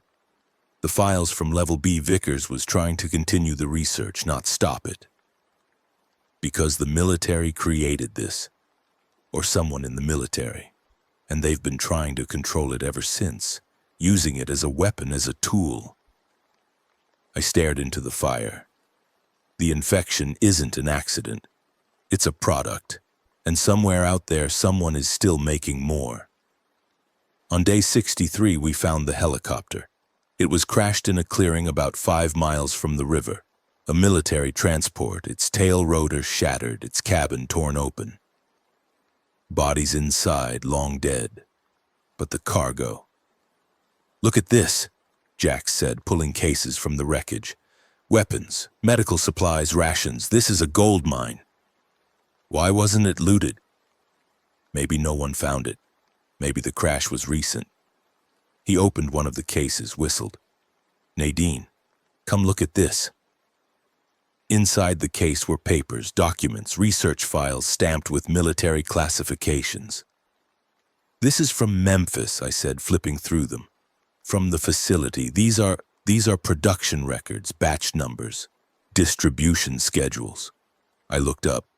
They weren't just studying the infection. They were manufacturing it, sending it out to other facilities. For what purpose? I don't know. But look at this. I held up a map marked with red circles. These are the distribution points, the places they sent the pathogen, and look where they are. Major cities, military bases, population centers across the country. "Oh God," Delilah whispered, "then this wasn't an outbreak, it was an attack."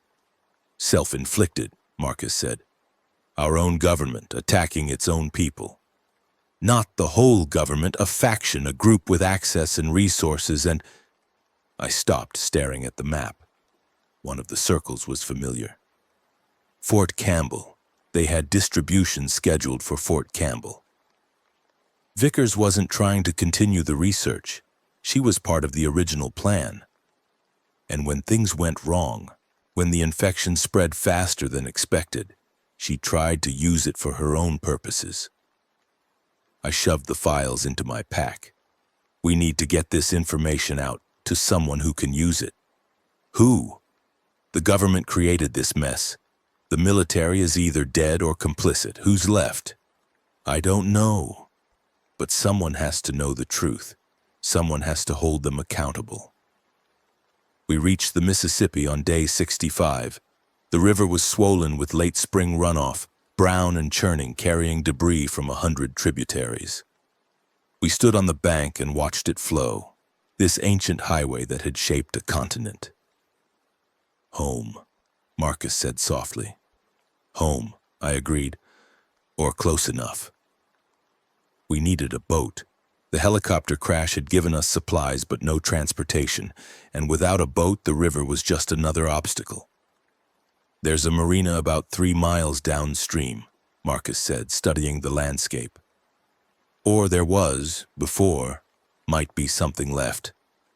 Might be infected too. Only one way to find out. The marina was mostly destroyed. Boats smashed or stolen, buildings burned, but we found one vessel that was still serviceable. A small cabin cruiser, maybe 30 feet long, with a working engine and enough fuel to get us started. It's not much, Marcus said, but it'll do. We loaded our supplies, cast off, and let the current carry us south, toward the confluence, toward whatever was left of our world. The attack came on day 67. We'd anchored for the night in a sheltered cove, posting watches, trying to rest. The river was quiet, the banks dark. Everything seemed peaceful. Then Jack started screaming. I was up and running before I was fully awake, my hand finding my weapon in the darkness. Jax was on the deck fighting someone that had come over the side. Not someone. Something. It was huge. Taller than any infected I'd seen, broader, with muscles that bulged impossibly under gray mottled skin. And its eyes were wrong. Not the vacant hunger of a normal infected, but something else. Something that looked almost like intelligence. Apex, Marcus shouted. It's an apex infected. I'd heard rumors about them. Infected that had somehow become stronger, faster, smarter than the others. Mutations or evolutions or something worse. I'd never believed the stories. I believed them now. The apex threw Jax against the cabin wall with a crash of splintering wood. Turned toward the rest of us with that terrible, calculating gaze. It didn't lunge mindlessly like a normal infected. It studied us. Chose its target. It chose Essie. The apex moved faster than anything that size should move. It was across the deck in 2 strides, reaching for the girl who had already seen too much. Marcus intercepted it. He hit the apex at full speed, driving it back, buying Essie the second she needed to scramble away. But the apex was stronger. It grabbed Marcus by the throat, lifted him like he weighed nothing. Marcus! I raised my rifle. I can't get a shot. The apex looked at me. Looked at the rifle, and I swear it smiled. Then it threw Marcus overboard. What happened next is a blur. I remember firing. I remember the apex shrugging off bullets like they were nothing. I remember Jax rejoining the fight, bleeding from a dozen wounds, his machetes flashing in the darkness. I remember Pastor Williams pulling Kevin and Essie to safety below decks. I remember Delilah. She came out of nowhere, literally nowhere. I didn't see where she'd been hiding, with something in her hands, a flare gun, bright red, loaded. She didn't aim for the apex. She aimed for the fuel barrel we'd lashed to the deck. Everybody down! The explosion was blinding. Heat and light and force throwing me against the railing, stealing the air from my lungs. When my vision cleared, the apex was burning. Still moving, still fighting, but burning. Finally, something that could hurt it. Jax finished it. 3 swings of his machete, driven by fury and desperation, and the apex's head separated from its body. It collapsed on the burning deck, still twitching, finally still. Marcus, I gasped. We have to find Marcus. We found him downstream, clinging to a fallen tree. He was alive, barely. The apex had crushed something in his chest and the water had made it worse. I did what I could, stabilized him, kept him breathing, but I knew it wasn't enough. "I'm dying," he said that night while the others slept. "You're not." "I am, I can feel it." He coughed and there was blood on his lips. "Look here now, I need you to listen. Save your strength. I'm going to die, Nadine, probably tonight. Definitely soon." He grabbed my hand with surprising strength. "The boat, the river. These are the only things I have left to give. Promise me you'll use them. Promise me you'll get these people somewhere safe." "I promise. And Essie." His voice was fading. "Take care of Essie. She's like Jalen, not the same, but..." "I know." Tears were streaming down my face. "I know. Tell her." He coughed again. "Tell her she's going to be okay. Tell her..." He didn't finish. Marcus Washington died at 3:47 a.m. on day 68. We buried him on the riverbank at dawn in soil that the Mississippi had shaped over millennia. Pastor Williams said words. Jax dug the grave. Delilah carved his name on a stone. I couldn't speak. I couldn't do anything except stand there and remember the man who'd pulled me from the flood on the first day of the end of the world. The man who'd taught me to survive. The man who'd become family. Essie drew his portrait later, added it to her book of the dead. We kept moving. What else could we do? Marcus was gone, but we were still here. The river was still flowing south, and somewhere ahead there might be safety. Might be hope. Jax took over as captain. He didn't know the river like Marcus had, but he learned fast. He had to. I threw myself into planning. Routes, supplies, contingencies. Anything to keep from thinking about who we'd lost. But at night, alone in the cabin, I let myself grieve. On day 70, we saw the smoke. It rose from somewhere ahead, black and thick, visible for miles. Not a wildfire. The plume was too concentrated, too deliberate.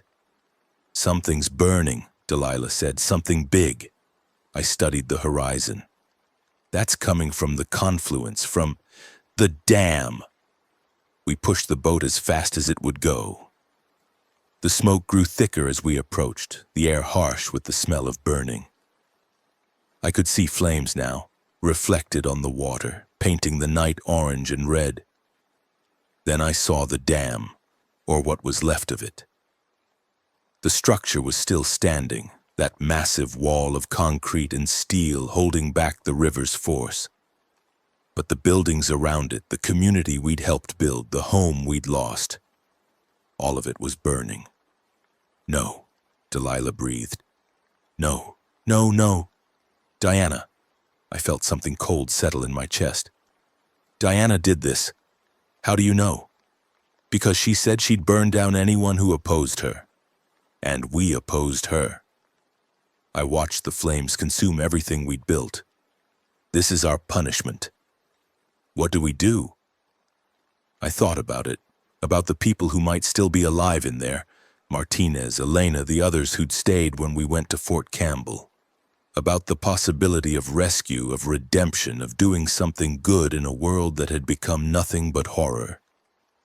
Then I thought about Essie, about Kevin, about Pastor Williams and Delilah and Jax, the people who were still alive, still depending on me.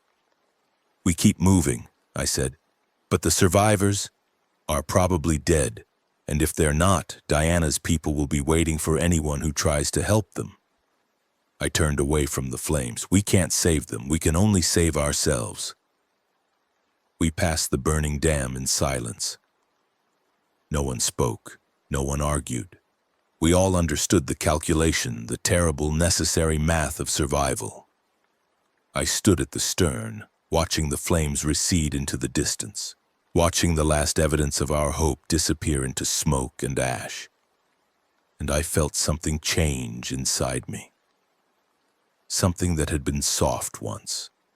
Something that had believed in mercy and compassion, in the essential goodness of human beings. That part of me was burning too. On the morning of day 71, we crossed into Arkansas. New territory, new dangers, new chances to survive or to die trying. I looked at my group, Delilah, Jax, Pastor Williams, Kevin, Essie. 5 people who trusted me to keep them alive.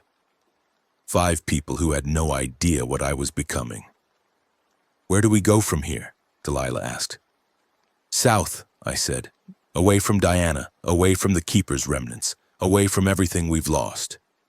And then we find somewhere safe, build something new, start over." Do you really believe that's possible?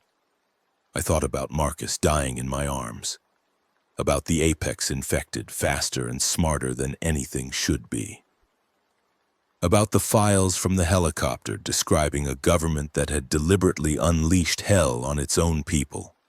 "No," I said, "but I'm going to pretend I do, because the alternative is giving up, and I'm not ready to give up, not yet." The river carried us south. Behind us, the world we'd known was gone. Cairo drowned, Fort Campbell fallen, Olmsted Dam burning. Ahead of us, nothing but uncertainty. The promise of more danger, more death, more impossible choices, but we were still alive, still moving, still fighting. For now, that was enough. This is the end of part 4. This is where I became what I am now. Not the nurse who fled Cairo General, not the leader who tried to build something at the dam. Something harder, something colder. Something that could make the choices no one else would make and live with the weight of them afterward. Marcus is gone. The dam is gone. Everything I believed about survival has been burned away, leaving only the truth. In this world, mercy is a luxury, and I can't afford luxuries anymore. There are still things worth fighting for. Delilah, Essie, the others who trusted me with their lives. But I'm different now, changed in ways I don't fully understand. I'm still Nadine Cotter, but I'm not sure I'm still human. The river carried us south for 6 days before we found the river rats. They found us, actually. We'd anchored for the night in what we thought was a secluded cove, hidden from view by a bend in the river. We were wrong. "Don't move." The voice came from everywhere and nowhere, speakers, I realized later, hidden in the trees. We froze, hands on weapons, eyes scanning the darkness. "You're in river rat territory. State your business or get gone." "We're survivors," I called out. "Heading south. We don't want trouble." A long pause, then, "How many of you?" "6. "Armed?" "Yes." Another pause. Then from the tree line, figures emerged, a dozen of them moving with practiced coordination. They were dressed in a mix of civilian clothes and military gear, their faces weathered by months on the water. Their leader was a woman about my age with close-cropped gray hair and a shotgun that looked like it had seen heavy use. "I'm Captain Margot Delacroix," she said. "You're on my river." I wasn't aware it belonged to anyone. It belongs to whoever can hold it. Right now, that's us. She studied our boat, our faces, our weapons. "You came from the north, from the confluence."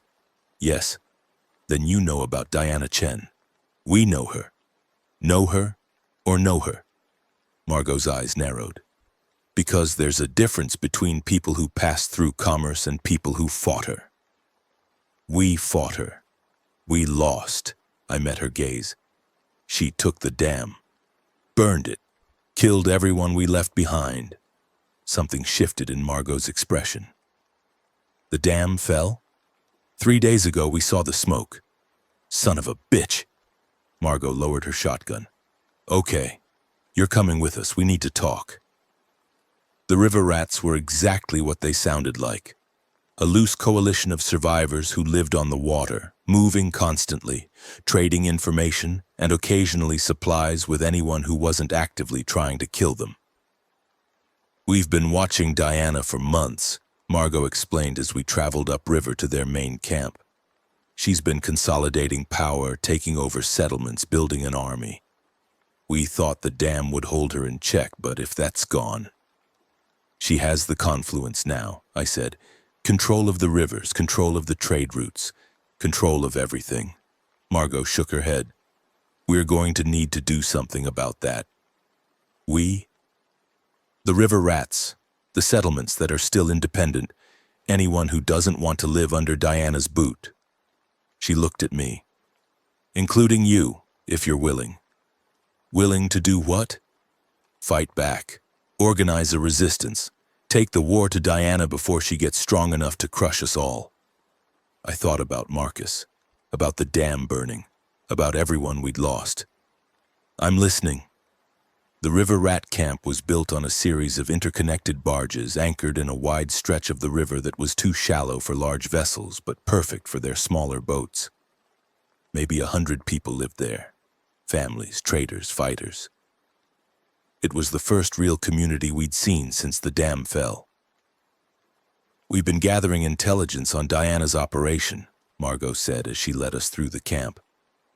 Troop movements, supply routes, defensive positions. We know more about her setup than anyone else who isn't already working for her. Why haven't you moved against her? Because we didn't have the numbers, or the firepower, or... She stopped, turned to face me. Or the right leader. I'm not a leader. You survived Fort Campbell. You survived the Keepers. You survived Diana's takeover and the cult of the Blessed. Margot's eyes were intense. People like you don't just survive, you adapt, you overcome, you make other people believe they can too. And you think I can do that for your resistance? I think you're already doing it. Those people with you. She nodded toward where Delilah and the others were being shown around the camp. They followed you through hell. They're still following you now. That's leadership, whether you call it that or not. We stayed with the river rats. I told myself it was temporary, a place to rest, to recover, to plan our next move. But the truth was simpler. I was tired of running, tired of watching people die, tired of surviving without living. And maybe, just maybe, I was starting to believe we could actually fight back. The days that followed were a crash course in guerrilla warfare. Margot's people knew things I'd never learned. How to move through hostile territory without being seen. How to set up ambushes, how to disrupt supply lines without direct confrontation. They'd been fighting Diana's expansion for months, using the river as their highway and their shield. The water is our advantage, Margot explained during one of our strategy sessions. Diana's forces are land-based. They can't chase us where we go. As long as we control the river, we control the battlefield. But we can't control the river forever. She's building boats, training crews. Eventually she'll have a fleet that can match ours. Then we need to stop her before she does. Margot pulled out a map, covered with marks and annotations. This is Diana's main supply depot, about 40 miles north of here, on the west bank. If we can hit it, destroy it, we cut her supply lines. For a while, long enough to organize a larger response. She looked at me. Will you lead the raid? I stared at the map, at the marks that represented enemy positions, defensive structures, the lives of people who might die if we attacked. Yes, I said. The raid was scheduled for day 78. We spent a week preparing, gathering supplies, training, planning every detail. Jax was invaluable, his military experience giving us insights we would have missed otherwise. Delilah's wilderness skills helped us scout the approach routes. Even Pastor Williams contributed, using his experience with people to boost morale and keep the volunteers focused. Kevin and Essie were kept away from the planning. They were too young, too valuable, too fragile to risk on a combat mission. Kevin protested. Essie just watched, her dark eyes tracking everything. You're not coming, I told them both. That's final. You said we don't leave people behind, Kevin said. We don't. But we also don't throw children into combat. I put a hand on his shoulder. Your job is to stay safe, to survive, to be here when we get back. And if you don't get back, then you keep surviving. That's what we do now. The night before the raid, Delilah found me on the deck of our boat. You should be sleeping, she said. So should you. Can't. Keep thinking about what might go wrong. She sat down beside me. Are we doing the right thing? Fighting back, I mean, instead of just running? I don't know. But running hasn't worked out so well either. No, it hasn't. She was quiet for a moment. I keep thinking about Marcus, about what he'd say if he were here. He'd probably tell me I'm being an idiot, that this is too risky, too dangerous, that we should find somewhere safe and stay there. Maybe. But he'd also follow you into the fight. Delilah looked at me. That's what he was like, complaining the whole way but never backing down. I miss him. Me too. She took my hand. Whatever happens tomorrow, I'm glad you're my sister. I'm glad we found each other. We didn't find each other. I came looking for you. Same thing. She smiled, a real smile, the first one I'd seen from her in weeks. Get some sleep, Nadine. We've got a war to fight. The raid began at 300 on day 78. We approached the supply depot by water, using the pre-dawn darkness as cover. 12 boats, 47 fighters, more firepower than we'd ever assembled in one place. The depot was exactly where our intelligence said it would be. A cluster of warehouses on the riverbank, surrounded by a fence and guarded by maybe 24 of Diana's soldiers. We'd planned for this. We were ready. Teams 1 and 2, take the north gate, I whispered into the radio. Team 3, you're on the south. Team 4 holds the boats. No one fires until my signal. Acknowledgements came back, clipped and professional. I felt the weight of responsibility settle on my shoulders. 47 lives depending on my decisions. We moved into position. The guards never saw us coming. The fight was brutal and brief. We hit the gates simultaneously, overwhelming the defenders before they could organize a response. I killed 3 men in the first 30 seconds, shots to the head, center mass, whatever stopped them fastest. I'd stopped feeling anything about killing months ago. Now it was just reflex, just survival. Warehouse secure, Jax's voice on the radio. We've got supplies, food, weapons, medical equipment, more than we can carry. Take what we can, burn the rest. Copy that. We worked fast, loading boats with everything useful, setting charges on everything we couldn't take. Diana's reinforcements would be coming. We had maybe 30 minutes before they arrived. We were done in 20. All teams fall back to the boats. We're moving. The explosion was visible for miles. We watched from the river as the depot burned. Secondary explosions ripping through the warehouses as ammunition cooked off. Diana's supply line was crippled. Her expansion would be delayed by weeks, maybe months. We did it, Margot said, something like wonder in her voice. We actually did it. We did. I couldn't quite believe it myself. Now we see how she responds. Diana's response came 3 days later. She didn't attack the river rats directly. She was smart enough to know she couldn't catch us on the water. Instead, she hit the settlements that traded with us. 3 villages burned to the ground. 47 civilians dead. A message written in blood. She's trying to isolate us, Margot said, staring at the reports. Cut off our support base. Make the other settlements afraid to work with us. It's working. Then we need to hit her harder. Show people that she can be hurt, that she's not invincible. How? The supply depot was her most vulnerable target. Everything else is better defended. Then we need better intelligence. Margot pulled out the map again. There's a woman in Diana's inner circle. Someone who's been feeding us information. She's been asking for extraction. Says she has something big, something that could change everything. What kind of something? She wouldn't say over the radio. Said it's too sensitive. Margot looked at me. Will you bring her out? I studied the map. The extraction point was deep in Diana's territory. Dangerous, probably a trap. But if this woman had real intelligence, when do we leave? The extraction team was small, just me, Jax, and two of Margot's best people.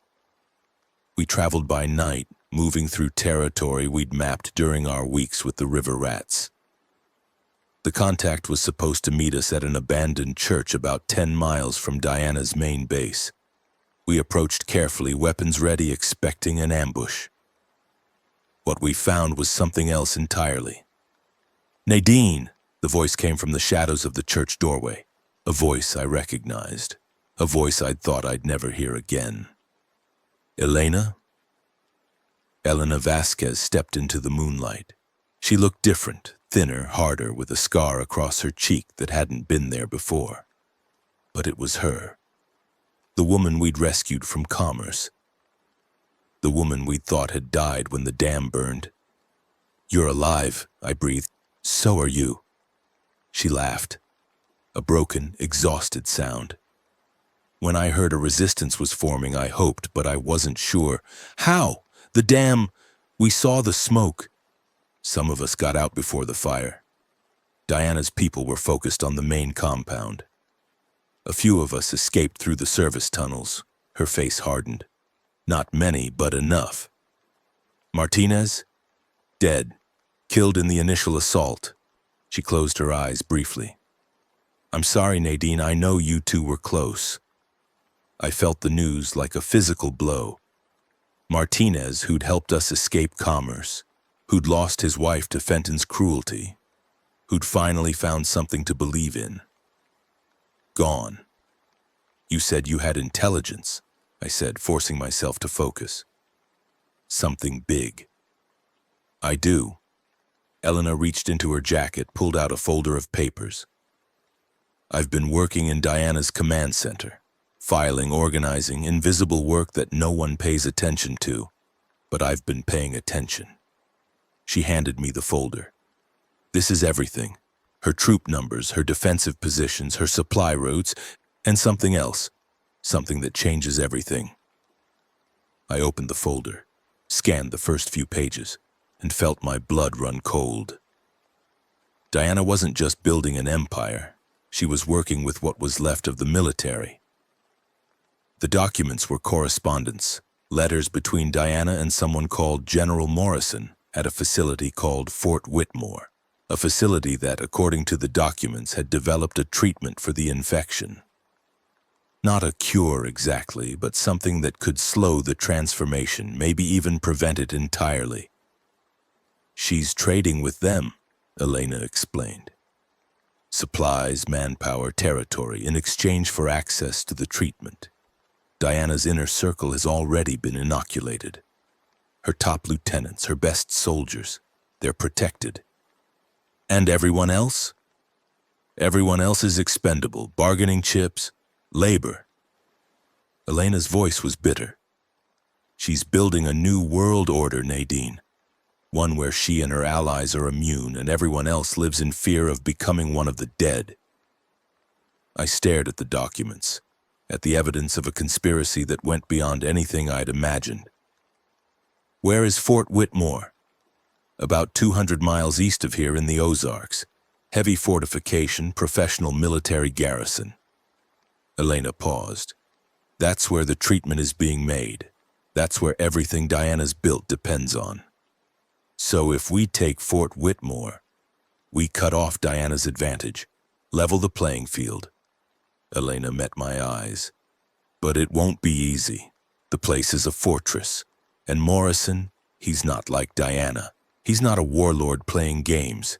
He's true military. He believes he's saving civilization. By making deals with people like Diana. By doing whatever it takes to preserve order." Elena shook her head. "He's not evil, Nadine. He's pragmatic. And that makes him more dangerous." We brought Elena back to the River Rat camp. The intelligence she'd gathered was everything Margot had hoped for. Detailed maps, troop dispositions, supply schedules. Enough to plan a real campaign against Diana, But it was the information about Fort Whitmore that changed things. If this is true, Margot said, studying the documents, then Diana isn't our only enemy. She's working with the people who might actually have the resources to end this thing, or to control it. I thought about the files from the helicopter crash, about the military's role in creating the infection. General Morrison isn't trying to save humanity.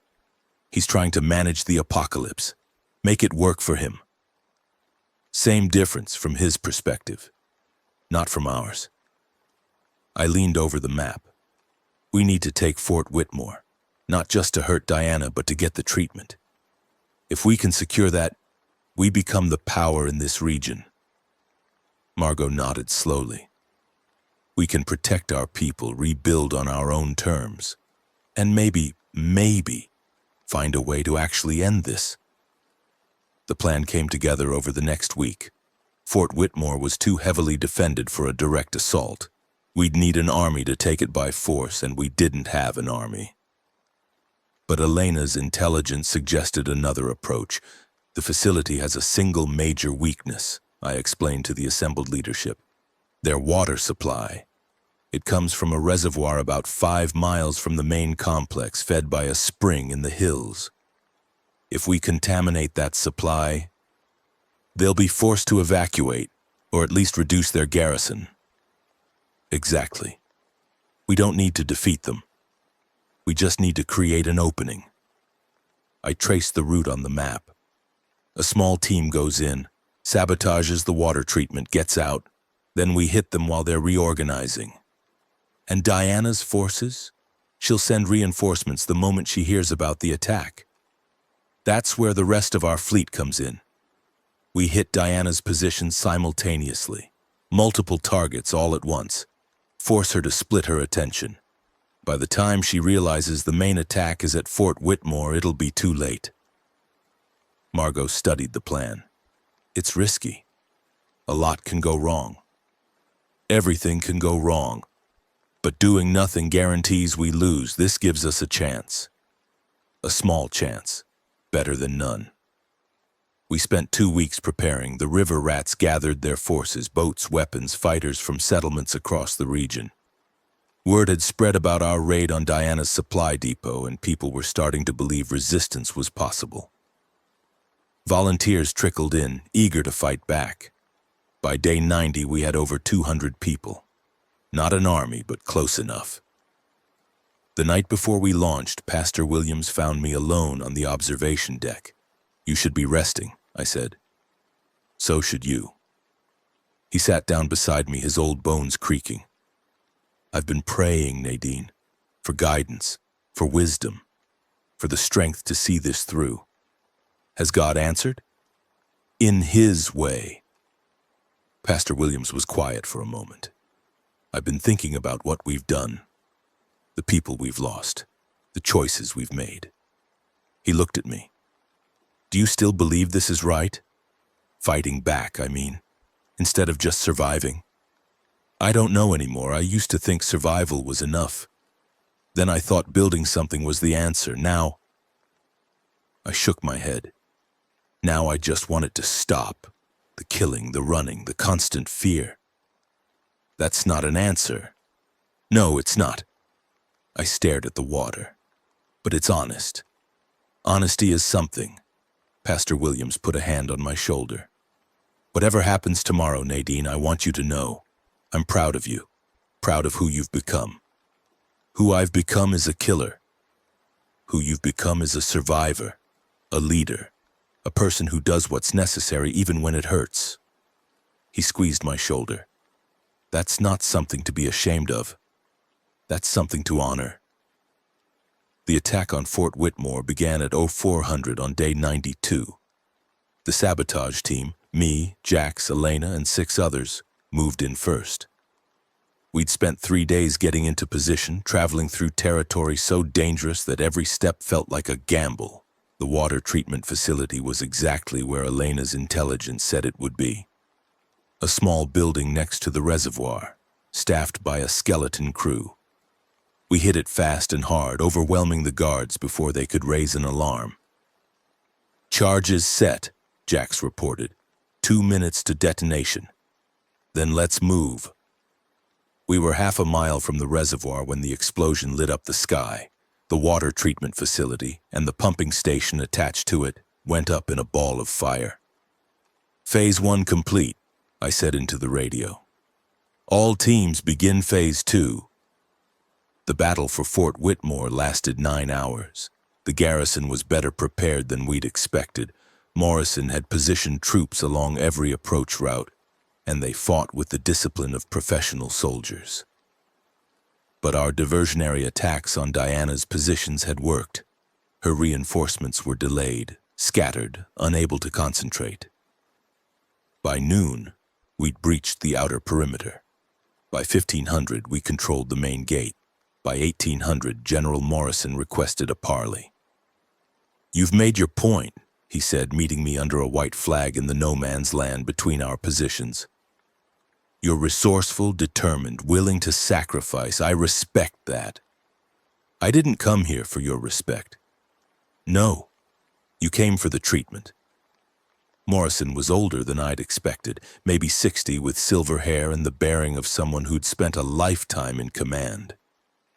"You think that if you have it, you can protect your people, build something lasting. Can't I? You can try. But you don't understand what you're asking for." He gestured at the facility behind him. "The treatment isn't a cure, Ms. Cotter, it's a leash. It requires regular doses to maintain effectiveness. Without a continuous supply, the protection fades, and the only people who know how to make it are inside this facility. So we take the facility, and the people who make the treatment. You could try, but my scientists won't cooperate with you. They believe in what we're doing here, building a new civilization from the ashes of the old." Morrison's eyes were cold. "Kill us, and you kill any hope of mass-producing the treatment. Is that what you want?" I thought about it, about the impossible choice he was laying before me. "What do you want?" I asked. "An alliance. Not with Diana, she's useful but ultimately disposable. With you." Morrison smiled. "Join us, Ms. Cotter. Bring your people into the fold. Work with us to rebuild instead of against us. And if I refuse? Then we fight until one of us is destroyed and Diana picks up the pieces." He spread his hands. "Your choice." I took his offer to my people. The debate lasted 3 hours. Some wanted to accept. The treatment would protect us, and Morrison's resources could help us build something real. Others refused. They'd seen too much of what the military had done to trust any of them. In the end, I made the call. We don't join Morrison, but we don't destroy him either. I looked at the assembled faces, river rats, dam survivors, fighters from a dozen different settlements.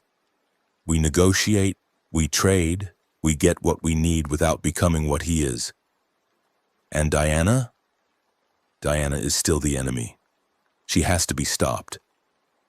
I turned to the map, but we do it our way, not his. The negotiations took 3 days. In the end, we reached an agreement. Morrison would provide the treatment to our people, enough for everyone with regular resupply, in exchange for intelligence on Diana's movements and occasional military cooperation. We wouldn't join his command structure, but we wouldn't oppose his operations either. It was a compromise.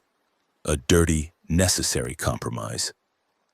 "You don't like this," Jack said afterward. "No, I don't." I watched Morrison's people loading supplies onto our boats.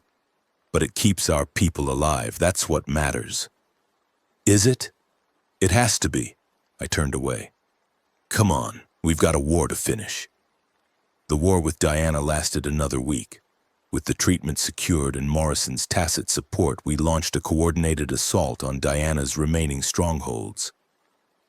The river rats hit her from the water.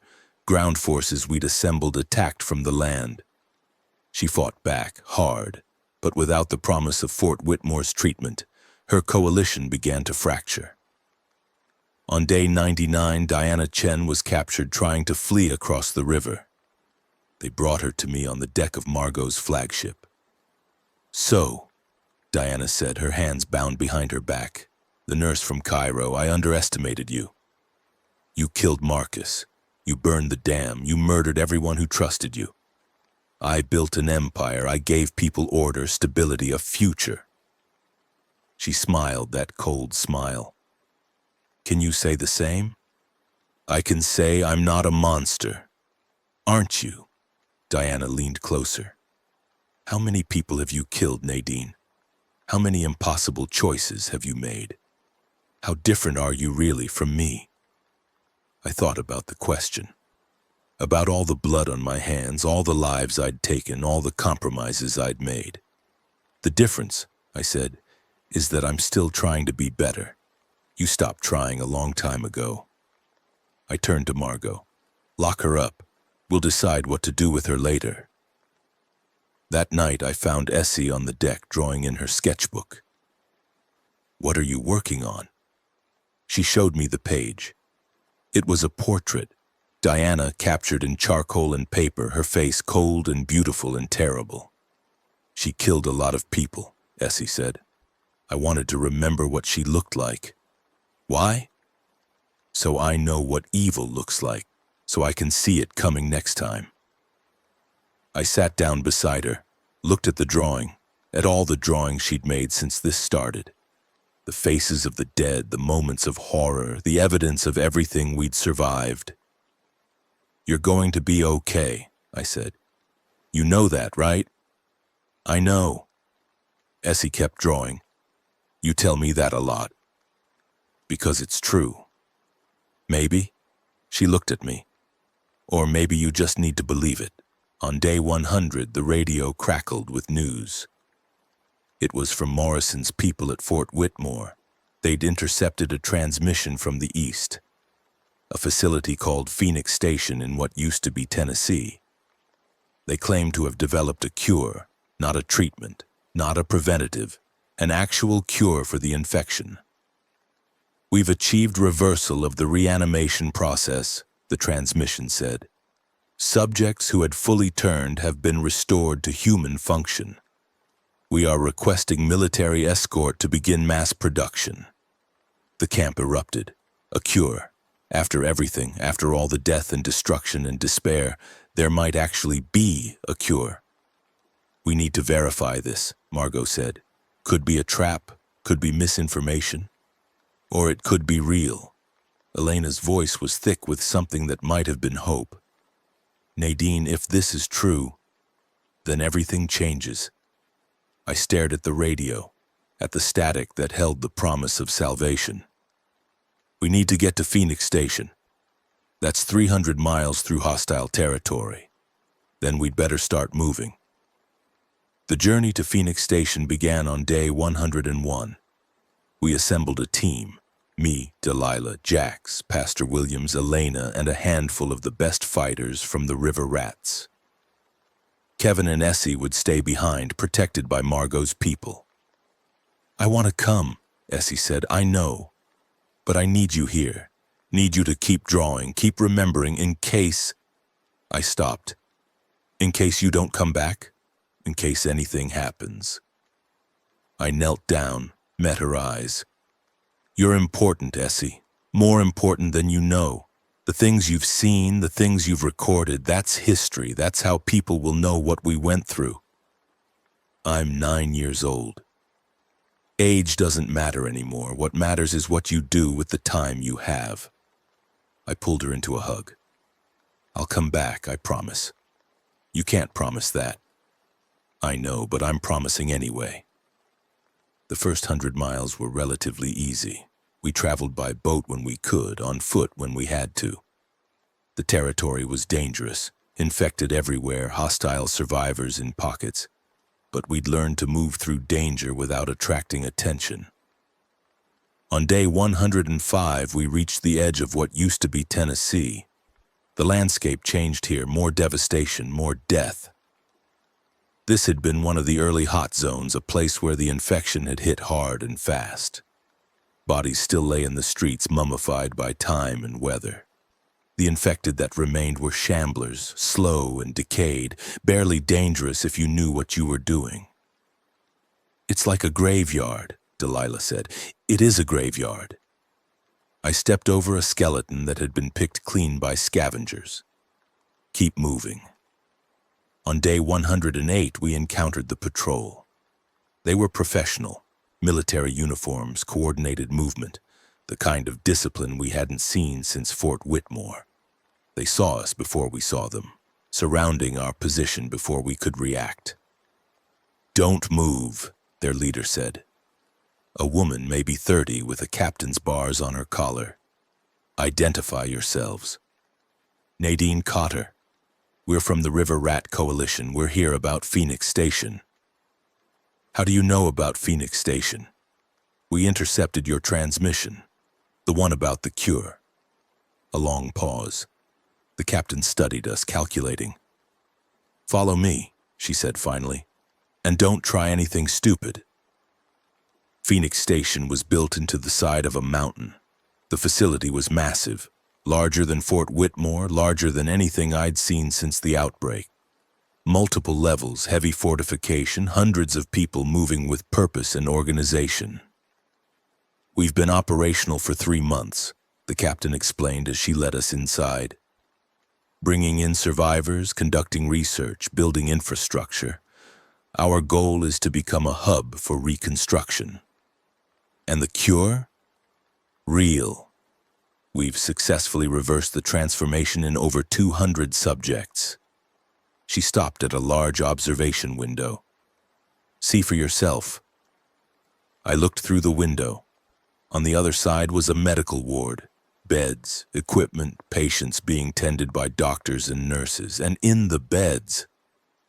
"Those were infected," I breathed. "They were. Now they're human again." The captain's voice was filled with pride. "Disoriented, weakened, but alive, and growing stronger every day." "How?" "A combination of treatments, antivirals, neural regeneration protocols, targeted radiation. It's complicated and we're still refining the process, but it works." She turned to me. "We can save them, Ms. Cotter, all of them. Every person who turned can be brought back." I stared at the patients, at the people who had been monsters and were now human again. "What do you need from us?" "We need people, resources, security while we scale up production." The captain's expression was earnest. "We've been isolated here, focused on the research. We don't have the connections to the outside world that you have. But together we could actually end this." "Yes," she smiled. "So what do you say?" We spent 3 days at Phoenix Station. I observed their operations, verified their claims, talked to the recovered patients. It was real. All of it. They had actually found a way to cure the infection. "This changes everything," Delilah said one night. "If we can bring this back to the River Rats, to Morrison, to everyone—" "It changes everything," I agreed. "But it also creates new problems." "Like what?" "Like who controls the cure? Who decides who gets it? How we scale production without—" I stopped. A thought had occurred to me, dark and unwelcome. "Without what?" "Without turning into Morrison. Or Diana." I shook my head. "Power corrupts, Delilah. We've seen it over and over. What happens when someone decides the cure is too valuable to share? When they start using it as leverage, as a weapon? We won't let that happen, if we might not have a choice." On day 111, everything fell apart. It started with an alarm, blaring sirens, running feet, the sounds of defensive positions being manned. "What's happening?" I asked the nearest soldier. "Horde, a big one, coming from the southeast." I ran to the observation post. The captain was already there, staring through binoculars at something in the distance. "How many?" "Thousands. Maybe tens of thousands." Her face was pale. "They're moving with purpose, like they're being driven." "Driven by what?" Before she could answer, the radio crackled. "Phoenix Station, this is Diana Chen." I felt my blood freeze. "I know you have the cure. I know you're planning to use it against me." Diana's voice was calm, almost pleasant. "So I've decided to make sure that doesn't happen. The horde coming toward you, that's my gift. Enjoy." The transmission ended. The next 6 hours were the worst of my life. The horde hit Phoenix Station like a tsunami, wave after wave of infected crashing against the defenses, overwhelming positions that had been designed to hold thousands, not tens of thousands. We fought. Everyone fought. Soldiers, scientists, patients, everyone who could hold a weapon. We fought on the walls, in the corridors, in the research labs. We fought until our ammunition ran out, until our weapons broke, until there was nothing left but fists and teeth and the desperate will to survive. By midnight, half the facility had fallen. "We have to evacuate," the captain said. Her uniform was torn, her face bloody. "The cure research, the samples, the scientists who know the protocols, we can't let Diana get them." "Where do we go?" "There's an emergency exit, leads to a bunker about 2 miles from here. If we can get the essential personnel out." "Then do it." I checked my weapon. "I'll cover the retreat." "Nadine, do it. Now." The evacuation was chaos. We moved scientists and samples through corridors that were half overrun. Fighting infected every step of the way. I lost count of how many I killed, lost count of how many of us fell. Jax went down in the 3rd corridor. He was covering our rear, buying time for the scientists to get through a barricaded door. 3 infected hit him at once, more than he could handle, more than anyone could handle. "Go!" he shouted. "Don't wait for me." "Jax, go!" I grabbed Delilah, pulled her through the door, slammed it behind us. The last thing I saw was Jax, still fighting, still holding the line. Then the door closed and he was gone. We reached the emergency exit with maybe 30 people. Scientists, soldiers, a handful of survivors. Less than 1/10 of what Phoenix Station had held. The bunker was waiting, hidden in the mountainside, stocked with supplies and equipment. We sealed ourselves inside and waited for the screaming to stop. It took until dawn. On day 112, we emerged from the bunker. Phoenix Station was a ruin. The infected had torn through it, destroying everything they touched. The research labs were gone. The medical wards were gone. The cure, the hope of actually ending this nightmare, was gone. Almost. "We saved some of it," one of the scientists said. Dr. Patricia Huang, head of the research team. "Sample data, production protocols, a small supply of the treatment itself. Enough to continue the work if we can find another facility." "Where?" "Fort Whitmore has the equipment we need. Morrison's people have been asking about our research for months." Dr. Huang looked at me. "If we can get there, we can continue the work." "Yes. Maybe even improve on it." She paused. "But getting there won't be easy. Diana's forces are between us and Whitmore. And after what she did here, she'll be expecting us to try." "Exactly." I looked at the ruins of Phoenix Station, at the bodies scattered everywhere, infected and human, impossible to tell apart now. "Then we'll have to be smarter than she expects." We traveled for 3 days, moving through territory that Diana's forces had marked as their own. The group was small now. Me, Delilah, Pastor Williams, Elena, Dr. Huang, and a handful of soldiers who'd survived the fall of Phoenix Station. 12 people carrying the hope of humanity's survival. On day 115, we ran into Diana's patrol. There were 20 of them, armed and organized, blocking the road ahead. We couldn't fight through them. Not with our numbers, not with what we had to protect.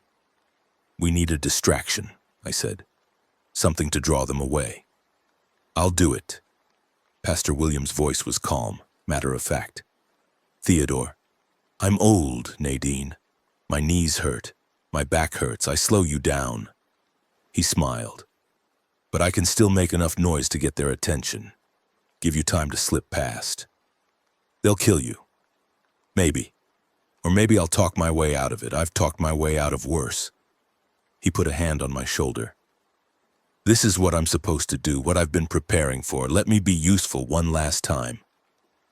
Pastor, take care of Essie. Take care of all of them.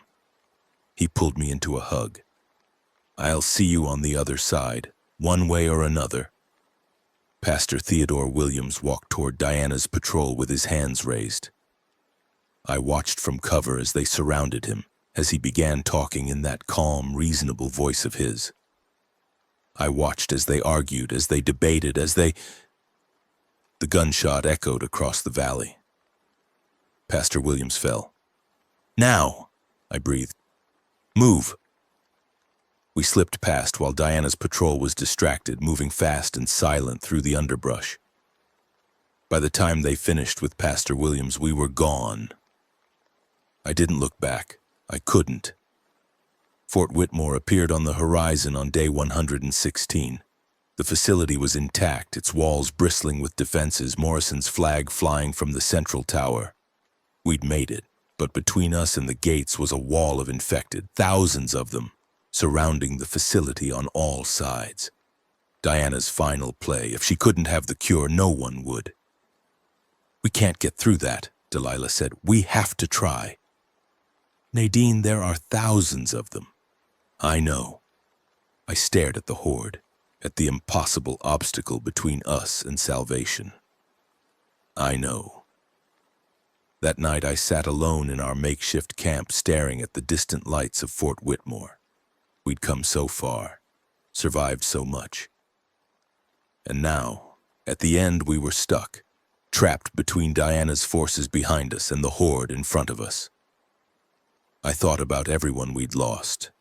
Marcus, Jax, Pastor Williams, all the others who died believing we could actually win this thing. I thought about Essie, back with the river rats waiting for me to come back. I thought about giving up. Hey, Delilah sat down beside me. I can see what you're thinking, she said. Don't. I don't know what else to do. Yes, you do. You're just scared. She took my hand. Do you remember what you told me back in Cairo when I was ready to give up? No. You said, well, we don't give up. We never give up. That's what we do now. She squeezed my hand. You were right then. You're still right now. That was before what? Before things got hard? Delilah laughed. Things have always been hard, Nadine. From the first day, from the first hour. We survived because we refused to stop trying. Don't stop now. Not when we're this close. I looked at her.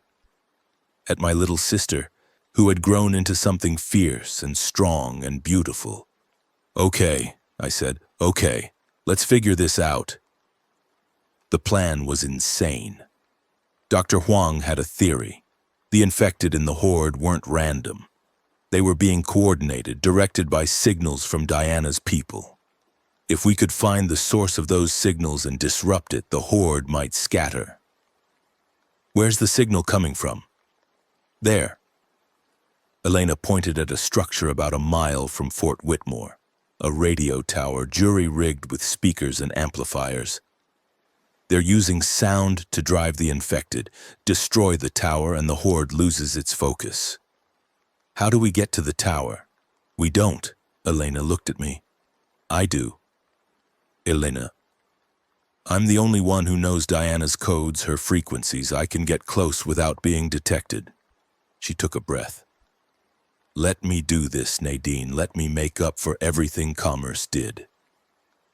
I thought about arguing, about finding another way. But there was no other way, and Elena knew it. Okay, I said, but you come back. You hear me? You come back. I'll try, she smiled. Thank you for giving me something to believe in.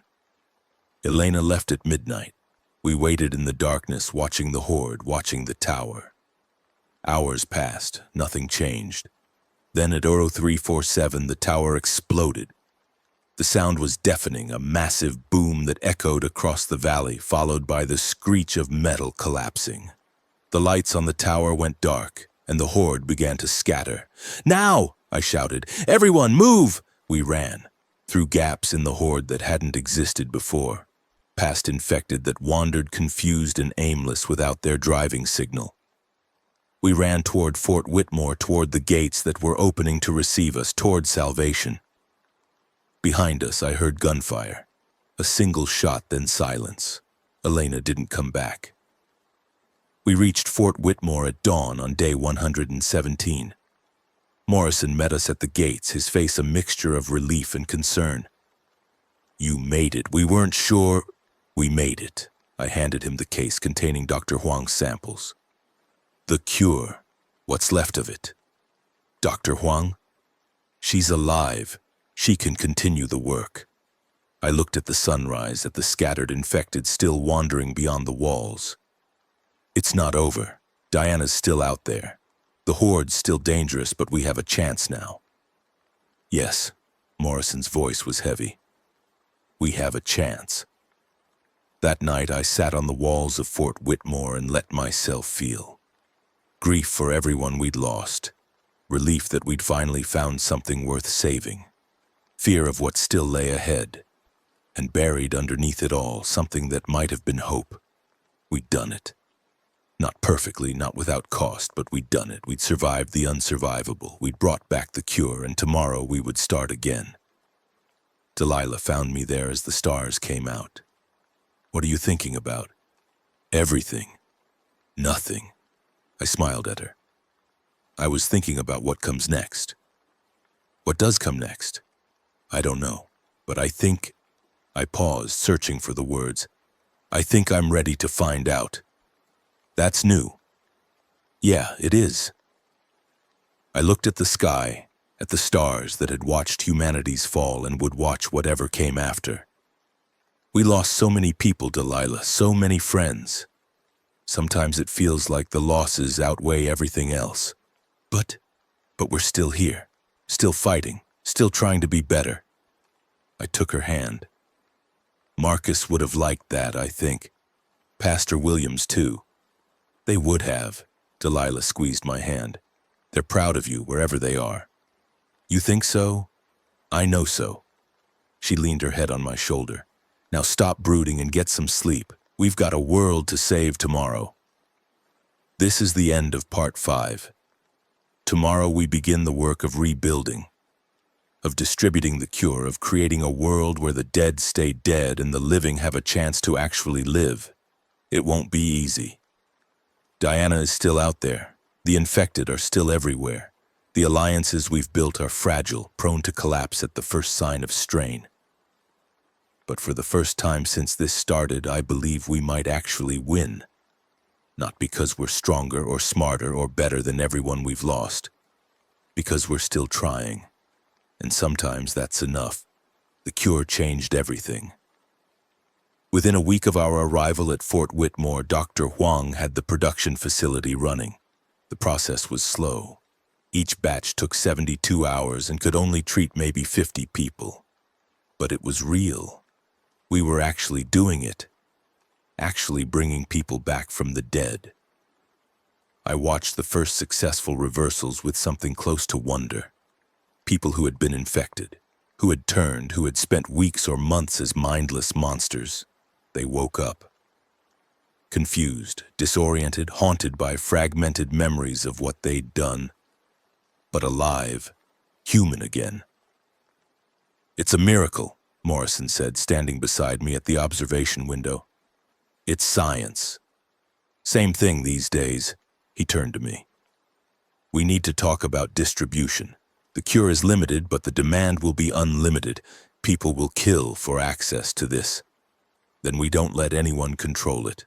We share the production protocols, train people at multiple facilities, make it impossible for any one group to monopolize. That's idealistic. That's necessary." I met his eyes. "I've seen what happens when people use survival as a weapon. Commerce, Fort Campbell, the Keepers, Every time someone decides they get to choose who lives and who dies, it ends in blood. We break that cycle or we become part of it. Morrison studied me for a long moment. Then slowly he nodded. You're not what I expected, Cotter. What did you expect? A survivor. Someone focused on protecting her own at the expense of everyone else. He smiled slightly. Instead, I got a reformer.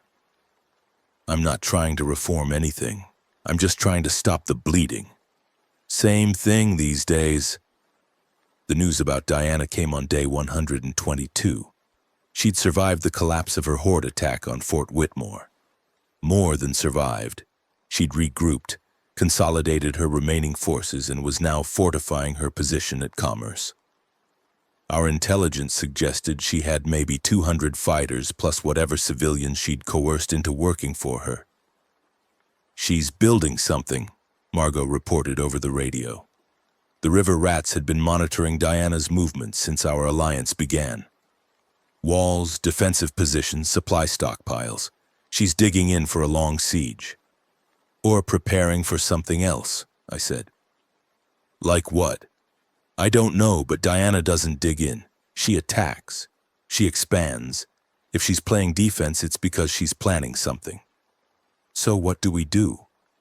I looked at the map of Diana's territory, at the positions she'd fortified, at the resources she controlled. We end it before she has a chance to execute whatever she's planning. The assault on Commerce was the largest military operation since the outbreak began. Morrison contributed 200 soldiers and a significant portion of Fort Whitmore's heavy weapons. The river rats brought their fleet, 30 vessels, armed and crewed by people who'd been fighting Diana for months. Settlements across the region sent volunteers, survivors who'd lost friends and family to Diana's expansion. 500 fighters in total, more than I'd ever commanded, more than I'd ever imagined commanding. This is it, Delilah said the night before we launched. The final battle. Maybe. If we win, when we win, she squeezed my hand. We've come too far to lose now. I wanted to believe her. I wanted to believe that after everything, Marcus, Jax, Pastor Williams, Elena, all the others, we were finally going to see something good come from our sacrifices, but I'd learned not to trust hope. Hope was a luxury, and luxuries got people killed. We approached Commerce at dawn on day 125. The grain elevator rose from the floodplain like a monument, its concrete walls gray in the morning light. Diana had fortified the entire town around it, trenches, walls, guard towers. It looked impregnable, but nothing was impregnable, not anymore. River teams, begin your approach, I said into the radio. Ground forces hold position until I give the signal. The river rats move first, their boats sliding through the morning mist toward Commerce's waterfront. Diana would be expecting an attack from the water. It was our strongest asset, and she'd have positioned her defenses accordingly, which was exactly what we wanted. Ground forces advance on the eastern perimeter, draw their attention.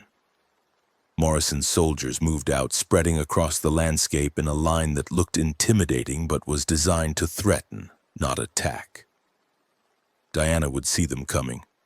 She'd reinforce her eastern defenses, and while she was looking east and south, we'd hit her from the north.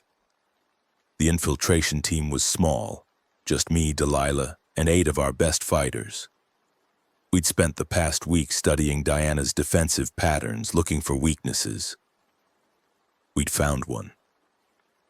The northern approach to Commerce was dominated by flooded farmland, impassable for vehicles, dangerous for infantry. Diana had stationed minimal guards there, trusting the terrain to protect her flank. But we'd grown up on water. We'd survived floods and rivers and the Mississippi itself. Flooded farmland was nothing. We moved in silence, wading through chest-deep water, staying low. The sounds of battle echoed from the east and south, gunfire, explosions, the chaos of our diversionary attacks. Diana's attention would be focused there. Perfect.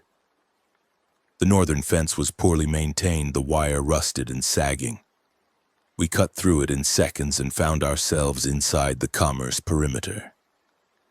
"Command building is 200 yards south," Delilah whispered. "Diana will be there." "Then that's where we go." The fighting inside commerce was brutal. Diana's forces were better prepared than we'd expected. Hidden positions, ambush points, traps that caught several of our fighters before we learned to spot them.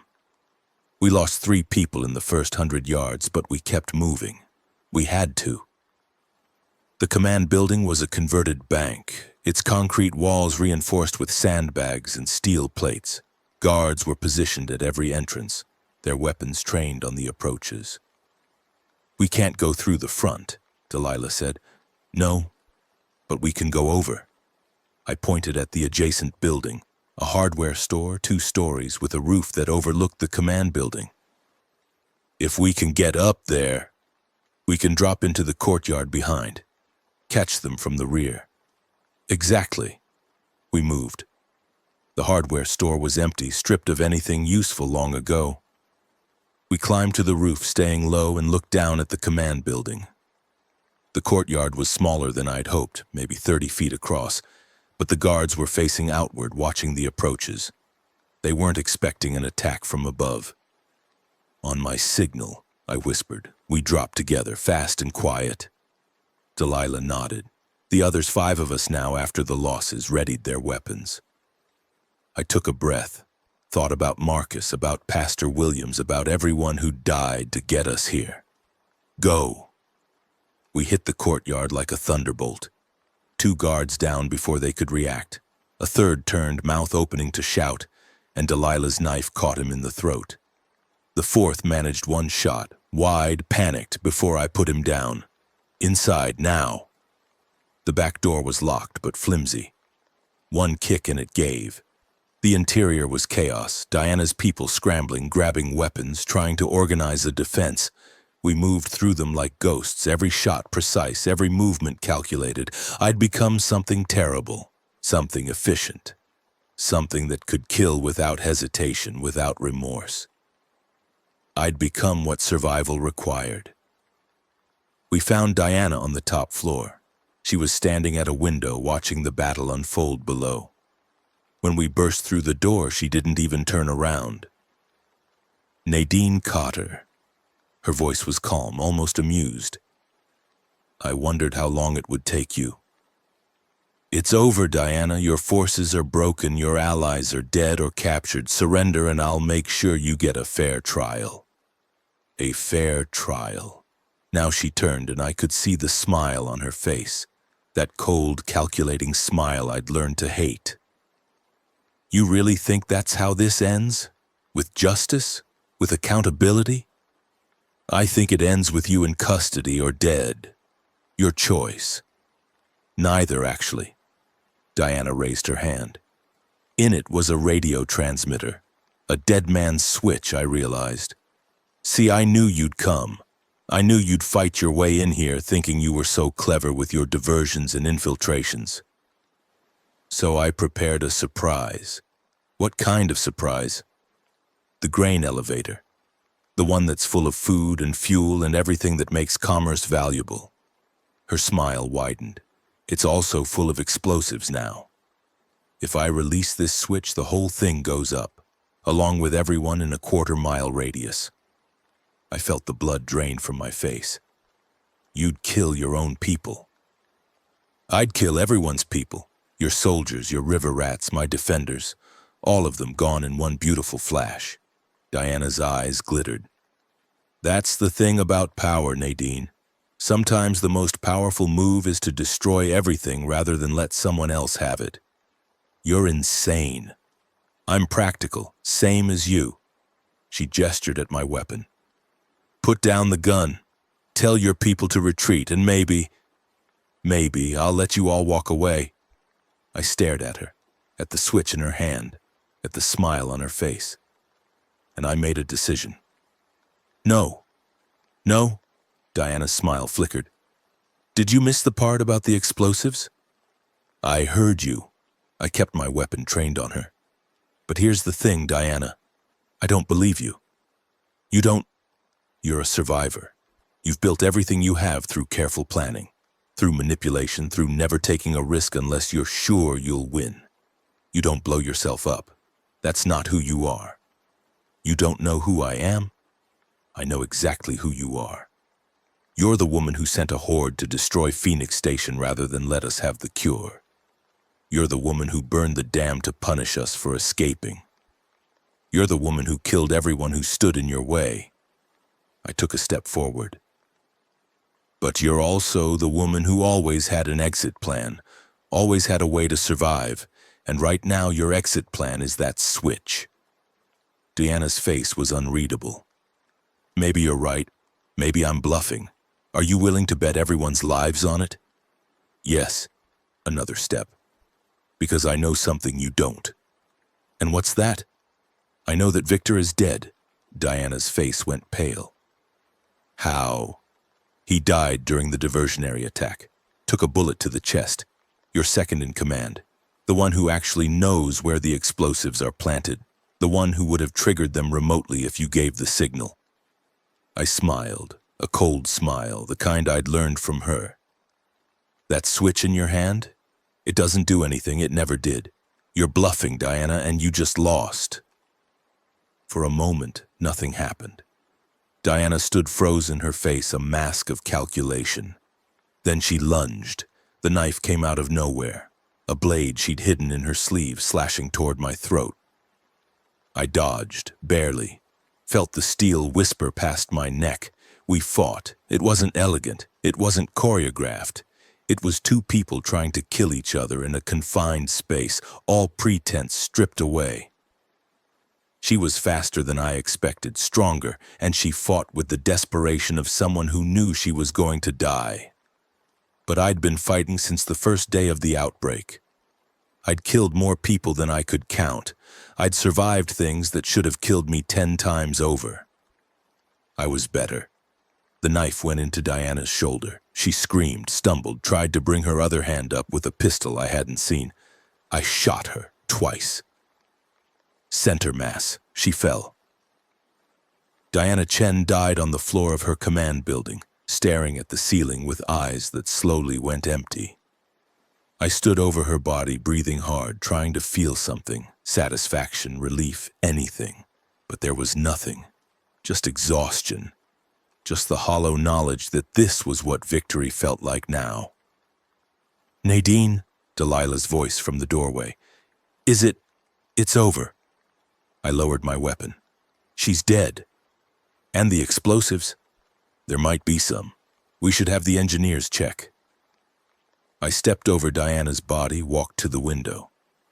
Below I could see the battle winding down. Diana's forces surrendering, our people securing positions. But Victor's dead, and he was the one running the demolitions. Without him, whatever she had planned probably isn't functional. Probably? Best I can offer. I turned away from the window. Let's go. We've got a lot of work to do. The battle for commerce ended at sunset on day 125. Diana's forces, what was left of them, surrendered when word spread that their leader was dead. Some tried to flee, most were captured. The civilians who'd been living under her rule emerged from their shelters, blinking in the evening light, not quite believing it was over. We found the explosives an hour later. Diana hadn't been bluffing entirely. There were charges planted throughout the grain elevator, enough to bring the whole thing down. But Victor had been the only one with the detonation codes, and Victor was dead. One bullet, one dead lieutenant, one catastrophe averted.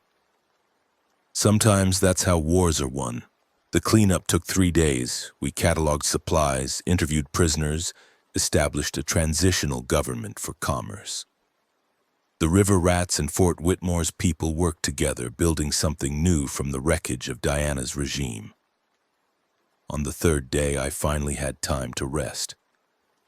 I found a quiet spot on the roof of the grain elevator, the same building Diana had planned to destroy, and sat watching the sunset. The Mississippi gleamed in the distance, brown and eternal, still flowing toward the sea. "Mind if I join you?" I looked up. Margot was standing at the roof access, a bottle in her hand. "Please." She sat down beside me, handed me the bottle. Whiskey, probably pre-outbreak. I took a long drink. "We did it," Margot said. "Actually did it." "Yeah. You don't sound happy." "I don't know what happy sounds like anymore." I stared at the river. We won, but so many people died. Marcus, Jax, Pastor Williams, Elena. And that's just the people I knew. How many others, how many soldiers, fighters, civilians who got caught in the crossfire? Too many. Margot took the bottle back. It's always too many. Does it get easier? The counting, I mean. The remembering. No. She drank. But you learn to carry it. You learn to let the grief live beside you instead of inside you, and eventually... She paused. Eventually you find reasons to keep going that don't involve the dead. What kind of reasons? The living. Margot smiled. You've got people depending on you, Cotter. Not just your sister, not just the people in your original group. Hundreds of survivors who've put their faith in you because you kept fighting when everyone else gave up. She handed the bottle back. That's not nothing. That's everything. On day 128, we began the journey back to River Rat territory. The coalition had decided that commerce would be administered jointly, River Rats, Fort Whitmore, and representatives from the local settlements. No single leader, no dictator, no one person deciding who lived and who died. It was messy, it was inefficient, it was democracy in all its frustrating, beautiful glory. "You're not staying?" Morrison asked before I left. "I need to see my people, Essie, Kevin, the others." I paused. "But I'll be back. The cure needs to be distributed, the settlements need to be connected, there's a lot of work left to do. You could do that work from here." "I know. But I've spent the last 4 months running towards something. Now I need to go back, see where I started. Remember why I'm doing this." Morrison nodded. "Safe travels, Cotter." "Thank you. For everything. Thank me when we've actually rebuilt something worth saving." The River Rat Camp appeared on the horizon on day 131. It looked different from when I'd left. More permanent, more organized. People had started building actual structures on the barges, creating homes instead of just shelters. Children were playing on the decks. Someone had planted flowers in makeshift containers. Life, actual life, not just survival. "Nadine!" The shout came from the main barge. I looked up to see Kevin running toward the dock, his face split in a grin I hadn't seen since Cairo. "Kevin!" I stepped off the boat and he nearly tackled me with a hug. "Easy, easy. You're alive. They said you won. They said Diana's dead. They said..." "All true." I hugged him back. "Where's Essie?" "In the art room. She's been..." He stopped. "You should see for yourself." The art room was a converted storage container that had been filled with paper, pencils, charcoal. Anything Essie could draw with. When I stepped inside, I found her sitting at a makeshift desk, working on something with intense concentration. "Essie!" She looked up. For a moment, her face was blank, the same blank expression she'd worn since Hannah died. Then something shifted, something softened. "You came back. I promised I would. Promises don't mean much anymore. Mine do?" I crossed the room, sat down beside her. "What are you working on?" Essie hesitated. Then slowly she turned the paper toward me. It was a portrait. Not of a dead person this time, but of a family. Adults and children gathered around a table, eating a meal together. The faces were generic, placeholder, but the warmth was real. "It's what I want," Essie said quietly. "When this is over, when we're safe, a family that eats dinner together and laughs at stupid jokes and doesn't have to be afraid all the time." I felt tears prick my eyes. That's a beautiful thing to want. Is it possible? She looked at me with those dark, too old eyes. You've seen more than me. You know how bad it is out there. Is it possible to have something like that again? I thought about the question, about everything I'd seen, everything I'd done, about the dead who would never eat dinner with their families again. Yes, I said. It's possible. You really believe that? I'm starting to. I put my arm around her. It's going to take time. A lot of time and a lot of work, but we're building something now, something real. And someday, maybe not tomorrow, maybe not next year, but someday you're going to have that dinner with people you love in a home that's actually safe. Essie was quiet for a moment. Then she leaned against me, her small body relaxing in a way I'd never seen before. Will you be there? At the dinner? Try and keep me away. The weeks that followed were the strangest of my life. For the first time since the outbreak, I wasn't running, wasn't fighting, wasn't desperately trying to keep people alive against impossible odds. Instead, I was building. We established a formal alliance between the River Rats, Fort Whitmore, and the newly liberated Commerce territories. Trade routes were opened, supply lines secured. Dr. Huang's team trained people at multiple locations to produce the cure, making it impossible for anyone to monopolize. The infected were still out there, thousands of them, maybe millions, but they were no longer an existential threat. With the cure, we could reclaim territory, rescue survivors, push back the tide of the dead. Slowly, painfully, we were winning. On day 140, Delilah found me on the observation deck. I have something for you. She was holding a camera. Her camera, the one she'd been using at Horseshoe Lake when the outbreak started. I'd thought it was lost forever. Where did you find that? One of the River Rats recovered it during a supply run. It was in a cache we'd hidden early on before we knew what was happening. She held it out. I charged the battery, looked at the pictures. I took the camera, turned it on, scrolled through the images. Wildlife shots from Horseshoe Lake, sunsets over the water, a selfie of Delilah grinning at the camera. And then I stopped. The photo was old, from before the outbreak, before our parents died, before everything changed. It showed the four of us, Mom, Dad, Delilah, and me, gathered around the dinner table at our family home. I was maybe 30 in the picture, Delilah maybe 22. We were all laughing at something I couldn't remember. I forgot I had this, Delilah said. I must have downloaded it to the camera before I left. I didn't even... Her voice cracked. I didn't know it was there. I stared at the picture, at my parents' faces, frozen in a moment of happiness that felt like it belonged to another lifetime. They'd be proud of you, I said. Both of them. You think so? I know so. I pulled her into a hug, the camera pressed between us. They'd be so proud of who you've become. We stood there for a long time, holding each other, remembering the people we'd lost. On day 145, we held a memorial. Not just for the people I knew, Marcus, Jax, Pastor Williams, Elena, but for everyone who died since the outbreak began. The people we'd saved and the people we'd lost, the families torn apart, the communities destroyed, the countless anonymous dead who would never be remembered by anyone. Essie's drawings were displayed throughout the ceremony, portraits of the fallen captured in charcoal and paper, each face a testimony, each image a refusal to forget. We gather today to remember, Margot said, her voice carrying across the assembled crowd.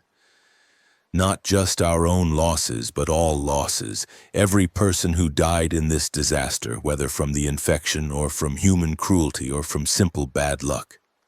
They deserved better. They deserved to live. I thought about everyone I'd known since this started. Sarah Chen, who died in the first minutes. Maria Santos, who'd protected me with her body. David Oyalaran, who'd shown me the truth about Fort Campbell. Tyler, who died saving Essie on a barge that felt like a lifetime ago. But we also gather to celebrate, Margot continued. The people who survived, the communities we've built, the cure that gives us hope for the future. The dead are gone, but we remain. And as long as we remain, their memory lives on. Pastor Williams would have said it better. He would have found the words to make the grief feel meaningful, to transform loss into hope. But Pastor Williams was dead, and we had to find our own words now. That night after the ceremony, I sat with Essie in the art room. She was working on a new drawing. Not a portrait this time, but a scene. A group of people gathered on a riverbank watching the sunset. Some of them I recognized. Delilah, Kevin, Margot. Others were strangers, faces I'd never seen. Who are all these people? I asked. The future. Essie added another figure to the crowd. The people who haven't arrived yet. The ones we're going to save. That's optimistic. You said it's possible to have a family, to be safe. She looked up at me. If it's possible, then I'm going to draw it. I'm going to make it real. I thought about the girl I'd found in that CVS in Cape Girardeau, traumatized, silent, carrying a gun and a hatred of the world that had stolen everything from her. I thought about how far she'd come, how far we'd all come. Keep drawing, I said. Show me what the future looks like. On day 150, I made a decision. I'm staying, I told Margot. Here with the river rats. This is where I belong. You could do more good at Whitmore, or Commerce, somewhere with more resources, more people. I could, but that's not what I want. I looked out at the river, at the water that had shaped my life since the first day of the outbreak.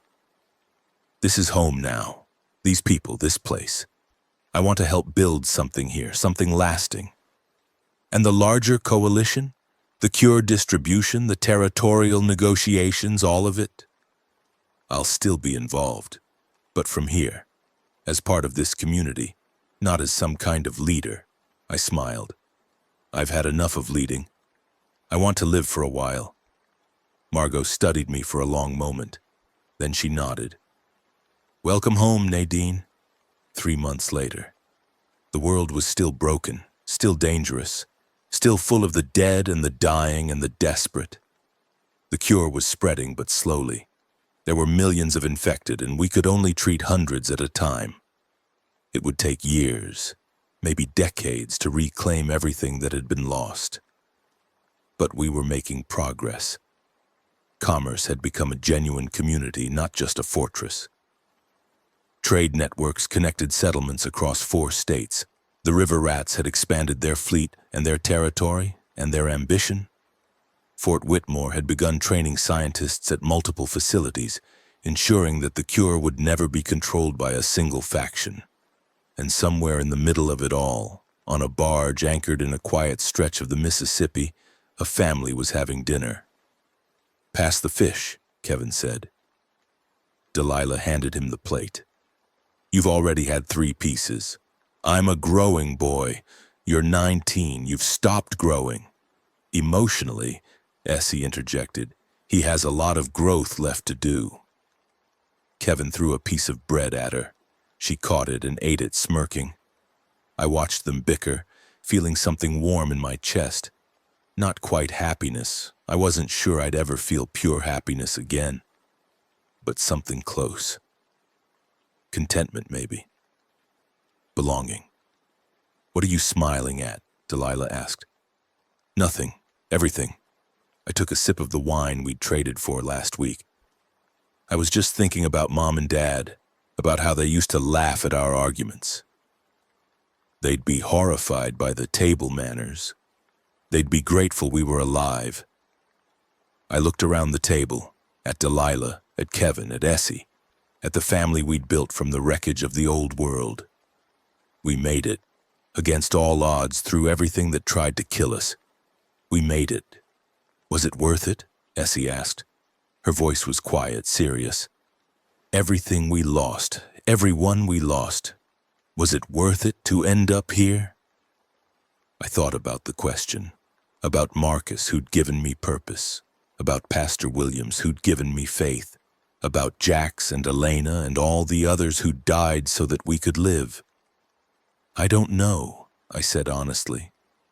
I don't know if anything can be worth that much loss. But I know that they'd want us to be here, to be alive, to be together. I reached across the table, took Essie's hand. They gave us this, every one of them. The least we can do is live it well. Essie was quiet for a moment. Then she squeezed my hand. Okay, she said, I can try to do that. That's all any of us can do. Later that night, after dinner was finished and the dishes were washed and everyone had gone to bed, I stood on the deck and looked at the stars. The river flowed past, dark and eternal. Somewhere out there, the infected still wandered, the dead still walked, the struggle still continued. Tomorrow there would be more work, supply runs and diplomatic negotiations and the endless, exhausting business of rebuilding civilization. But tonight, for this one moment, I let myself rest. I thought about the woman I'd been before all this, the nurse who worked too many hours, who couldn't connect with people, who'd failed at every relationship she'd ever tried, the woman who'd been so focused on surviving that she'd forgotten how to live. That woman was gone. In her place was someone different, harder in some ways, softer in others. Someone who'd learned that survival alone wasn't enough. That the point of staying alive was to have something worth living for. I had that now. The people in the cabin behind me, the community we'd built, the future we were creating one day at a time. It wasn't the life I'd imagined. It wasn't the world I'd wanted, but it was mine. And I was going to fight for it. Every day, for as long as I had left. The river kept flowing. Behind me, a light flickered on in the cabin. Someone moving around, maybe getting water, maybe just restless. Life continuing. I turned away from the railing and went inside. Epilogue. 6 months later. The cure worked better than anyone had hoped. By the end of the first year, we'd treated over 10,000 infected, reversing the transformation, bringing people back from the dead. The process wasn't perfect. Some subjects never fully recovered, their minds damaged by weeks or months as monsters. Others struggled with trauma, with guilt, with the fragmented memories of what they'd done while turned. But they were alive. They were human. And that was more than anyone had dared to hope for when this started. The coalition expanded. More settlements joined. More territory was reclaimed. More of the old world was pulled back from the brink. We established schools, hospitals, farms. We created laws and elected leaders and built the infrastructure of a functioning society. It was messy. It was hard. People argued, fought, sometimes killed each other over resources and power and old grudges. We weren't perfect, and we never would be. But we were trying. And slowly, painfully, we were succeeding. On the first anniversary of the fall of commerce, we held a celebration. People came from all over the coalition, river rats and Fort Whitmore soldiers and farmers from settlements I'd never visited. They gathered at Commerce, in the shadow of the grain elevator that Diana had tried to destroy, and they celebrated being alive. I stood on the observation deck and watched the crowds below. Music was playing, actual music, from a band that had formed in one of the settlements. People were dancing. You should be down there, Delilah said, joining me. I'm enjoying the view. You're hiding. Maybe a little, I smiled. I'm not good at celebrations, never have been. You're better than you think. Delilah leaned against the railing beside me. Do you ever wonder what would have happened? If things had gone differently? Sometimes. I wonder what would have happened if I'd never left Cairo. If I'd stayed at the hospital, tried to help, gone down with the building. I shook my head. But that's not the world we live in. We made choices and here we are. Any regrets? I thought about the question, about everything I'd done, everyone I'd killed, every moral line I'd crossed in the name of survival. Yes, I said, but I don't think I'd do anything differently. Every choice I made kept someone alive, kept us alive, and I can live with that. Even the hard ones? Especially the hard ones. I looked at her. That's what they taught me, Delilah. All of them. Marcus, Pastor Williams, everyone we lost. That the hard choices are the ones that matter. The ones that define who we are. And who are you? I considered the question. Who was Nadine Cotter after everything? I'm a survivor, I said finally. But not just that. I'm someone who builds, someone who protects, someone who tries to make things better even when it seems impossible. I smiled. And I'm your sister. That's the part I'm proudest of. Delilah hugged me. Below, the music swelled and people kept dancing and the world kept turning. That night, I found Essie in her art room. She was working on something large, a mural spread across multiple sheets of paper taped together. The images showed scenes from our journey, the flood, the hospital, the river. People I recognized and people I didn't. The living and the dead, all together. What is this? I asked. Our story. Essie stepped back, surveying her work. Everything that happened from the beginning. I've been working on it for months. It's beautiful. It's true. She looked at me. I wanted to make sure someone remembered, all of it. The good parts and the bad parts, the people who saved us and the people who tried to destroy us. That's a lot of weight to carry. I know. But someone has to. She smiled. A real smile, the first I'd seen from her in longer than I could remember. And I'm good at carrying things. You taught me that. I didn't know what to say, so I just stood there, looking at her work, at the testament she created to everything we'd survived. It's perfect, I said finally. Absolutely perfect. The last page of Essie's mural showed a scene I hadn't experienced yet. A group of people. I recognized myself, Delilah, Kevin, Essie, others, standing on a hillside looking out at a landscape that was green and growing. Behind them, a settlement of some kind. Homes, farms, a school. In the foreground, a child I didn't recognize was running toward the group, arms outstretched. Who's that? I asked. I don't know yet. Essie looked at the image. But she's important. She's part of what comes next. How do you know? I just do. She touched the paper gently. There are always more stories, Nadine. More people to save. More futures to build. This isn't an ending. It's just where we are now. I looked at the mural, at everything we'd been through, at everything that was still to come. You're right, I said. It's not an ending. So what is it? I smiled. It's a beginning. The end. My name is Nadine Cotter. I was a nurse in Cairo, Illinois when the dead started walking. I survived the flood, the outbreak, the collapse of everything I'd ever known. I found my sister, lost my friends, killed more people than I can count. I discovered the truth about the infection, helped develop a cure, built a coalition that might actually save humanity. This is my testimony. This is what happened. This is who we lost and who we saved and who we became. There's more to tell. There's always more to tell. The story doesn't end just because I stopped writing, but for now, this is where I leave you. The river is still flowing. The dead are still out there. The work is never finished. But we're alive. We're together. We're fighting for a future that's finally worth believing in. And that's enough. For now, that's everything. That's